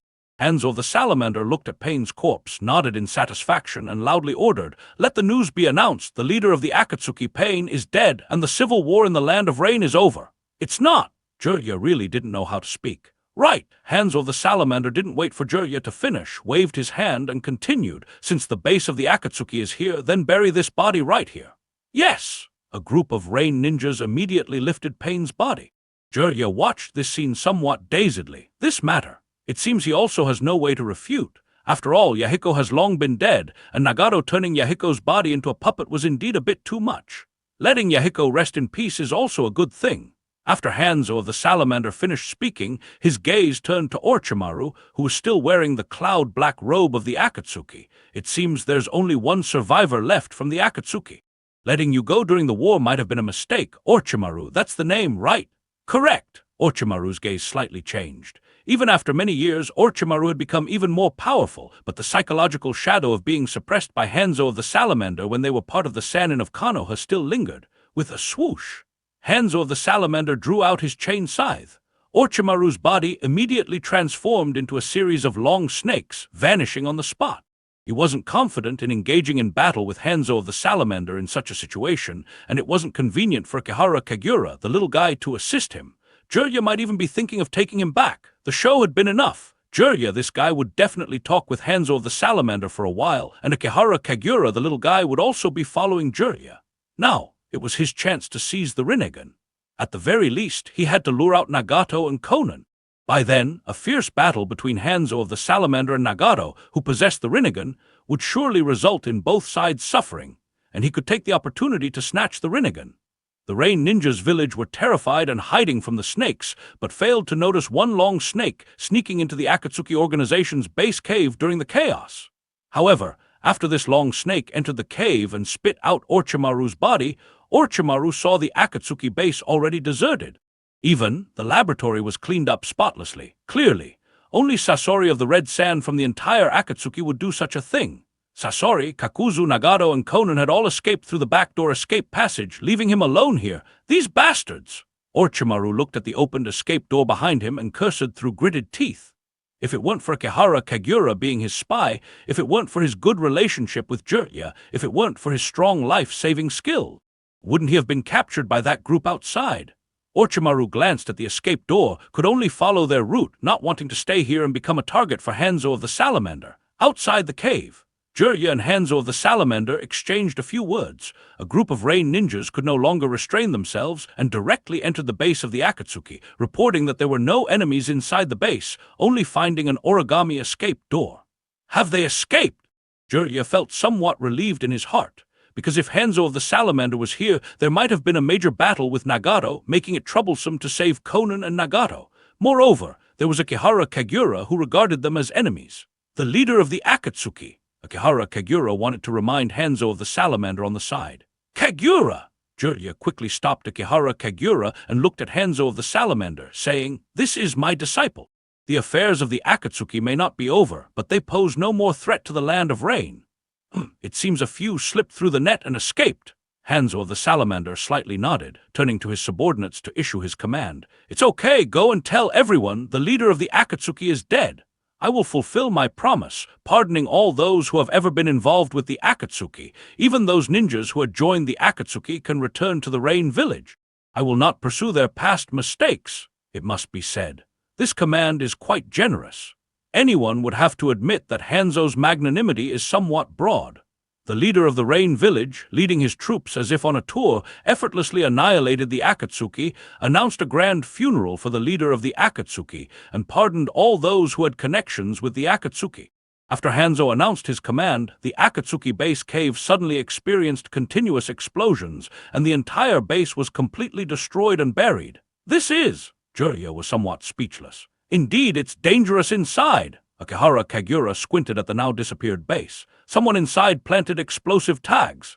Hanzo, who enjoys using explosive tags, immediately realized the truth. Those who escaped, they wanted to take us all out while we entered. Jiraiya remained silent, not knowing what to say. It doesn't matter. Hanzo continued generously, loudly continuing. My command still stands. Only the core members of the Akatsuki are wanted within the Land of Rain. The rest can still be pardoned, and they can even come here to pay respects to the Akatsuki's leader, Pain.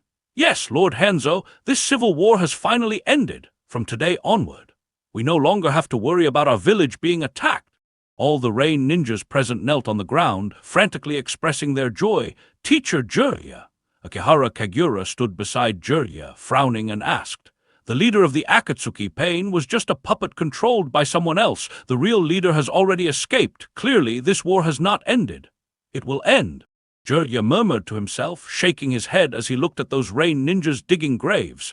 Nagato and Konan will not give up Yahiko's body. They will surely come back here secretly. Yes, Akihara Kagura nodded. That was also the reason he was manipulating Hanzo to bury Yahiko's body here. After all, there were too many onlookers during the day. There should be fewer at night. Hanzo led his people away. Before departing, the leader of the Rain Village deliberately distracted all the Rain Ninja and inquired Jiraiya about Yahiko, whom he and Shimura Danzo had originally caused the death of, questioning why Yahiko would still appear here. Where is the child with the Rinnegan and red hair? Clearly, the leader of the Rain Village did not act like a fool. I declared the war over as soon as possible to stabilize the people's hearts out of necessity. Before leaving, Hanzo of the Salamander took a deep look at Jiraiya. Konoha youngster, that red-haired child with the Rinnegan is still alive, isn't he? This Pain, he is a corpse controlled by him, right? Tell him the incident back then was because I had no choice but to submit to Shimura Danzo. If he wants me to atone, I am willing to commit suicide as an apology, as long as he does not start a civil war again and does not involve those who once followed me. Jiraiya, watching Hanzo of the Salamander leave directly with his team, felt incredibly conflicted for a moment. This guy, along with Danzo, was responsible for Yahiko's death. Despite knowing the truth about Pain, he could still choose to hide it for the sake of the Rain Village's peace and even opt for atonement through suicide for the village's peace. Is this the demigod of ninja? Akihara Kagura, standing by the side, seemed also to be impressed by Hanzo of the Salamander's broad-mindedness.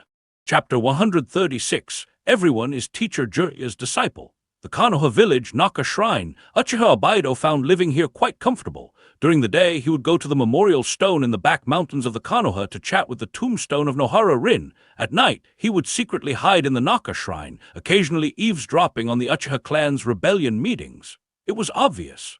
Uchiha Itachi could not change the mindset of the Uchiha clan.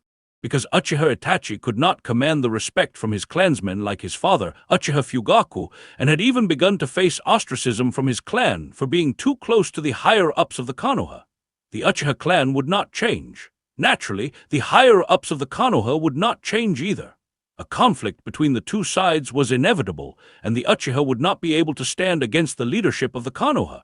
Uchiha Abaido was no longer in a hurry. He wanted to recruit Uchiha Itachi, who had awakened the Mangekyo Sharingan, and also take the opportunity to collect some Sharingan as backup for the Izanagi. Abaido, something has happened. Just as Uchiha Abaido continued to wait for the right moment here, White Zetsu's body emerged from the ground, reporting the situation on the side of the Akatsuki organization. The Akatsuki organization is in trouble.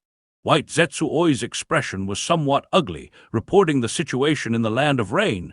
Jirya teamed up with Hanzo of the Salamander, bringing a young man with them to attack the Akatsuki. Tendo Pain proactively attacked the young man and was killed by wood release, forcing the others to flee, and their base was also destroyed. What about Nagato and the outer path, Jido's statue? Uchiha Abaido immediately tensed up, knowing that White Zetsu Oi always liked to refer to Akihara Kagura as the young man, and asked further, "And what about that brat Akihara Kagura? Doesn't he know Akatsuki is my organization? Didn't you stop him?" There was nothing that could be done. White Zetsu Oi shook his head, mentioning the difficulties Akihara Kagura faced. Tendo Pain didn't know the young man was one of yours, leading the Akatsuki to surround him. To avoid being killed, the young man had to use wood release in retaliation, accidentally killing Pain with wood release. However, Nagato, who controlled Pain, is still alive and has already led the others to a new base. He has resummoned the Jido statue to the new base. Uchiha Abaido's heart settled down, but he felt a bit of a headache. Infighting within the same organization, all a bunch of troublesome fellows. Abaido, go and sort out the situation. White Zetsu looked at Uchiha Abaido, reminding him, "If you don't go now, the young man and Nagato will start to kill each other." I know. Uchiha Abaido was obviously a bit impatient, muttering solutions. "Actually, it wouldn't matter if Nagato killed that brat Akihara Kagura." White Zetsu Oi was somewhat dissatisfied with Uchiha Abaido's statement, proactively suggesting, "Couldn't you let the young man kill Nagato and transplant Nagato's Rinnegan? Someone said that the young man has awakened the sage body." Another figure emerged from the ground. The sage body? White Zetsu was somewhat incredulous about the news he heard and took the initiative to ask. Although Kagura's wood release is very powerful and the chakra is sufficiently abundant, isn't it far from the level of a sage body? There's this guy called the Great Toad Sage who mentioned it. White Zetsu Oi revealed his source of information, explaining, "It said that the young man quickly entered a state known as Sage Mode." White Zetsu immediately realized their mistake. The true sage body is the physique of the legendary six-path sage, not something that can be awakened through the transplantation of Hashirama cells like in Kagura's case. White Zetsu believed that in this world, the only ones who could awaken the sage body were the reincarnations of Ashura's chakra, a child of the six-path sage. However, calculating from the timeline, White Zetsu knew that Akihara Kagura was not the reincarnation of Ashura's chakra. However, actually, the plan proposed by White Zetsu Oi was quite reliable. White Zetsu looked towards Uchiha Abaido, suggesting, "Kagura, that kid, is younger than Nagato and has more vitality. Perhaps in the future, Kagura could replace Nagato to keep Madara's Rinnegan active, especially since Nagato is not very obedient anymore. That Akihara Kagura is more troublesome." Uchiha Abaido became somewhat irritated at the mention of this name. "Have you counted how much trouble that brat has caused? The young man also helped quite a bit, right?" White Zetsu Oi cautiously spoke in favor of Akihara Kagura. At least Konoha did not send Hade Kakashi to continue pursuing Abaido. Uchiha Abaido really couldn't refute. Although Akihara Kagura's actions were continuous, he indeed helped him achieve his goals, and even when executing his missions, he wasn't sloppy. However, that kid's actions were too extreme, continuously causing trouble. "Abaido, go back once." After persuading him, White Zetsu Oi reminded Uchiha Abaido, "Recently, Nagato hasn't been very obedient. This time, the Tendo Pain he controlled was killed by the young man's wood release. We can use the young man to suppress Nagato and also use Nagato to suppress the young man." Uchiha Abaido suddenly realized this strategy could work, using the conflict between his two subordinates to make both more obedient. This White Zetsu Oi deserves to be the smartest one they carefully selected. Actually, these are just some common leadership tactics. Uchiha Abaido never really had any serious subordinates, and his subordinates never fought among themselves. "Then I'll go back once." Uchiha Abaido nodded, his body quickly entering the space-time vortex, the Land of Rain, the original base of the Akatsuki organization. Yahiko's grave was arranged here. Jirya, along with Akihara Kagura, has been guarding Yahiko's tomb in the hopes of encountering Nagato and Konan, who might come to steal Yahiko's body or secretly visit the grave. Akihara Kagura maintains a very calm demeanor, accompanying his teacher while gradually continuing to practice the Rasengan, having mastered a type of nature transformation with it. Sage art, lava-style Rasen Shuriken. In the palm of Akihara Kagura, a lava-colored scorching Rasen Shuriken appeared, which he fiercely threw towards the former base location of the Akatsuki. Boom! The area immediately exploded. Even the center of the explosion had flowing lava. "Well done! Jirya was very pleased with his disciple's progress, but also a bit worried. With all the commotion you're causing, Nagato and Konan will be even more scared to come. Kagura, go to the land of rain for training and help those suffering from the war. Teacher Jirya, I only know how to kill. Akihara Kagura looked at his teacher with an innocent expression on his face. Jirya dared not let him go. And Akihara Kagura asked Jirya, Teacher Jirya, the senior brother Nagato you always talk about, he actually wants to kill you, doesn't he? Nagato is not. Jirya was unable to finish his sentence, because through Pain's words, Jirya had already realized Nagato's change. Could that disciple really kill him? It's all Danzo's fault. Jirya raised his finger, tapping Akihara Kagura's head. Stay away from that old guy Danzo when you return to Konoha. He's led you to extremes. I'll go buy a pear juice. Akihara Kagura disappeared in an instant. It must be said, the interaction between this teacher and disciple is very harmonious. However, this inevitably makes others unhappy. A hawk with Rinnegan eyes kept circling a nearby tree, tightly clutching a paper-folded Sunny doll in its claws. Yes, Nagato and Konan have always been spying on this place. After setting up the new base for the Akatsuki, they quickly came over upon hearing the news about Yahiko's tomb. They planned to take action on the first day, but then they found Akihara Kagura and Jirya hiding here. This tomb was a trap designed to lure them in, yet one they couldn't resist jumping into. Fortunately, Yahiko's body had already been dealt with. Even if it rots underground, Nagato could still use the abilities of Hell Path to summon the King of Hell to deal with it, which is why they wanted to wait a few more days here, believing that Jirya and Akihara Kagura would soon leave. During these days, it seemed that Akihara Kagura had not noticed them. Nagato and Konan hid nearby, observing the master and disciple, Jirya and Akihara Kagura, always inevitably reminiscing about the days when they were taught by Jirya. What a nostalgic time!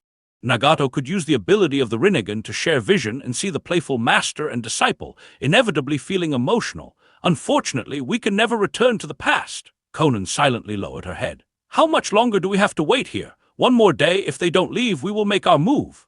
Nagato and Konan had not waited for Jirya and Akihara Kagura to leave, but were instead met by Uchiha Abaido, who had returned from Konoha to the land of rain first.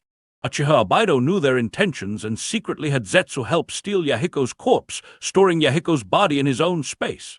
No need to wait here anymore. Uchiha Abaido's Mangekyo Sharingan created a space-time vortex, placing a coffin in front of them. I have already taken out Tendo Pain. Thank you. Nagato nodded and expressed his gratitude, clasping his hands together. Summoning Jutsu! A king of hell with a huge mouth appeared beside him. The king of hell opened its mouth, extended a long tongue, directly swallowed Yahiko's body, chewed for a while, and then Tendo Pain came out from its mouth. This is one of the abilities of the Rinnegan. Any damaged Six Paths puppet, as long as the body is still there, can be revived through the king of hell. All right! After Uchiha Abaido had dealt with this matter, he brought up another matter he wanted to do. You don't need to hurry back. I want to introduce a new companion to you. A companion? Uchiha Abaido nodded and took them to a secluded drink shop in a small town where a boy buying pear juice was sitting. It was Akihara Kagura. Nagato and Konan were suddenly shocked. Nagato quickly controlled the newly revived Tendo Pain to protect him. He had witnessed Akihara Kagura's power firsthand and experienced the trouble of that young guy. Akihara Kagura took 2 cups of pear juice from the shop owner, instantly appeared beside them, and even handed 1 cup to Nagato. Senior brother, my flying thunder god mark hasn't been removed. Killing this puppet again is just a momentary matter. You! Nagato's expression suddenly changed. Nagato intended to use Tendo Pain as a shield, but forgot that Tendo Pain still bore Akihara Kagura's mark. However, after hearing the name Akihara Kagura, Nagato slowly reached out to take the pear juice, whispering, "Thank you. I didn't expect you to get involved with the rogue ninja from Konoha, Uchiha Abaido." Akihara Kagura, satisfied, sipped the pear juice and asked, "It seems the orange-haired man and the woman with light blue hair that the 4th Mizukage, Yagura, saw when he was controlled by Uchiha Abaido were this puppet and Konan, right? Brat!" Uchiha Abaido rubbed his forehead and said in a deep voice, "Don't put on that loyal to Konoha act here. Let me introduce you to them, let them know your identity to avoid future conflicts." Nagato and Konan's expressions changed again. Because they always thought this was a new disciple taken in by Jirya, they never expected this kid to have ties with Uchiha Abaido. What exactly is going on? Let me introduce myself. Holding the pear juice, Akihara Kagura gestured to clink glasses with Nagato. "I am an undercover agent sent by Konoha to the Akatsuki organization." "You got it wrong." Uchiha Abaido's forehead twitched. "Oh, my mistake!" Realizing his error, Akihara Kagura quickly corrected himself. "I am the Akatsuki organization's undercover agent stationed in Konoha. No need to mention the other identities, right?" "Aren't you a disciple of Teacher Jirya?" Nagato frowned. "Yes." Akihara Kagura nodded, noticing the strange looks from Nagato and Conan, and continued. "Aren't we all disciples of Teacher Jirya? Staying in the same organization, there's nothing wrong with that, right?" Nagato's frown deepened. This was the most incorrect part, wasn't it? Because the Akatsuki was their creation, influenced by Yahiko's death, they chose to follow Uchiha Abido's guidance for a major plan. "You joined the Akatsuki too?" "Oh, right." Akihara Kagura casually reminded. "Last time I showed mercy, purposely letting your group leave that base. And these days, hiding next to this puppet's graveyard, I've already noticed your tracks, still covering for you with Teacher Jirya. So, the bill for 2 pear juices. Please help me settle it." As Akihara Kagura spoke, he casually pointed to the drink store where he bought the pear juice, pointing at the owner who was looking around at the store entrance for customers to settle the bill. "I was in a hurry to come here. Seems like I forgot to pay." Conan took a deep breath and went to pay for her junior. Nagato felt somewhat helpless, only able to ponder his own experiences, asking Akihara Kagura why he joined the Akatsuki. "Akihara Kagura, have you also experienced the pain this world inflicted on you?" "No, I've been quite happy." Akihara Kagura shrugged, looking at Uchiha Abido. "Because this guy killed Konoha ninjas and framed me, wanting me to join the Akatsuki to prevent more Konoha ninjas from being harmed, I simply joined directly." Chapter 137. I Need Teacher Jirya to Become Hokage. Akihara Kagura always spoke the truth. Whenever it came to serious matters, Akihara Kagura would not lie. At most, he would just omit some unnecessary details in the conversation to save time. In fact, if it wasn't for Uchiha Abido killing Aburame Tatsuma and framing him, how could Akihara Kagura possibly join the Akatsuki organization? Nagato looked at Uchiha Abido with a strange expression in his eyes. Although the Akatsuki organization always used violent methods to recruit new members, was it really necessary to resort to despicable means such as framing the innocent? "HMPH!" Uchiha Abido snorted discontentedly. "Akihara Kagura, don't make yourself out to be an innocent victim. This is not the hypocritical Konoha. Although it was me who framed you first." Uchiha Abido looked at Akihara Kagura and said disdainfully in a cold voice, "But you, kid, are not so innocent either, to think that you would even consider framing me in return." To this day, Uchiha Abido still found this matter too absurd. A person who was framed did not think of ways to clear his name, but instead thought of killing the Nine-Tails Jinchuriki to escalate the situation, so everyone would know he was framed. Fortunately, he arrived in time and saved the Nine-Tails Jinchuriki before Akihara Kagura could act. Uchiha Abido, recalling the process of Akihara Kagura joining the Akatsuki organization, even felt like he was the victim, forced to expose his identity and attracting a lot of trouble. "Don't sweat the details so much." Akihara Kagura smiled and waved his hand in a manner not fitting his age, advising, "After all, from the outcome, you have achieved your goal." Uchiha Abido didn't quite agree with Akihara Kagura's view. Although he indeed achieved his goal, he didn't enjoy any sense of achievement. It felt more like he was being forced to eat extremely unpalatable food, unable to spit it out and having to swallow it down. At this point, Uchiha Abido couldn't dredge up the past. He said solemnly, "Originally, only I knew of Akihara Kagura's identity. Introducing you to each other today is to prevent any future occurrences of infighting. As Akihara Kagura will continue to be an undercover agent in Konoha for a while, he could be of great assistance to us." "I understand." Nagato nodded, accepting this matter. An undercover agent lurking in Konoha village could provide a lot of information about Konoha, including the most crucial information about the Nine-Tails Jinchuriki, which is indeed very helpful for their plans. "Brother Nagato!" Akihara Kagura extended his palm towards Nagato in a friendly manner, smiling lightly. "I did invite you for pear juice. Please take care of me in the future." "But it was us who paid the bill." A cold voice interrupted Akihara Kagura's words. Conan also walked over with 2 cups of pear juice in her hands, handing 1 cup to Uchiha Abido, as the distribution should be based on the number of people present. "He doesn't need pear juice."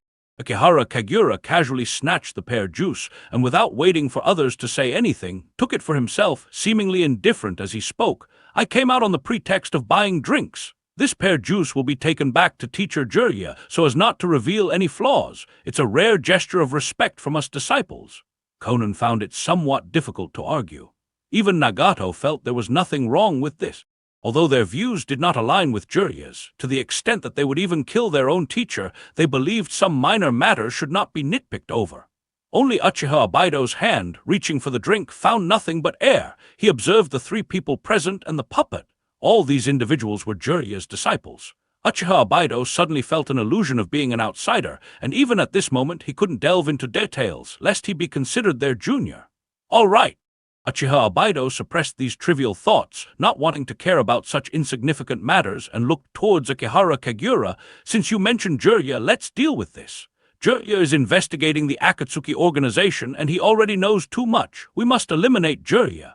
Nagato and Konan remained silent, offering no response. To them, there was no disagreement on this matter. For the people of the ninja world, a disciple diverging from their teacher's path, proving their capability to forge a different path, all considered killing their own teachers.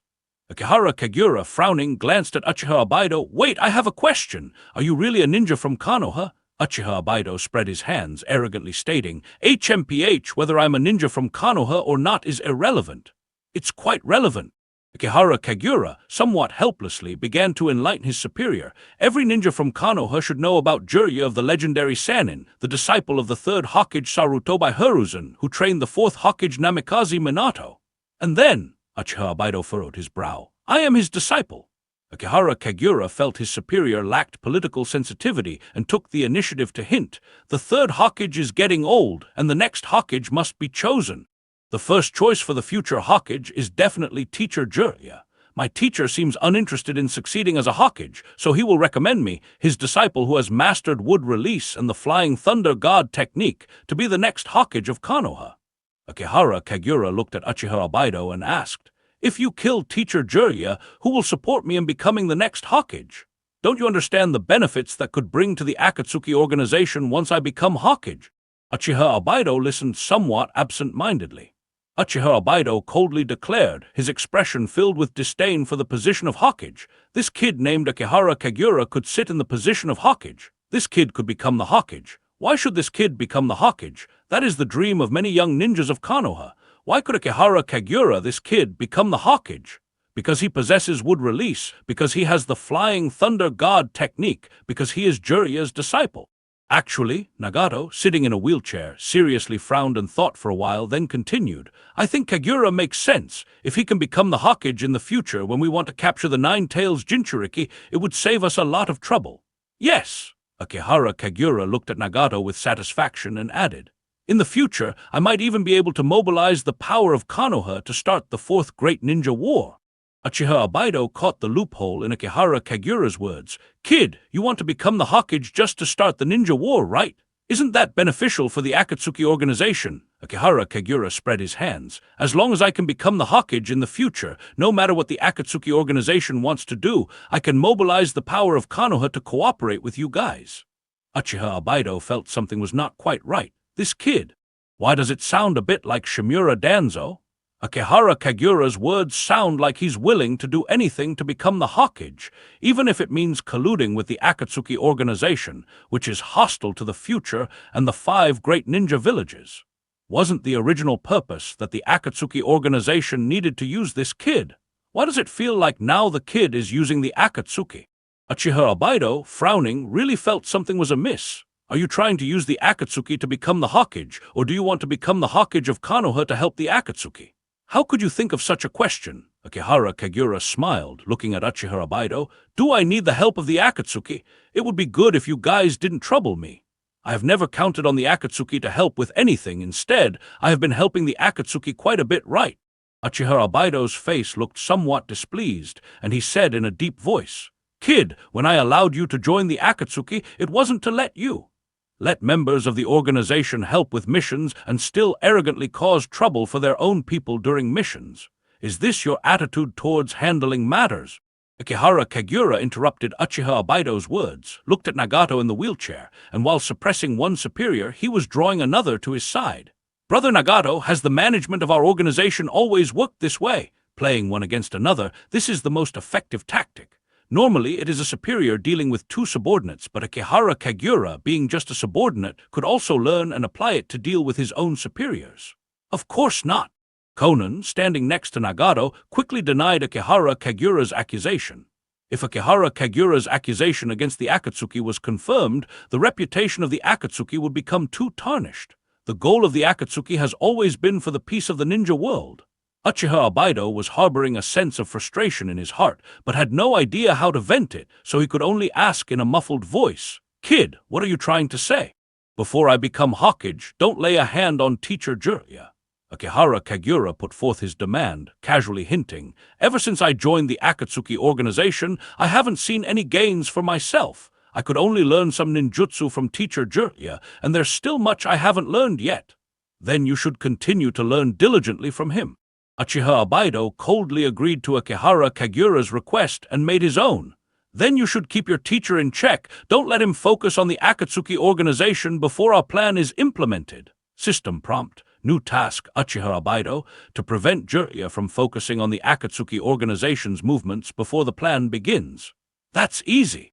Akihara Kagura seemed confident in resolving the issue, indicating there are only two reasons why Teacher Jiraiya is concerned about the Akatsuki organization. One is his worry for brother Nagato and sister Konan, and the other is his former teammate Orochimaru. Upon hearing this, Nagato slowly bowed his head. A flicker of nostalgia crossed Konan's expression before she quickly reverted to her usual cool demeanor, her eyebrows still tightly furrowed. "So, we should make him focus on Orochimaru." "Of course." Akihara Kagura nodded, offering his advice. "Could we assign Orochimaru a dangerous mission that would shake the ninja world, such as annihilating the Cloud Village, assassinating the Reikage, or killing the Eight Tails Jinchuriki? As long as Orochimaru causes significant trouble, Teacher Jiraiya definitely won't focus on you guys." The few people present fell silent. "Kagura!" Nagato glanced at Akihara Kagura and said, "If you want to kill Orochimaru, you can just attack him directly. I'll give you his location." Such a proposal was too risky. Assigning Orochimaru such a life-threatening mission was practically no different from killing him directly. Uchiha Abaido sneered, looking at Akihara Kagura as if seeing through his thoughts. "Is this really to draw Jiraiya's attention, or is it because Orochimaru once used you as an experiment and you want revenge?" "Although I do want to kill Orochimaru," Konan still frowned, speaking softly, "but such a mission would definitely not be assigned. Moreover, the Akatsuki organization mostly operates in pairs, and Orochimaru's partner, Sasori of the Red Sand, is still useful for future plans."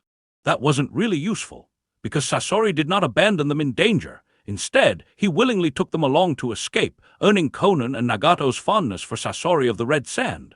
After some thought, Nagato offered his idea. "Perhaps we could assign Orochimaru and Sasori to carry out the mission of assassinating the fourth Kazekage, Rasa, in the Sand Village. Since Sasori was once a ninja of the Sand Village, he's very familiar with it and won't encounter any danger."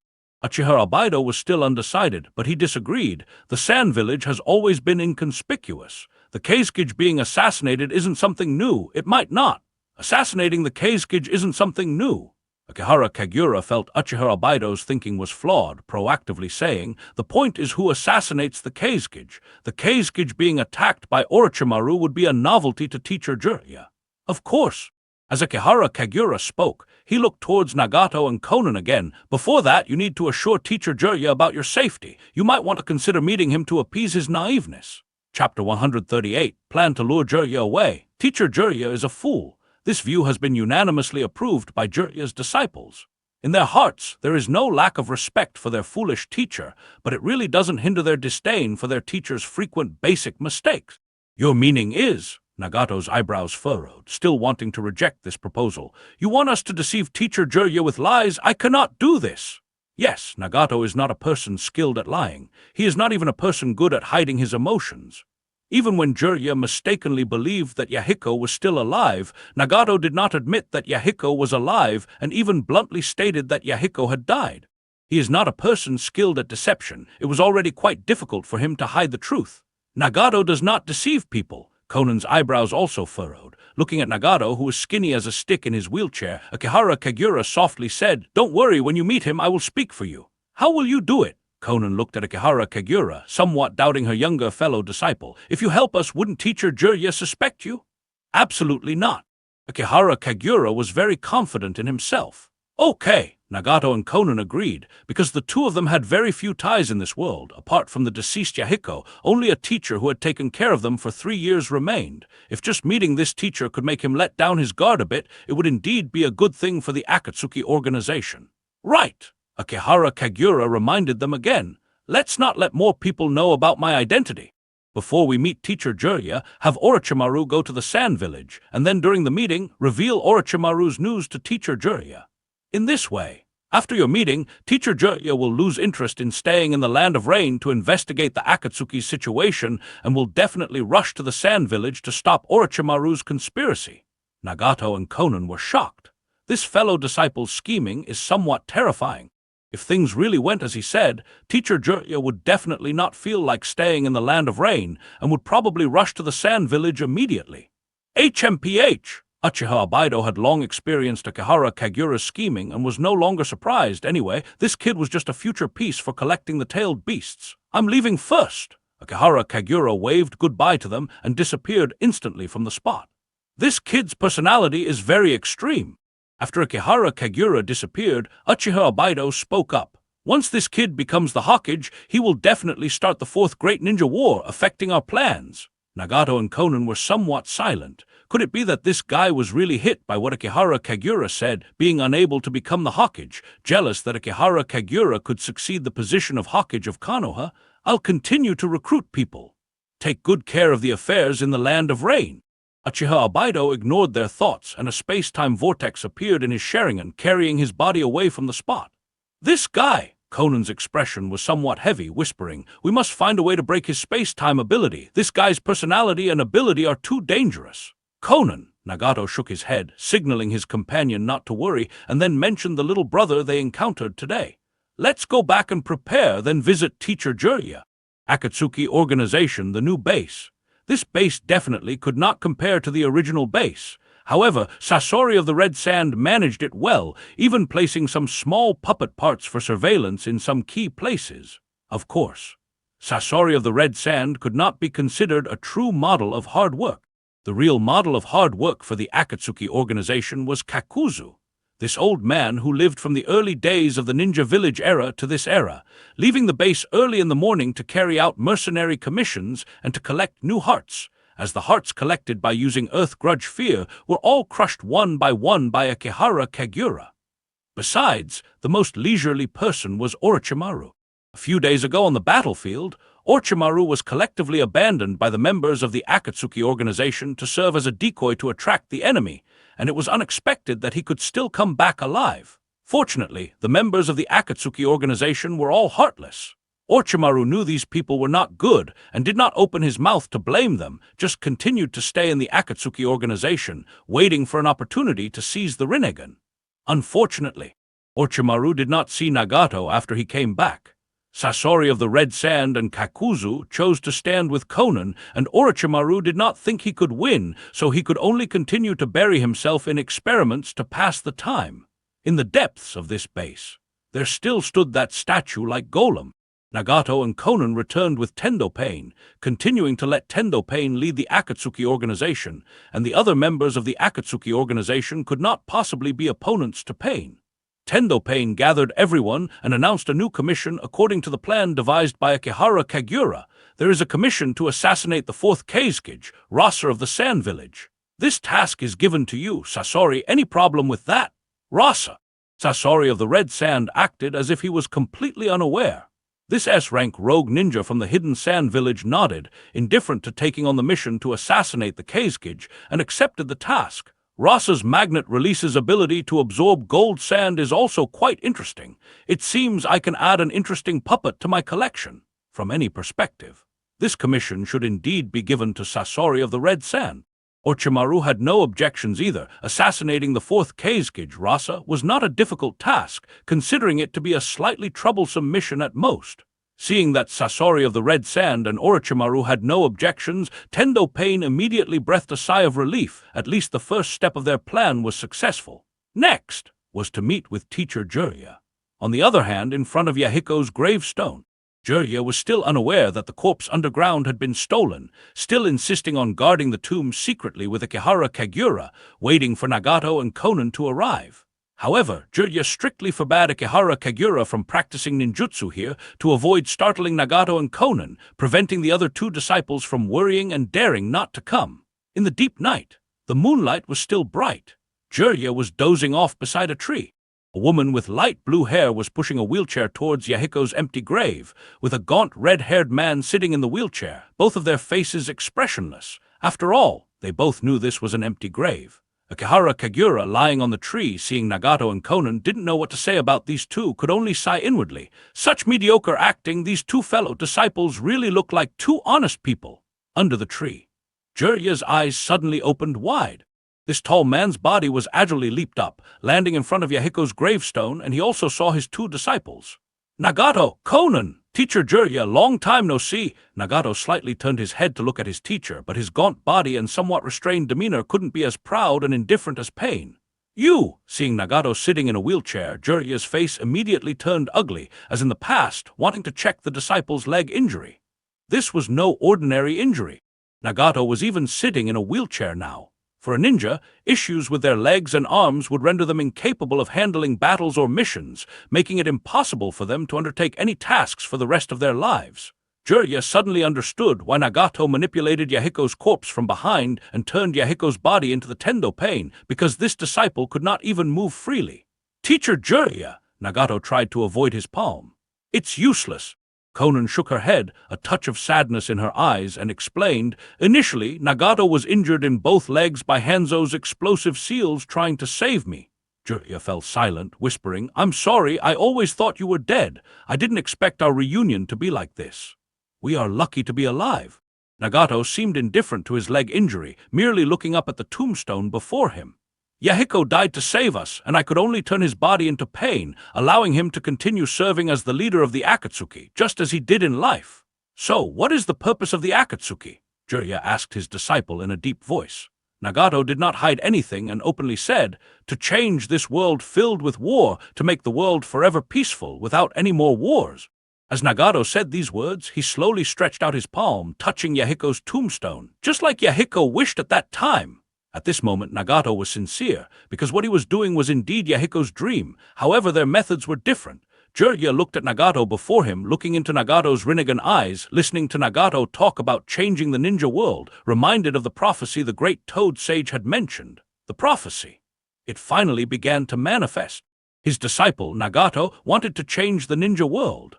It was just unknown whether this change would be destruction or rebirth. And as the teacher of the prophesied child, his duty was to guide his disciple towards a rebirth of the ninja world rather than its destruction. Just as Jirya was about to ask Nagato about his plan and why he was gathering those dangerous rogue ninjas, a figure teleported in. Akihara Kagura suddenly appeared next to them, looking down at Nagato as if seeing him for the first time. Nice to meet you. Akihara Kagura looked at Nagato, his expression somewhat serious. If the purpose of the Akatsuki is to bring eternal peace to the ninja world, please be sure to invite me to join. Nagato was momentarily at a loss. Even Konan did not know what to do next. This younger brother claimed to have settled Teacher Jirya. Joining the Akatsuki in front of Teacher Jirya, welcome, to join. Nagato felt that he should have offered an invitation. You behave yourself. Jirya firmly held onto Akihara Kagura while turning to Nagato. This kid is spouting nonsense, don't mind him. Teacher Jirya. Akihara Kagura shrugged off Jirya's hand, explaining, the Akatsuki wants eternal peace for the ninja world, and the only way is to kill all the people in the ninja world, eliminate all life, turning this world into a blank slate. And I, for one, quite enjoy killing. Behave yourself. Jirya patted Akihara Kagura on the head, angrily shouting, don't always come up with such extreme ideas. The world is still a beautiful place. Indeed, too extreme. Nagato and Konan were shocked by Akihara Kagura's ideas. Compared to Akihara Kagura's idea of annihilating all life, their Akatsuki's plan to collect the tailed beasts to create weapons of war seemed far more moderate. This is the only way.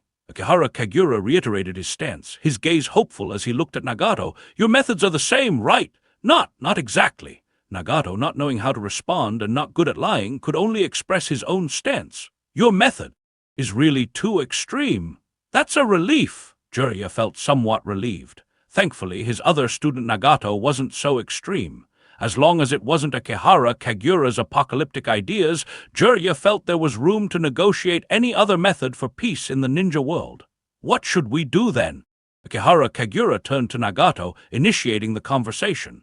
I've discussed this topic with others, like periodically killing half of the ninja world's population to ensure the resources can sustain the remaining people.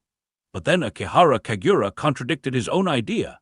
But then I thought about it. Human greed will make them never satisfied. No matter how many are killed, there will always be those greedily wanting more resources. After finishing, Akihara Kagura judged for himself. So, I think this method won't work either. The method of periodically killing half the ninja world's population is too mild. This method isn't mild, is it? For the first time, Nagato truly felt he was getting to know Akihara Kagura, because they had never thought of such a method. Just hearing Akihara Kagura mention this proposal was enough to give them the chills. It's also very extreme. Conan solemnly nodded, even commenting, deciding everyone's life and death as if drawing lots. Those who survive will only despair, because they have to live through deciding their fate over and over, and the chances are very low. Everyone will think they will die sooner or later, and the world will eventually be doomed. Jirya was infuriated by Akihara Kagura. Jirya originally thought Nagato and Conan would have some serious issues, but it turned out the disciple who had always been by his side had even more severe problems. Teacher Jirya, Conan, somewhat understanding Akihara Kagura's ideas, decided to take her leave. Nagato and I have urgent matters to attend to. Orochimaru has defected from the Akatsuki. Orochimaru? Jirya found another point of focus. Yes. Conan nodded, continuing. His teammate, Sasori of the Red Sand, reported Orochimaru plans to assassinate the fourth Kazekage of the Sand Village. To avoid making more enemies for the Akatsuki, Nagato and I must stop Orochimaru. Chapter 139, Hanzo talks about piece of land of rain to Nagato. Has Orochimaru defected? Akihara Kagura and Nagato shared the same doubt. Why don't we know about this? Does Orochimaru himself know? Why weren't we consulted about this? However, Conan handled this matter well, even going so far as to cast Orochimaru out specifically to prove to Jirya that the Akatsuki had no intention of being enemies with the other major nations. Is Orochimaru going to the Sand Village to assassinate the Kazekage? Jirya's expression changed immediately, and he said in a deep voice, I will handle this matter with Kagura. You two don't need to worry about it. However, Jirya seemed not to plan to let these two disciples off the hook. Why does the Akatsuki recruit these dangerous rogue ninja? Is it for revenge? Do you want to eliminate Hanzo of the Salamander? Yes, Conan nodded without denying. Because the Akatsuki recruited S-rank rogue ninja, they couldn't deny it either, as Jirya had seen with his own eyes. We want to avenge Yahiko. Conan looked towards Yahiko's tombstone and said softly, Teacher Jirya, will you stop us from taking revenge on Hanzo of the Salamander? Jirya fell silent. Can I help? Akihara Kagura stepped forward to offer his help, even giving his own reason. The last time I saw him, I wanted to try if I could kill him. You want to kill everyone you see? Jirya grabbed Akihara Kagura by the shoulder.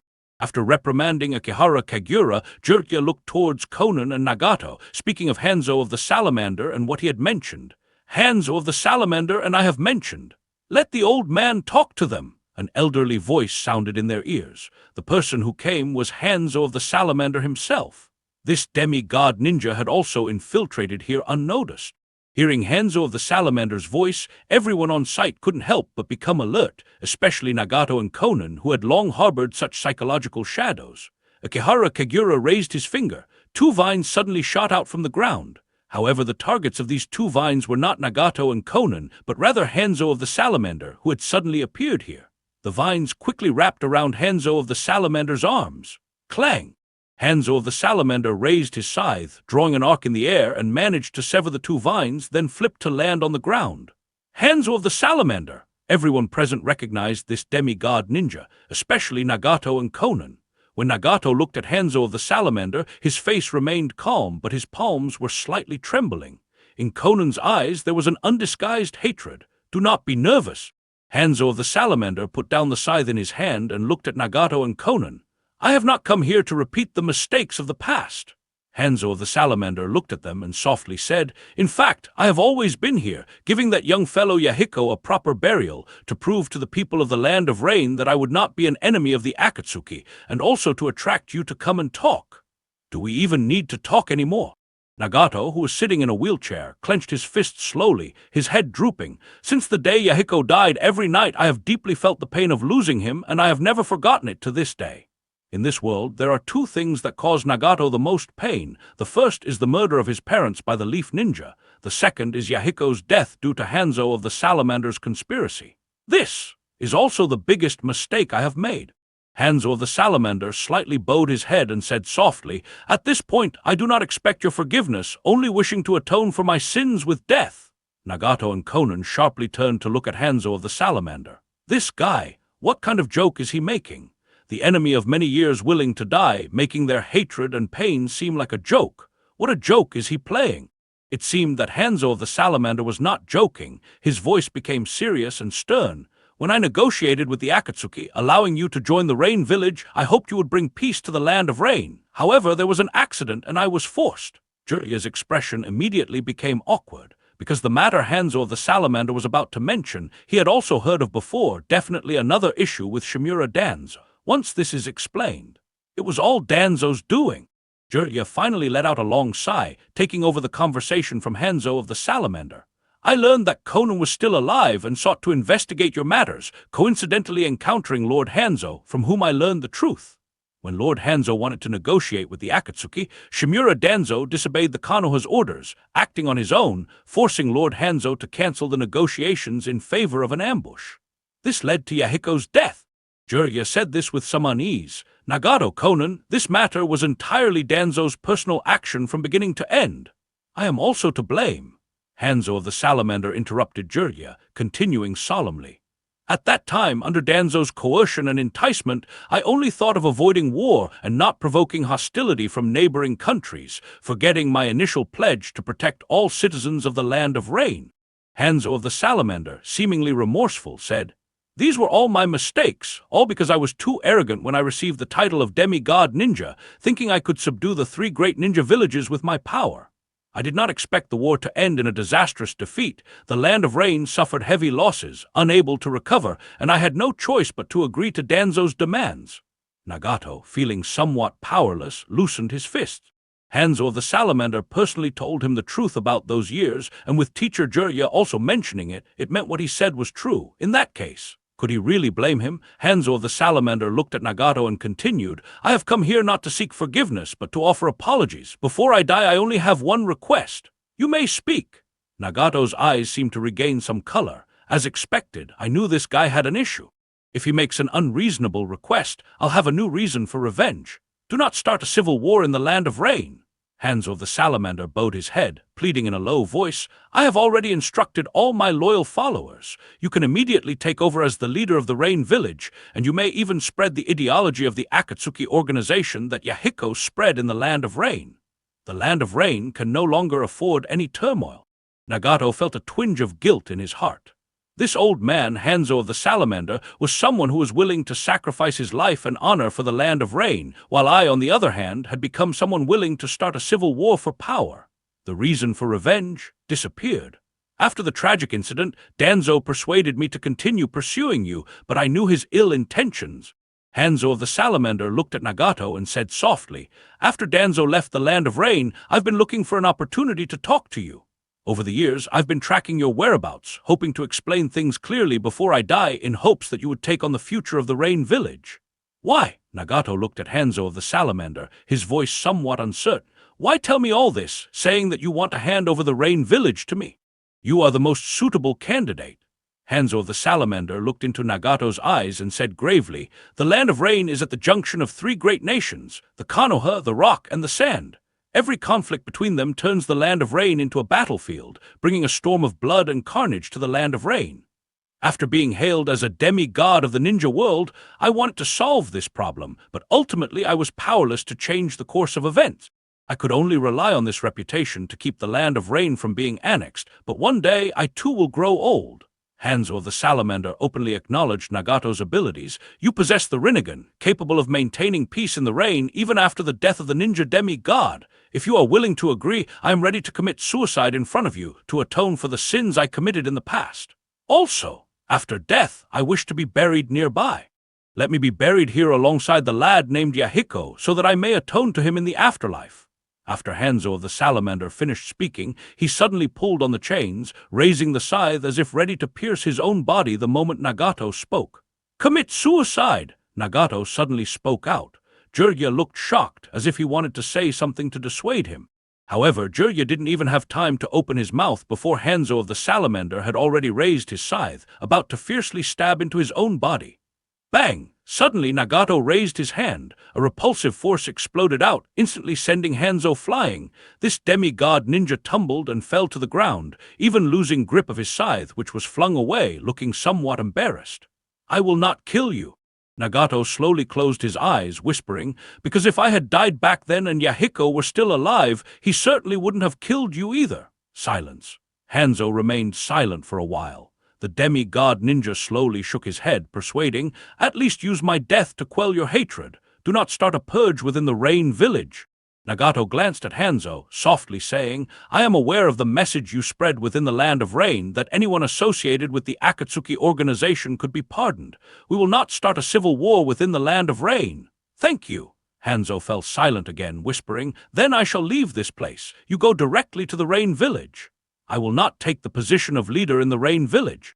Nagato shook his head, seemingly indifferent. "Even if I became the leader of the Rain Village, the situation in the Land of Rain would not change. Wars would still break out continuously in the ninja world, and people would still die. What I want to do now is not just stabilize a village, but to transform the entire ninja world. I want to create a world without wars." "How is that possible?"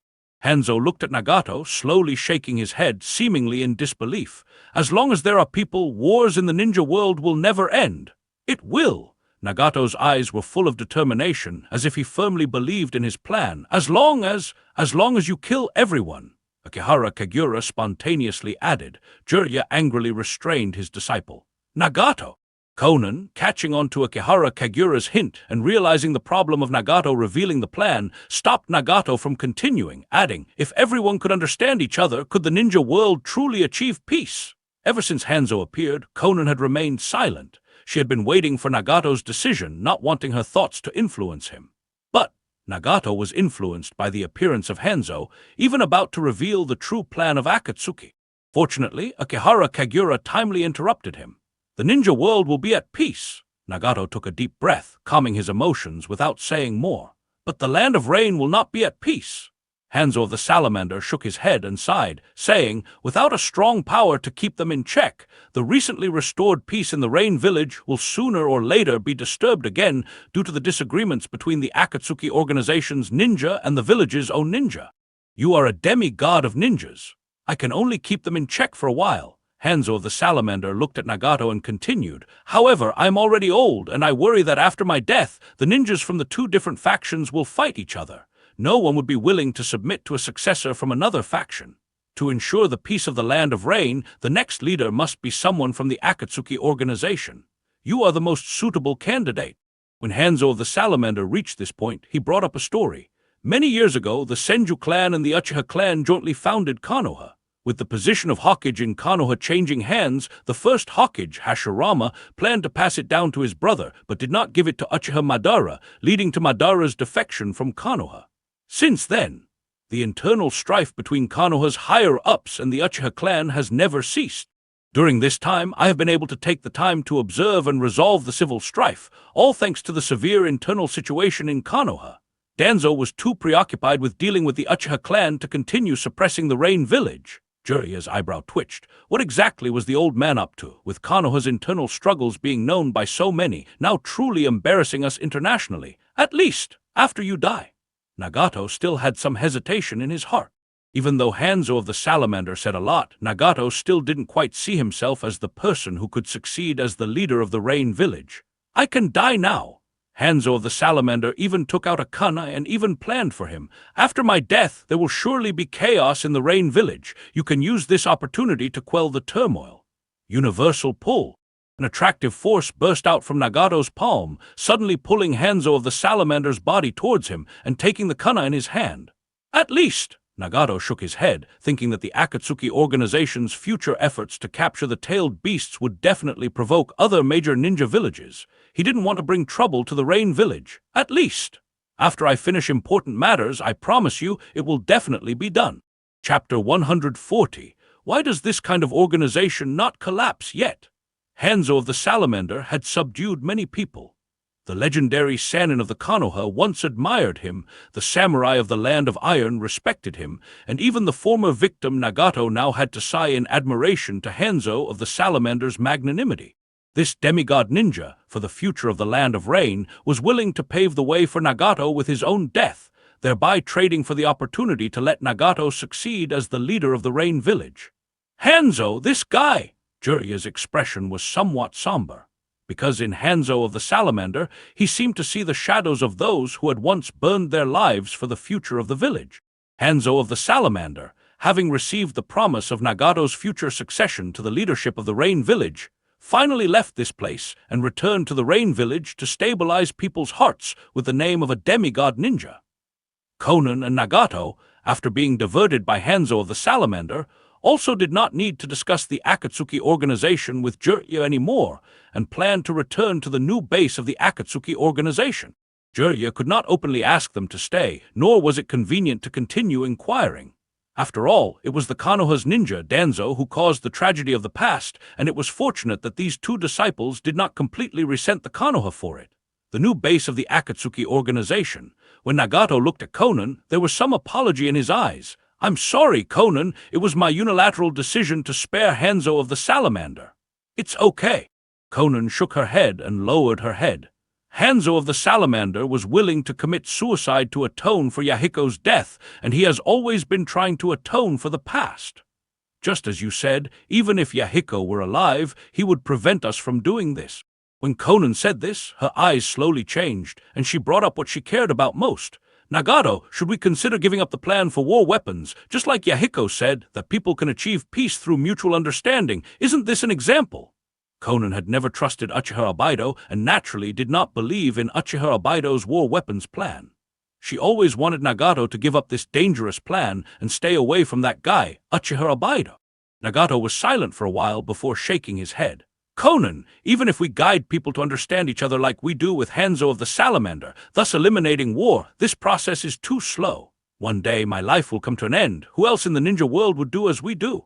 No one else wants to make all people in the ninja world understand each other, and with our guidance, to what extent can we achieve this?" To be honest, Nagato had indeed thought about giving up this plan. However, Hanzo of the Salamander had mentioned the other great nations of the ninja world constantly fighting within the Land of Rain, and even he could not solve this trouble. Nagato did not believe he had more charisma and appeal than Hanzo of the Salamander to make others understand. His only advantage was the plan of the Akatsuki organization, war weapons, collecting the tailed beasts, reviving the Jido statue, creating the ultimate war weapon for the Rain Village. The creation of war weapons was a necessity. "Our plan is suitable." Nagato then brought up Akihara Kagura. "Our junior, his plan is even more extreme than the war weapons plan. At least our plan is already mild, letting the world feel the pain of war rather than destroying the world." "That guy, indeed." Conan remembered the attitude of Akihara Kagura in front of Jiraiya and sighed. "No wonder he is very confident. We and teacher Jiraiya will not have conflicts." Nagato nodded, but suddenly felt a hint of vigilance in his heart. "That's not right. Kagura joined the Akatsuki organization. His personality is too extreme. Could it be that he wants to use the war weapons we will create in the future to destroy the world?" Conan suddenly fell silent. This question is indeed a bit headache-inducing. Because if the war weapons are in the hands of those who want to maintain peace, it's okay, but what if Akihara Kagura really gets them?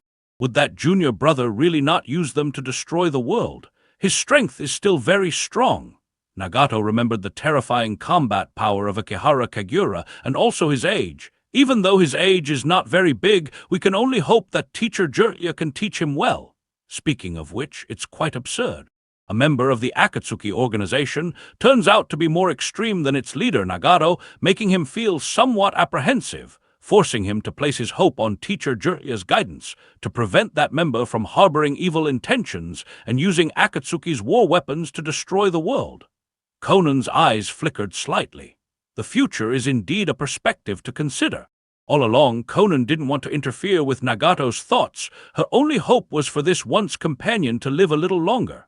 Undoubtedly, the Akatsuki's plan must be to collect the tailed beasts. This matter would make them enemies of the 5 great nations, definitely leading to battles, causing Nagato to have to use the power of the Rinnegan, thus losing more life force.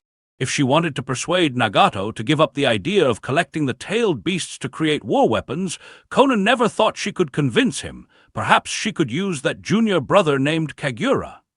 If the purpose of that junior brother is to steal future war weapons to destroy the world, wouldn't Nagato dare not collect the tailed beasts to create war weapons? Right! Nagato looked at Konan, who was lost in thought, and took the initiative to ask, "Konan, did that guy Orochimaru defect yet?" "Not yet." Konan shook her head and continued, "But there's too much ambition and greed in Orochimaru's eyes. He will defect sooner or later. It might be better to take this opportunity to expel him. We are still short of manpower." Nagato somewhat disagreed with Konan's method. Although Nagato also understood the danger of Orochimaru, he was confident enough to suppress Orochimaru. Was there really a need to expel him over a trivial matter? Just as Nagato was about to continue discussing with Konan, a figure teleported next to Tendo Pain. A voice suddenly appeared in their ears. "Brother Nagato is right. If Akatsuki spreads the word about expelling people, how will we recruit manpower in the future?" "Kagura!" Konan's brows slightly furrowed. "How did you come here?" Nagato glanced at Akihara Kagura and asked, "Won't Teacher Jiraiya suspect you for coming to the base of the Akatsuki organization? Are you really disciples of Teacher Jiraiya?" Akihara Kagura looked at them, a hint of doubt in his eyes. The looks in Nagato and Konan's eyes were even more doubtful. Could tonight's event not prove their identity? Teacher Jiraiya himself admitted it. How could they not be considered Teacher Jiraiya's disciples? "Since you are Teacher Jiraiya's disciples," Akihara Kagura sighed deeply. "Have you forgotten how rich Teacher Jiraiya's nightlife is?" Nagato's expression suddenly became awkward. Konan's face turned slightly dark. Clearly, their teacher indeed behaved a bit less solemnly. Akihara Kagura looked at them, a trace of melancholy on his face. "To wait for you, Teacher Jiraiya stayed near that tombstone for too long and has been wanting to go for a drink." "All right." After finishing, Akihara Kagura brought up Orochimaru's issue again. "Let's continue talking about Orochimaru. Firing someone directly without them knowing isn't very nice, and it wouldn't sound good if word got out. Such actions would definitely be condemned. At least if they wanted to fire Orochimaru, they should give him some time to arrange his next steps. This is also because there aren't many news platforms in the ninja world. If Akihara Kagura were treated this way, he would definitely expose everything about this company to prevent others from being tricked." "Right," Nagato nodded, "but..." Konan's brows furrowed again. "So we can't let this news get out." Akihara Kagura raised his hand in a knife-chopping gesture. "If we secretly take care of Orochimaru, he won't be able to spread the word." Nagato's face darkened. What exactly was this junior brother thinking? Konan's eyes lit up. Sometimes this junior brother's radical ideas weren't too bad. Nagato had thought Akihara Kagura was considering things from his perspective, only to propose an idea even more extreme than Konan's actions. Nagato looked at Akihara Kagura and sighed, saying, "Speaking of which, are you really not taking revenge on Orochimaru for treating you as an experiment?" "I've stopped caring about it a long time ago." Akihara Kagura shook his head, feeling that Nagato underestimated his magnanimity. "I'm not someone with a narrow mind. Orochimaru's disciple Enko also wronged me in Konoha, and I even found her a part-time tutoring job during her difficult times, considering our past acquaintance." Nagato and Konan no longer doubted. The magnanimity of this junior brother indeed sounded generous. "Let it be. Since you're worried about me taking revenge on Orochimaru, I'll offer another plan then, directly telling Orochimaru that he's just a decoy to attract Teacher Jiraiya and me." Akihara Kagura proposed another idea in a bored manner, continuing carelessly. "After all, the Akatsuki organization isn't exactly filled with saints. Orochimaru will surely understand, considering it as a test given to him." Nagato and Konan exchanged glances. It seemed there weren't many good people within the Akatsuki organization. But would Orochimaru really not get angry about this? Last time, when they escaped the base of the Akatsuki and used Orochimaru as bait, he was already displeased. This time, to bluntly claim to use Orochimaru as a decoy to attract Teacher Jiraiya and Akihara Kagura. Would Orochimaru's mindset really not change? Akihara Kagura seemed to guess their thoughts and took the initiative to say, "Let's just do it this way. Tell him directly that he's just a decoy. Orochimaru, being one of the legendary Sannin of Konoha along with Teacher Jiraiya, surely won't mind such a trivial matter." "All right then." Nagato couldn't think of any other way. This approach of letting Orochimaru know the truth was at least milder than killing Orochimaru to silence him or directly firing him. Land of Wind. The land of wind and the land of rain are neighboring countries. However, the climates of these two countries are completely different. The land of rain is always cloudy with rainy weather, while the land of wind always has scorching sunny weather. Most of the land of wind is an endless Gobi desert, where the sun in the sky seems to melt people, and finding a rock for shade is already a blessing. It's the same old weather. The Sasori of the red sand had long been accustomed to this weather. The harsh environment of the land of wind resulted in the poverty of the sand village, but also honed the temperaments of the sand ninja, making them increasingly able to endure hardships. Fortunately, Orochimaru was also a person of resilient character and didn't mind the environment here, simply sitting on the ground in the shadow of a rock, sneering as he talked about the events of that day. "Sasori, you must have seen it that day. Pain was being manipulated as a puppet behind the scenes." The Sasori of the red sand looked at Orochimaru in surprise. What about Pain being manipulated as a puppet from behind the scenes? Let the Sasori of the red sand speak. Who isn't a puppet being manipulated by someone else? Is there anything so surprising about this? The body of the Sasori of the red sand itself is a puppet of the six paths, only its body structure is special, allowing him to live as if he were alive, and even use the abilities of yin-yang escape and the Asura path. Have you considered it? Orochimaru looked at the Sasori of the red sand, lightly laughing as he tempted the Sasori of the red sand. "You are a puppet master. Aren't you interested in a puppet that looks exactly like a living person?" The Sasori of the red sand really found it difficult to speak, because he really wasn't interested. Compared to the path of pain controlled by Nagato behind the scenes, the Asura path power given to him by Akihara Kagura suited him much better. Even if we were interested, it's not something we could touch. The Sasori of the red sand shook his head, seemingly afraid of the power of the Rinnegan. "Don't forget, you can't even withstand a single technique from pain." At this point, the Sasori of the red sand felt a change in the ring in his hand, which was an identity ring issued to members of the Akatsuki organization.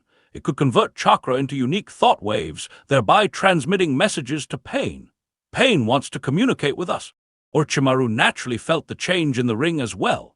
Regarding this ring, Orochimaru had long had the idea to research it, just that he couldn't understand why, after converting chakra into thought waves, he couldn't capture the thought waves. If this problem could be solved, it would be entirely possible to develop a tool for unlimited long-distance communication, which could potentially change the ninja world.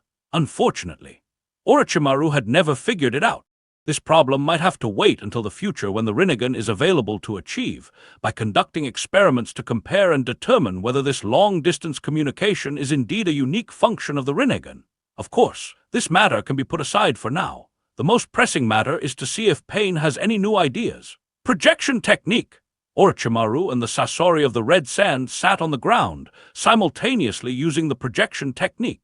Their consciousness seemed to return to the base of the Akatsuki organization, only turning into a group of ethereal shadows that somewhat resembled their bodies.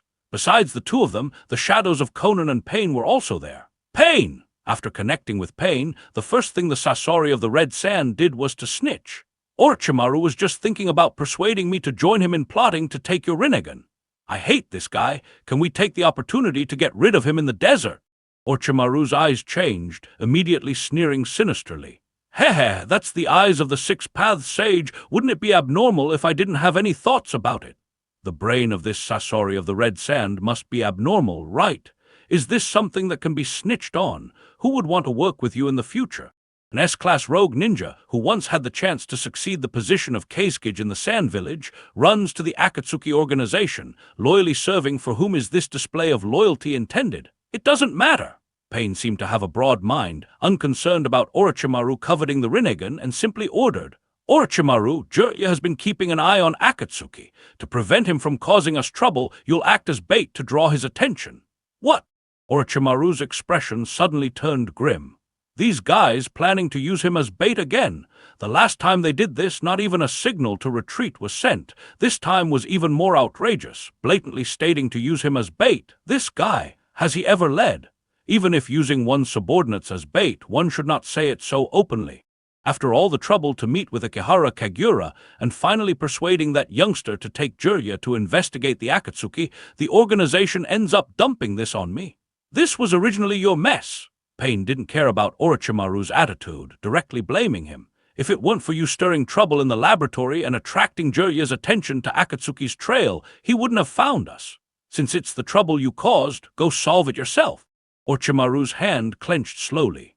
It wasn't about whether he could solve it. His original intention was to keep causing trouble for Akatsuki through Jirya. How did it turn into him having to solve the problem?